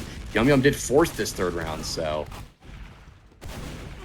Just amazing rockets coming out from Hire to be able to stay in and contend with Yum Yum. I mean, Yum Yum is doing an amazing job as well, just going in, trying to close the distance as much as possible, play the mid-range, and just keep Hire on their toes. But Yum Yum gonna be able to get that one with the pistol. Hire just whipping around with the shotgun at a moment's notice. Nice little predictive headshot rocket as well from Hire onto Yum Yum to stop him in his tracks. Hire 5 points away from taking us to a third round, but Yum Yum has something to say about that with the pistol. Goes for the air shot, is going to miss it, sees Yum Yum on the high ground, gets the shotgun shot, is going to be able to take him down. Nice shot from Hire. Oh my god, another nice rocket from Hire onto Yum Yum. Now whipping around immediately with another rocket. Yum Yum very weak, gets the pistol kill from long range. Really great stuff there, was able to out hit scan Hire, who had the shotgun equipped, locked and loaded. Now Hire going in, tries to get him, but no, the pistol from Yum Yum too deadly for Hire to contend with. 17-15. It is anyone's game, all to play for as Yum Yum is looking closer and closer to tying it up and guaranteeing himself a spot in the grand finals. It's a tie game, Eki. It is all down to the wire. It is neck and neck right now. 17-17. Hire is going to mop up a kill. 17-18. Yum Yum right in Hire's face. Gets a nice meat shot there. Doesn't manage to find the kill though. 19-17. Hire could force the third map Doesn't seem like it's going to happen just yet, though. Yum Yum gets some good damage early on in this fight. Doesn't take any for themselves. Higher is struggling to locate Yum Yum. Nice rocket! And they managed to mop up the kill. They force map 3. We're going to ammo mod. Bro, that was an absolute insane flick from Higher. What the heck? Oh my goodness. Dude, like I'm gonna be honest, I thought he lost that round.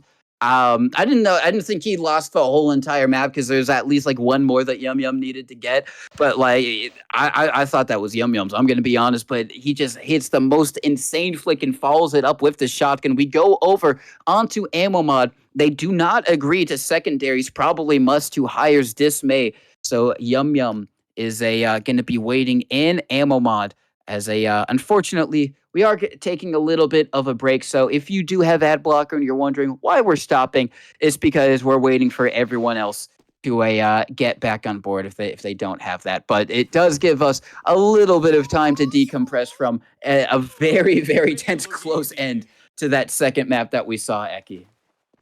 Yeah, it is looking very, very close. I thought this was going to end with a two-map series. I honestly thought, I thought it was going to be a close 2-map series. I thought it was going to be a 2-1, 2-1 the whole way through. But I didn't think we'd be going to the third map. I really didn't think we would. I thought Yum Yum wouldn't have had this, heavy-handedly in the bag, but would have had this one in the bag. But I'm not complaining. I like getting some good TF2 coverage on these streams. I like getting some nail-biting gameplay coverage. So, I'm all for it. And again, they're not agreeing to the secondaries, I don't think. So they've been given the go-ahead. They can go ahead and start playing whenever they please. And I think we are about to go live. Yum Yum already in Higher's face and not pulling any punches. Takes a lot of damage here. Pretty much it is exactly 1 HP here. Gets blown up 1-1 early on. 2-1 now. Yum Yum able to find that second kill and is just using their movement very, very well. That's really all you can do here in ammo mod. You just have to bait out those rockets. And I think here Higher is at the disadvantage. Yeah, I don't like to analyze too much, all things considering, because all these players, hell of a lot more gifted than I am and better. But we are going to see I do agree that Higher at a little bit more of a disadvantage, especially without that shotgun. He swapped over onto the original, maybe for a little bit more alignment purposes, instead of the regular rocket launcher, if that helps him out at all. But it's going to be a little bit of an uphill climb for him, without that shotgun by his side, because if you weren't paying attention, you don't know, in this tournament, for Ammomon specifically, they can either agree to secondaries, so the shotgun for the soldier and the pistol for the scout, or they disagree. And the default is no secondary, it is primary only. So for that, the soldier, he's got no shotgun to help him out. So it's going to be a lot more difficult, and it's a lot different from how we've seen basically every other soldier play so far in this tournament, using the shotgun to great effect. Higher has been one of them, but this puts him out a little bit outside of the comfort zone. No shotgun, no secondary to rely on, so it is really all about that rocket placement and if he's going to be able to juggle Yum Yum up. Yeah, and as you say, juggle Yum Yum up. That is exactly what is going to happen. Yum Yum get launched into the air, but Higher just wasn't able to mop up the kill, wasn't able to find the landing rocket. Nice strafing from Yum Yum here, completely 360ing around Higher. It's 15-9. This is a pretty hefty lead to have in this game. 16-9 now. That's reduced back to 6 points ahead. Now only 5 points ahead. It looks like Higher is starting to find his groove. Yum Yum could potentially take the momentum, take the wind out of their sails, but it does look like Yum Yum is not too keen to let that happen. Yum Yum wants to end this one quickly and move on to those grand finals. It's already 18-12. 2 more kills for Yum Yum will do it. Will seal the deal for this first round, and we'll have to go on to the second, where Higher will probably have to play a little bit more risky and do some things that he probably wouldn't normally do, try and get into Yum Yum's face. And Yum Yum will win this first round 20-12. 20-12 in the favor of Yum Yum. Higher going to be able to go on with an early first kill, and this is so crucial. It's going to be tied up, and if Yum Yum wins this one, he is guaranteed back into a rematch versus Kobe 1920, a grand finals that most people would have probably assumed when they saw the roster for this tournament. Both of them well-known, incredible MGEers and just DMers in general, both in sixes and in the MGE art form itself, and have shown it off a lot tonight. But Higher trying to take away from that expected grand finals, getting a lead of 3 points. It's only a little, but you just need to win by one, Eki, and you can move your way on up. Oh, nice air shot. Oh my goodness. That's what I've been saying. You know, at this stage of the game, at this point in the bracket, it doesn't matter how much you win by. The only thing that matters is that you get the win.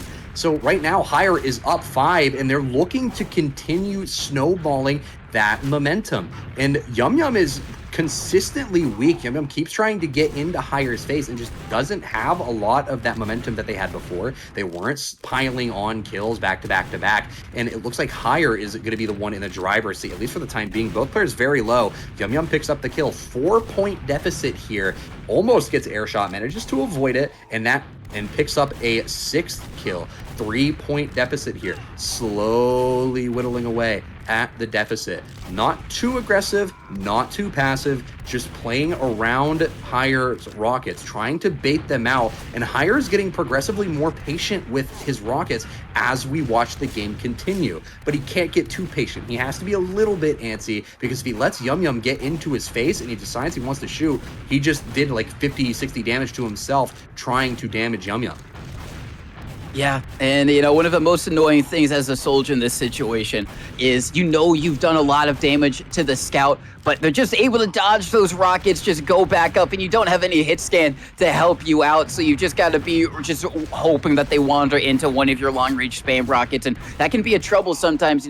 Maybe Higher gets a lot of damage onto Yum Yum, but the thing is you also have to finish it out, which he's been doing a pretty good job of doing in this second one.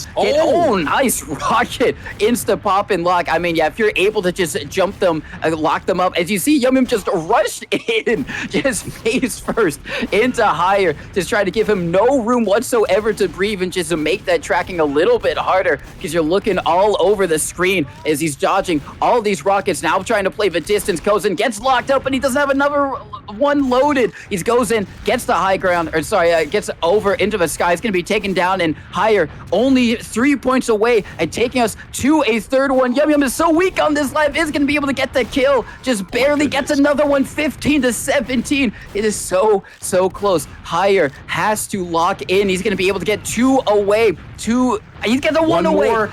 He's in 1 point worth of melee distance. Oh my goodness. Yum Yum just has to get 4 more here. 3 more for Yum Yum, and they close it out. They move on. They advance to fight Kobe, but I don't think Higher wants to let that happen. Yum Yum trying to land that final pellet, makes it go up to 18. 19. It is a 1-point game. This is match point, series point. Yum Yum takes down Higher and advances to fight Kobe in the grand finals. That was as close as you possibly could make it. 19-20 was the final scoreline. And I think it's no coincidence that the person that Yum Yum is going to go up against is Mr. 1920 himself. Kobe 1920 has been waiting this whole time, eagerly anticipating who is going to fight him. And it turns out it is the person he sent down to the lower bracket. Yum Yum is here. He's back. He's clawed his way back. He's fought his way through the trenches, Eki, and he is coming back up once again to try and reclaim the MGE throne from Kobe. As they're fighting, obviously for money. There's $1,000 on the line right now between first and second. So there's a little bit of money, but there's also the pride, also the glory, and everything that comes with being able to call yourself the MGE World Champ. I mean, there is a lot of strength that comes with that title, calling yourself the MGE World Champ. But like you said, I think it is no coincidence that Yum Yum and Kobe are the two we see fighting in the grand finals. We were saying it when we were covering them fighting earlier.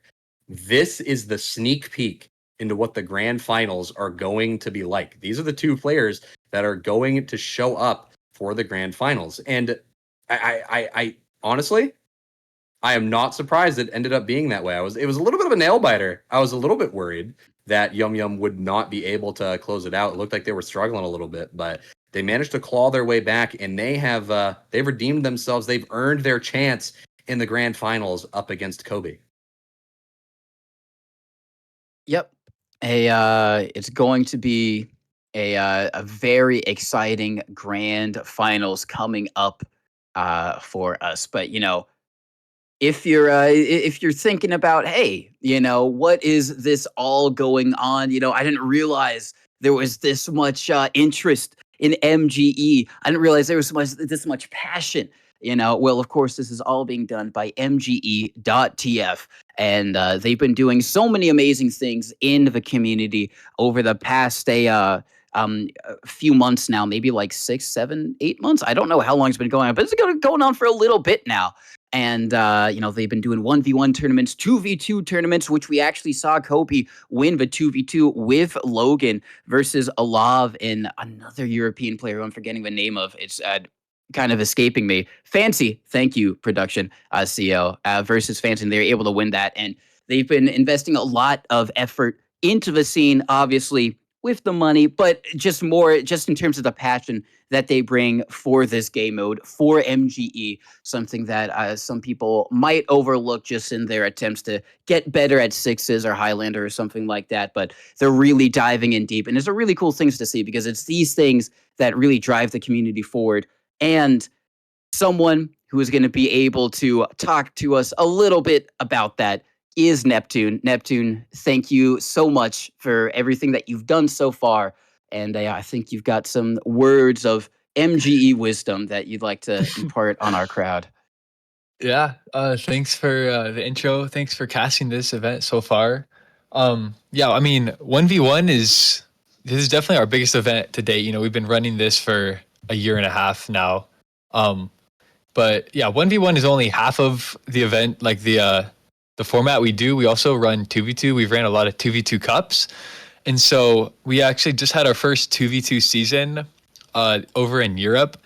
We had some divisions. We had Premier, Intermediate, and Open. And so like if you scroll down, you can see all the teams that signed up. So this was just a 2v2 MGE league with 8 weeks of matches.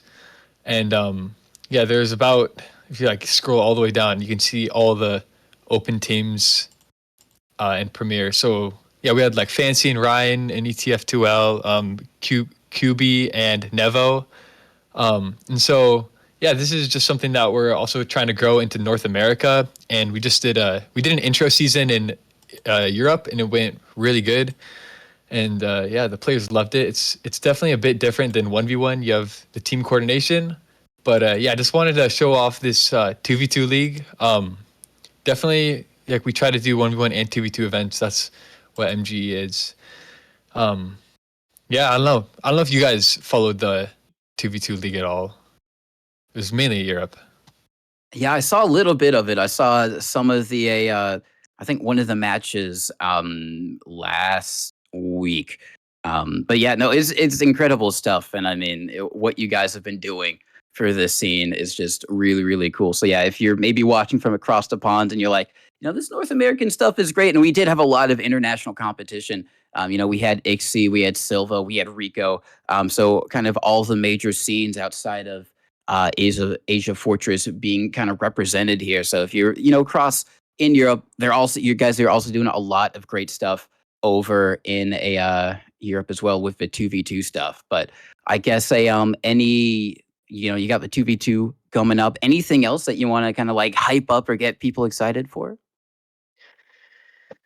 I mean, honestly, our next upcoming events would be the next 2v2 season, whenever that is. So stay tuned for that. We'll be running in North America and Europe. So yeah, just stay tuned for that, and we'll try to keep running these events for the community. There hasn't really been like actual MGE competition, and I know 1v1 can like sometimes like you can have bad actors that deteriorate the gameplay, but I mean we've seen really fair gameplay and the matches have been amazing. I've loved watching them today even, and yeah, even 2v2 as well. So yeah, that's all I got, guys. So let's get into this grand finals.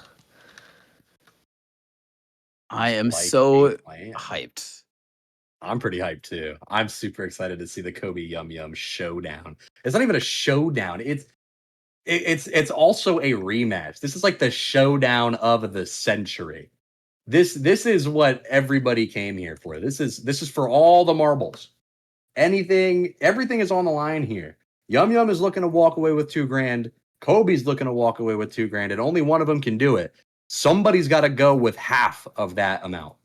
And I honestly think it's a toss-up. Yum Yum's had a lot of time to keep grinding and keep playing, but you can only do so many, long hauls of MGE. You can only play MGE all day, so many times. I do think Yum Yum is at the disadvantage solely because they have been playing for so long. And Kobe has had a lot of time to just sit back, relax, and chill for a little while we wait for this final match to have begun. But things are situated now, and at this point, we are just waiting for things to get ready. I mean, I honestly don't know what to expect for this matchup. I don't know how close it's going to be. Obviously, I'm hoping for a 2-1, 2-1, 2-1 for every map because that is the absolute closest you can get it. But I don't know. Regardless of what happens, this is going to be probably the best MGE 1v1 that we'll see for a good bit, or at least until the next World Championship. No, I definitely 100% agree. It is going to be down to the wire. Kobe 1920 versus Yum Yum. And I think we're going to be seeing a lot of that number in his name and a few 1920s. Maybe he got that because he was able to just win as so clutchly so many times, 19-20, and he just clutches it out and is able to get out on top. So hopefully that'll be the case if you're a Kobe fan. And if you're a Yum Yum fan, you're going to be hoping that he's eating good tonight and is going to be able to do better than his previous attempt in the upper bracket final, where he was facing off against Kobe, wasn't able to quite make it stick, and got sent down to the lowers. And these guys, we've seen it so far in this tournament. They've got impeccable aim, immaculate movement, just insane DM from top to bottom. It's just going to be, it should be a fight for the ages. Yeah, 100% I agree. I mean, like I said, this is going to be one of the biggest fights for the MGE.TF, like just any tournament that they host until the next one, I would assume. Maybe we'll see a Kobe 1920 and a Yum Yum rematch in the next World Championship. We could have the reigning champion, the the man defending his belt while someone tries to take it away from him. And I mean, it would only make sense if something like that were to happen, that it would be Yum Yum and Kobe fighting each other in the grands yet again. But looking a little too far ahead into the future for that, I think we got to focus on the matter at hand, which is the first ever World Championship. Still Kobe and Yum Yum facing off against each other, but we have to see who gets the belt in the first place here. Yeah, we do have to see who gets the belt. And I know we've said it a little bit, but just to sink it in, the winner of this MGE fight is going to be getting $2,000. And if $1,000 gets you a half-eaten Big Mac, I'm sure that 2,000 should definitely get you the full Big Mac. Maybe not the fries. Maybe you got to pay a little bit extra for that. Let's come on. but it's it's a bit of money to take home, and a $1,000 difference. I'm sure once we get down to the final stages, we can say how much money each shot is worth, how much money each click of your mouse is actually worth, which is an insane thing to try and comprehend when you're just going in onto your MG and you're just trying to battle it out. So I'm sure once it gets down to the wire, I mean, I've never seen, going into lands, I've never seen Kobe look nervous. He always just looks cool, calm, and collected. So I'm sure he'll be that the whole way through. And Yum Yum, he's done this so many times. I mean, he literally did a 24-hour MGE stream. And we already said how we saw it at the beginning. Went to sleep, and then we came back still MGing, and he didn't even look winded, man. It was just another casual, just like easy day for Yum Yum. So both of these guys have got MGE running through their blood. So I think it's gonna be very exciting to see who gets out on top. Yeah, I mean, like we said with that previous match between Higher and Yum Yum, whoever wins this is very, very deserving of it. And even more so now. Both of these players have slugged through the entire bracket, 1v1 after 1v1 after 1v1, playing countless maps, getting countless frags, reaching 20. I mean, so many times at this point. And I think once this is over, they can both breathe a hefty sigh of relief. And regardless of what they walk home with, somebody's walking home with 1K at the bare minimum. It's $1,000 in your pocket, all for you. Nobody else is getting that. That's 1,000 clams for you. So whoever wins this is very deserving of it. Whoever gets the 2,000, 100% deserves the 2,000. Oh yeah. Definitely does deserve, as we oh, maybe there's a little special person coming in here with the steel chair out of nowhere. It's the MGE moderator. Oh my goodness. God. Oh my god, final boss MGE moderator. Jeez, like I mean, listen, that guy looks absolutely just buff cracked out of his mind. Like, listen, if you want to get swole, if you want to get gains, be like the MG moderator, play MGE.tf. That's how you do it. Everybody wants to be the MGE moderator. That guy's the #1 rated in the world. He's got like 6,000 elo. Actually unbeatable. Nobody's been recorded beating the MGE moderator in history. For as long as MGE has existed, the MGE moderator has been lurking in the shadows, picking off the high elo players one by one. He feeds on their power. He feeds on their souls. When he takes them away in a 20-0 fight, he feeds on that power. Is he like the Batman? You know, he like lurks in the shadows and just like takes them down.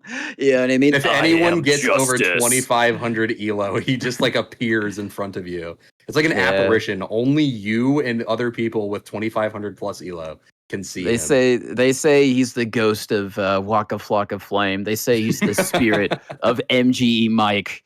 Who is this man? We don't know. Every MGE arena is personalized, and the MGE moderator is behind each and every single one. And I don't know if we have a Gamba set up in the chat. I think we do. So if you want to throw some channel points toward your prediction of who's going to win the grand finals, you still got 15 minutes and 26 seconds to get a prediction thrown in there. You can absolutely still get some of your Gamba on if that's what you want to do. Oh. And we are slowly but surely, we are all filing into the server, getting a few back-end things swept up nice and tidy, getting it all ready for the grand final coming your way very, very, very soon. We promise. We won't make you wait too much longer. You will get to see Kobe and Yum Yum duke it out eventually in due time. But good things are worth waiting for. You know, you got to have a little bit of patience. Yep. Is worth waiting for as a sorry, just all of us loading in to see this final battle. And it's a going to be the same as the others in the playoffs. It's going to be a best of three. So best of three on each respective map, and then it's going to be best of three in terms of the map total. So Kobe is waiting patiently over on Badlands mid. And I am going to be interested to see how Kobe has to adapt if we do get to ammo mod. Last time they played, we didn't get that far. Kobe was able to take it in two, but Yum Yum joys on to Badlands mids, and this is it. This is the grand finals. Kobe 1920 versus Yum Yum, fighting for $1,000 between them, $2,000 for the winner, $1,000 for second in the MGE.TF 1v1 World Championship. And already we have a tie game, Kobe hiding over in the house. And I think this might be where we start to see a little bit of those MGE shenanigans, as every kill, every shot matters so much more, Eki. Oh, that's a nice air shot. Goodness, like you said, everything matters so much more in this grand final. You're competing for a much larger sum of money. And again, it's all for you to do what you please with it. So really, these guys are, goodness gracious, these guys are trying to leave it all on the field. They're not going to pull any punches. I know we've been saying that for a while, but it seems like now is the time for people to just not hold anything back. Every strategy needs to come out if you feel like you are struggling, if you feel like you need to change something, if you feel like you need to adapt.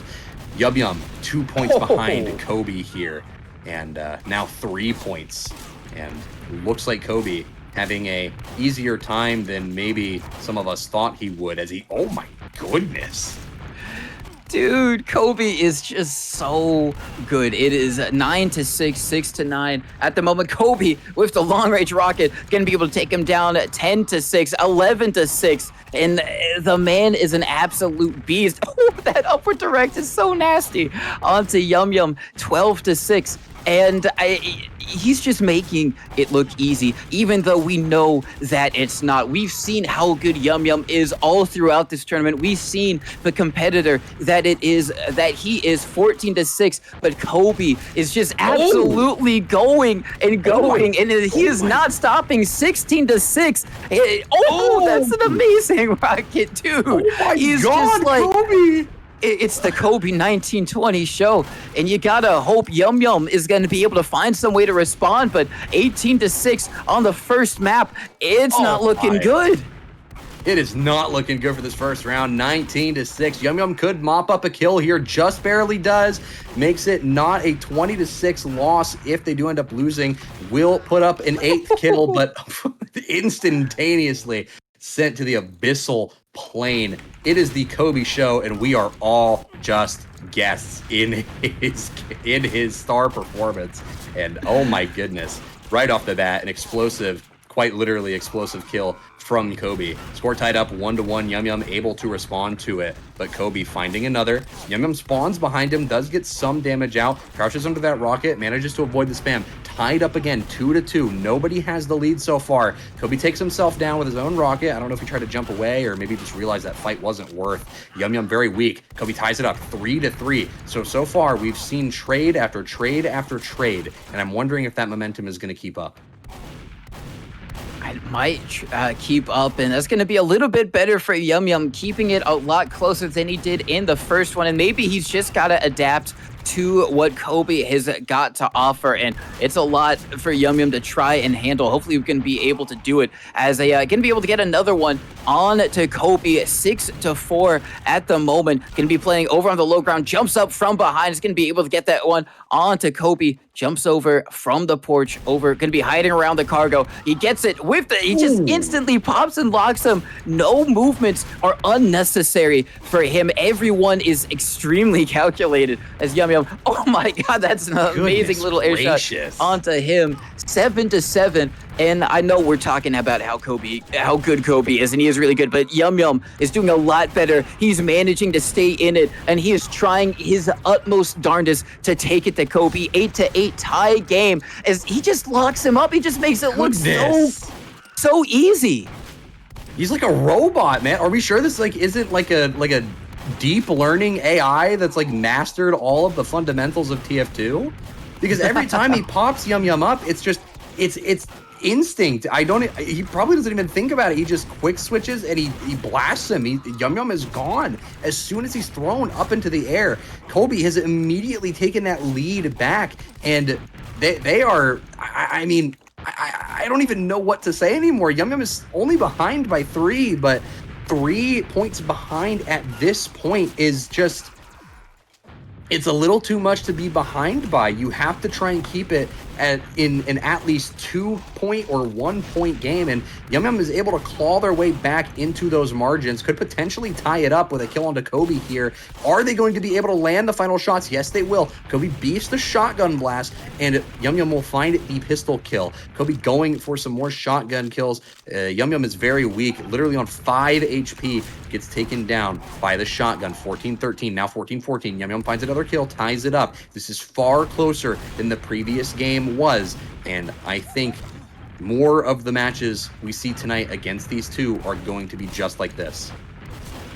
Just like this. It'd be very great if that is the case, but Kobe once again taking the lead 16-14, 17-14. As soon as he gets Yum Yum up into the sky, he's just able to track him down with that shotgun. Yum Yum playing the low ground, getting Kobe down very weak, goes in for the kill, is going to be able to get it 18-15, still doable for him, gets blasted up on top onto the high ground, but Kobe with the shotgun takes him down. Now Kobe one away from taking this first map. He's very weak. Yum Yum going to be able to get that 19-16, and as Kobe tries to track him down, Yum Yum very weak. They're both very weak. Yum Yum very low, and he's gonna be taken down. Kobe immediately switches over to Via as we go in onto map 2.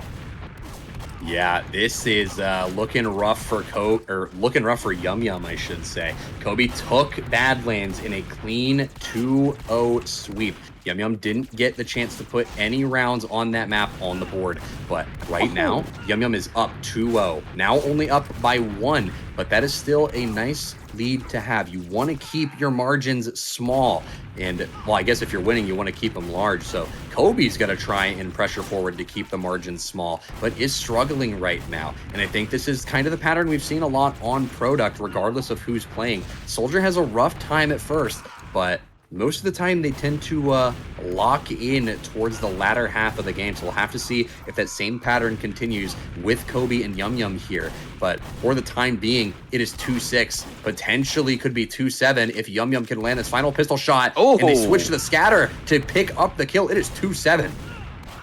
Yeah, I think the highest lead that Yum Yum has had so far, obviously Kobe gets one, makes it 3-7, but Yum Yum looking a lot better on Viaduct than he did on Badlands mid. Going to be able to take Kobe down, bad health with the pistol, whips it out, is going to be able to connect with that one.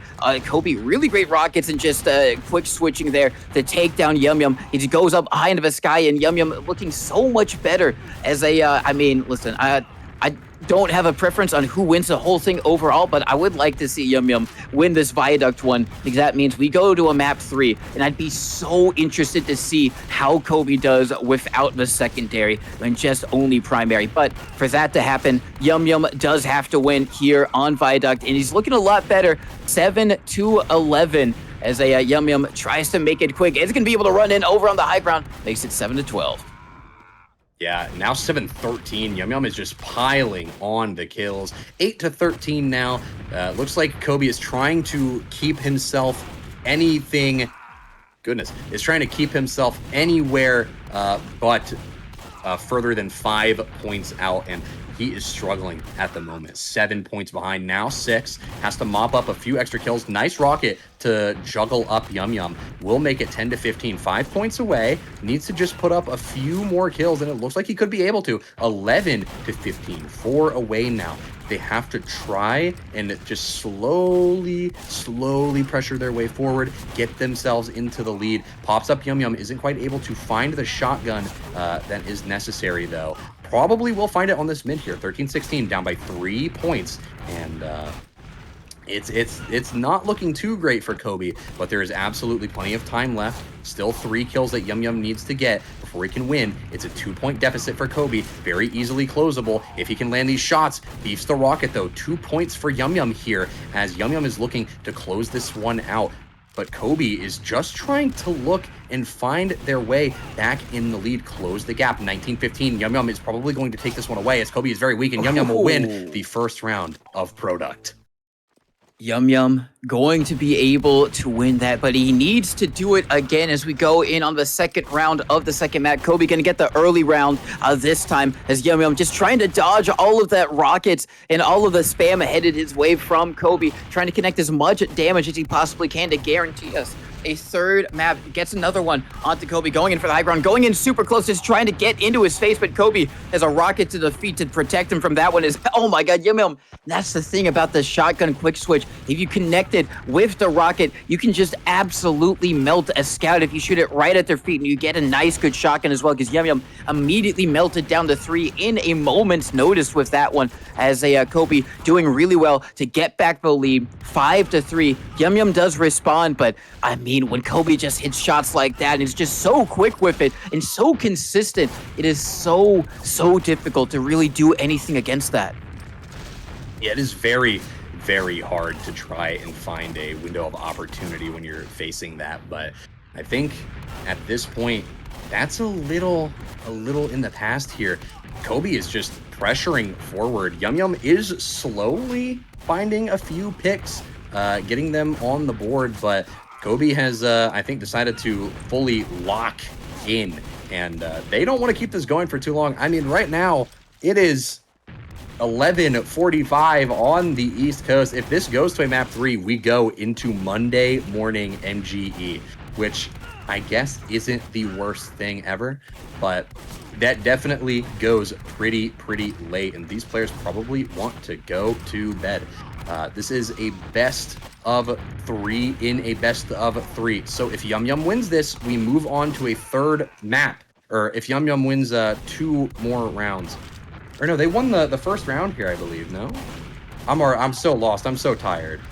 Yum Yum won the first map on Badlands. Kobe won the first map on Badlands, and then Yum Yum won the first round of... Oh my god, amazing air shot from Kobe 1920. Yum Yum won the first round of the second... Oh my god, another amazing air shot. As soon as you try and say anything, Kobe's like, nah, watch this air shot instead. And they're great air shots, so can't... Oh my god, he's just so good, dude. Okay, so... we've got one more round here on Viaduct Middle, I believe. I think Yum Yum didn't quite know that. Duking it out here, I think, maybe. Maybe Yum Yum wasn't aware. I think Yum Yum and Kobe are duking it out here. But they're dialed in here. Kobe is looking to close out Product here, as just needs one more win to do so. And if he can make that happen, he's going to walk away with a hefty chunk of change. Hefty chunk of change for whoever wins this one. And this is a must-win for Yum Yum, because if Yum Yum doesn't win this, Kobe 1920 is going to be our winner. So this is Yum Yum's time in the tourney, his chance of winning that $2,000 on the line. If Kobe wins this, he is going to be the world champion MGE Lord for this MGE.TF tournament. And he's doing so well with that long-range rocket. Going to be able to tie it up 6-6. Yum Yum coming in close. Has Kobe down to 50 health. Going to be able to connect that scattergun shot. And then once again onto a new life. Kobe trying to go for the air shot. Not going to be able to find it. Trying to track. Doesn't find him. Yum Yum gets the kill. Going to be 8-6. 7-8 now, as Kobe is able to mop up another kill.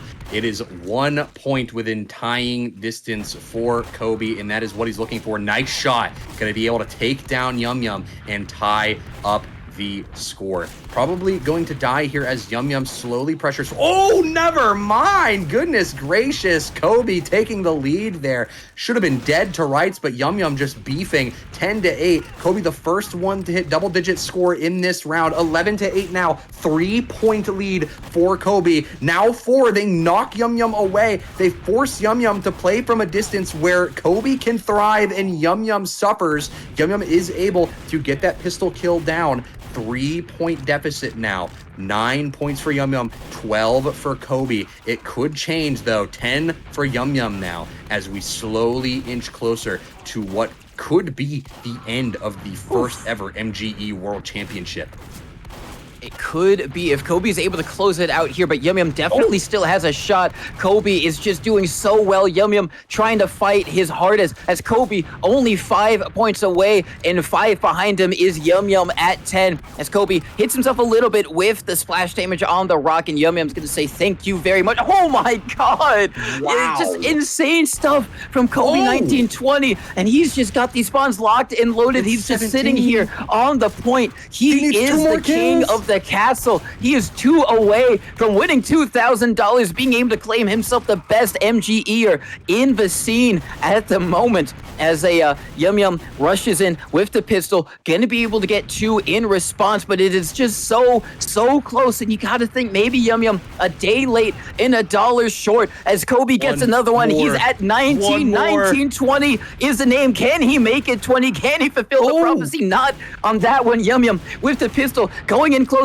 Kobe with the rockets. Yum Yum just rushing around. He knows it's on the line with an amazing direct. Kobe. Soul Reed to end it all. Kobe 1920 walking away with $2,000 in the first ever 1v1 MGE World Championship. And as you can see on the left side of the screen, walking away with a beautiful first place badge. Yeah, I mean, we didn't really actually talk about it, but those badges are actually so sick. Just like that, They even really the are. participant badge is The participant badge absolutely is such a nice color, man. insane. Just really, really cool. But yes, huge props and congratulations to Kobe 1920 for a just absolutely having an amazing time in this tournament. Just going through and dispatching all of his enemies with a some amount of a relative ease. And if it wasn't easy, he certainly made it look easy because, oh my God, just the shots that guy can just hit so consistently too. Like that's the thing. Like some of them, sure, you know, we've all hit some pretty nutty shots.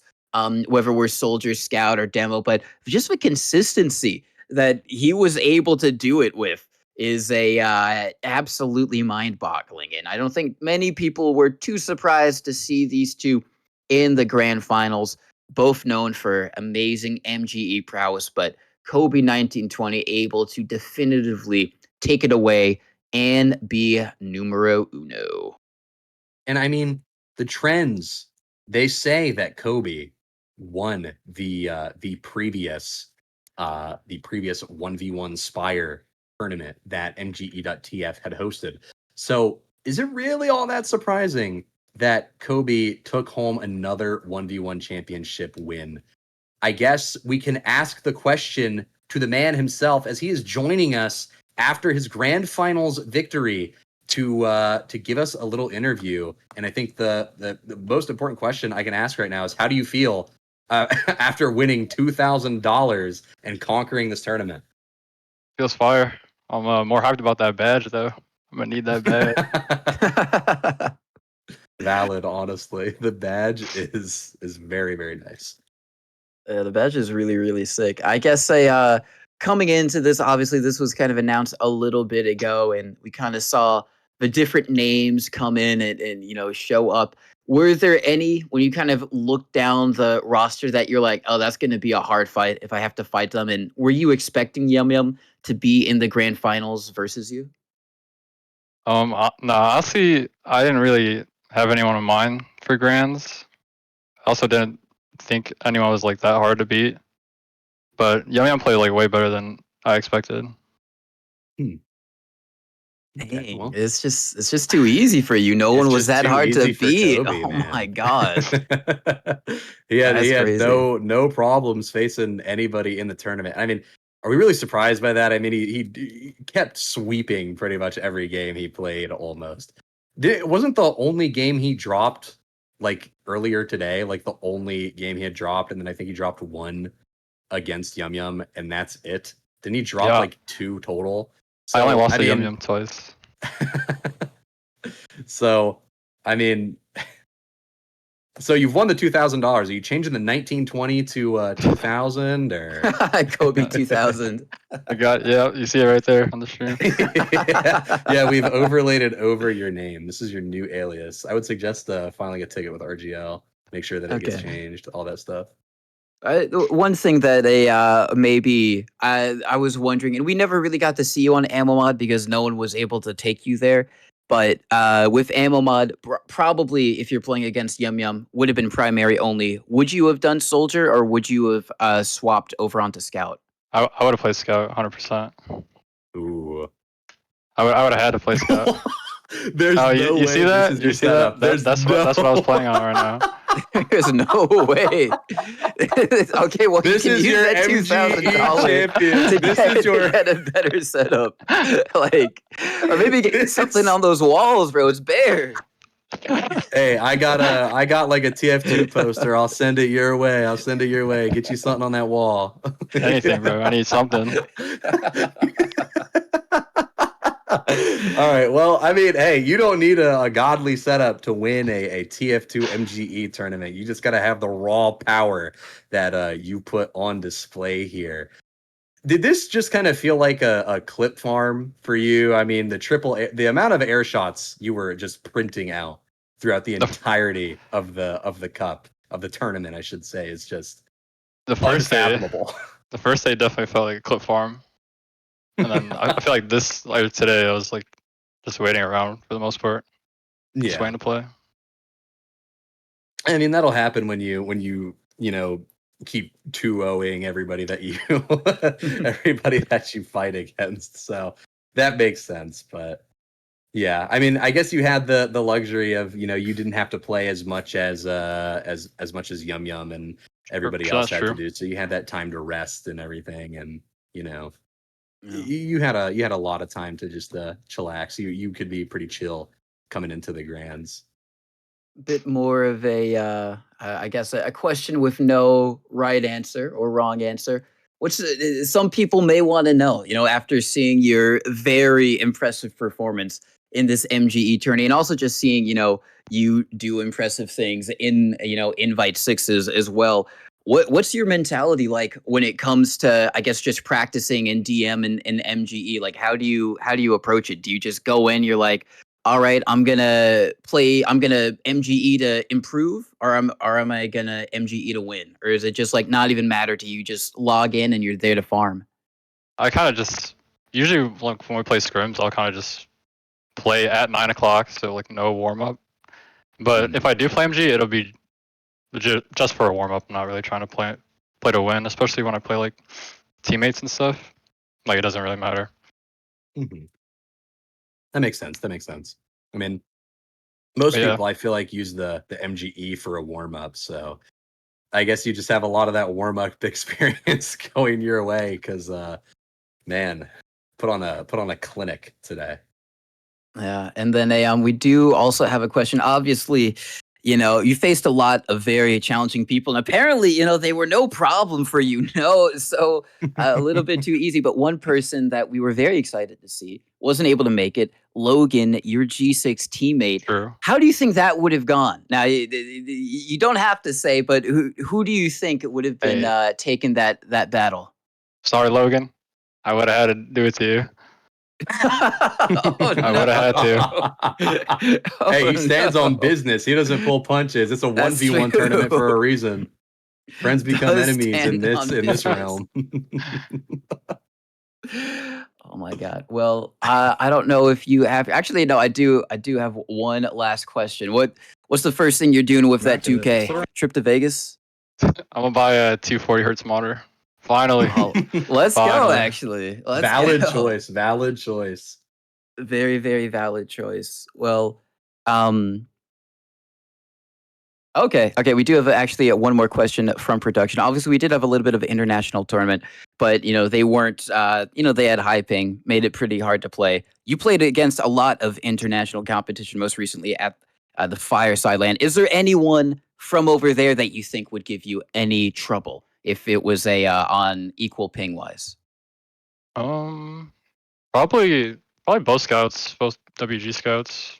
I feel like XC would have done better this tournament if he had 5 ping. Mm. Just harder to play scout or dodge Yeah. with 100 ping. Running around with like 150, 110 ping, it's not fun. It's so hard to do Yeah. anything. So He's like I catching can't rockets blame that like DC. come out of screen like 2 seconds later. Mm-hmm. Yeah, the ping definitely sucked for the out of North America players and some of the South American players as well. I say some of the South American players. The one South American player, shout out Rico. But yeah, the ping definitely sucked. The most even matchup for those two was when they played each other, because at least the ping was pretty much even. It was like 120 and 136 or something, something like that. But yeah, I mean, yeah, DC, do you have any more questions for Kobe? I got one more from the chat from Nezia. What exactly do you do to train though? Like we heard that you MGE a little bit against your teammates, but do you also do like rocket jumping? Do you do any aim training outside of TF2 like Kovacs or just like aim trainer or aim lab, sorry? Or is it just all like you MGE and TF2 for a little bit, maybe hit the DM server and you're warmed up? Yeah, my warm up is honestly I'll just play like other games, other first person shooter games. I'll play Fortnite, hop on the fort. I don't really play like TF2 as a warm up, to be honest. Or like even MG or DM servers. Fair. I don't know. Is it true that you might have been playing Fortnite at LAN to warm up? That might be true. That may or may not You be can't true. confirm nor deny these rumors. Cannot confirm or it's just deny. up in the air. Just a rumor. Just a rumor. Well, I think that's you can't complain if it's a warm up and it works. It's a warm up. true. I think that's all the questions from me as well. I mean, congratulations, Kobe, an amazing performance in this tournament. Any shout outs that you would like to give? Shout out to you guys. Shout out to Neptune for running this. Shout out to the fam watching, friends watching. Shout out to everybody who played. All right. Well, I think that'll conclude our interview with the champion, the man who earned the belt for the first ever 1v1 MGE.TF World Championship, walking away with 2,000 clams, a beautiful golden first place badge that he can display with pride, and definitely gonna need to upgrade that monitor at some point. If that's, I hope that's not your main setup. That's an old photo. I mean, yeah. if that is his main setup and he gets the 240, imagine what's going to be unleashed. Like he did That's that with true. with that little laptop. He gets the 240, going to be absolutely unleashed. It's going to be insane. But no, yeah, I mirror everything you said, Eki. Congratulations, Kobe, for winning, getting the 2K, getting the badge. Thank you, Neptune, and a Dolphin Rider, and everyone else in the MG.TF organization for putting this on. This was the MG.TF 1v1 World Championship. 5K on the line. Your first place winner is Kobe 1920. In runner-up, second place was Yum Yum. And that's going to be it for us here at Fireside. Thank you so much for watching. We'll see you next time. Peace.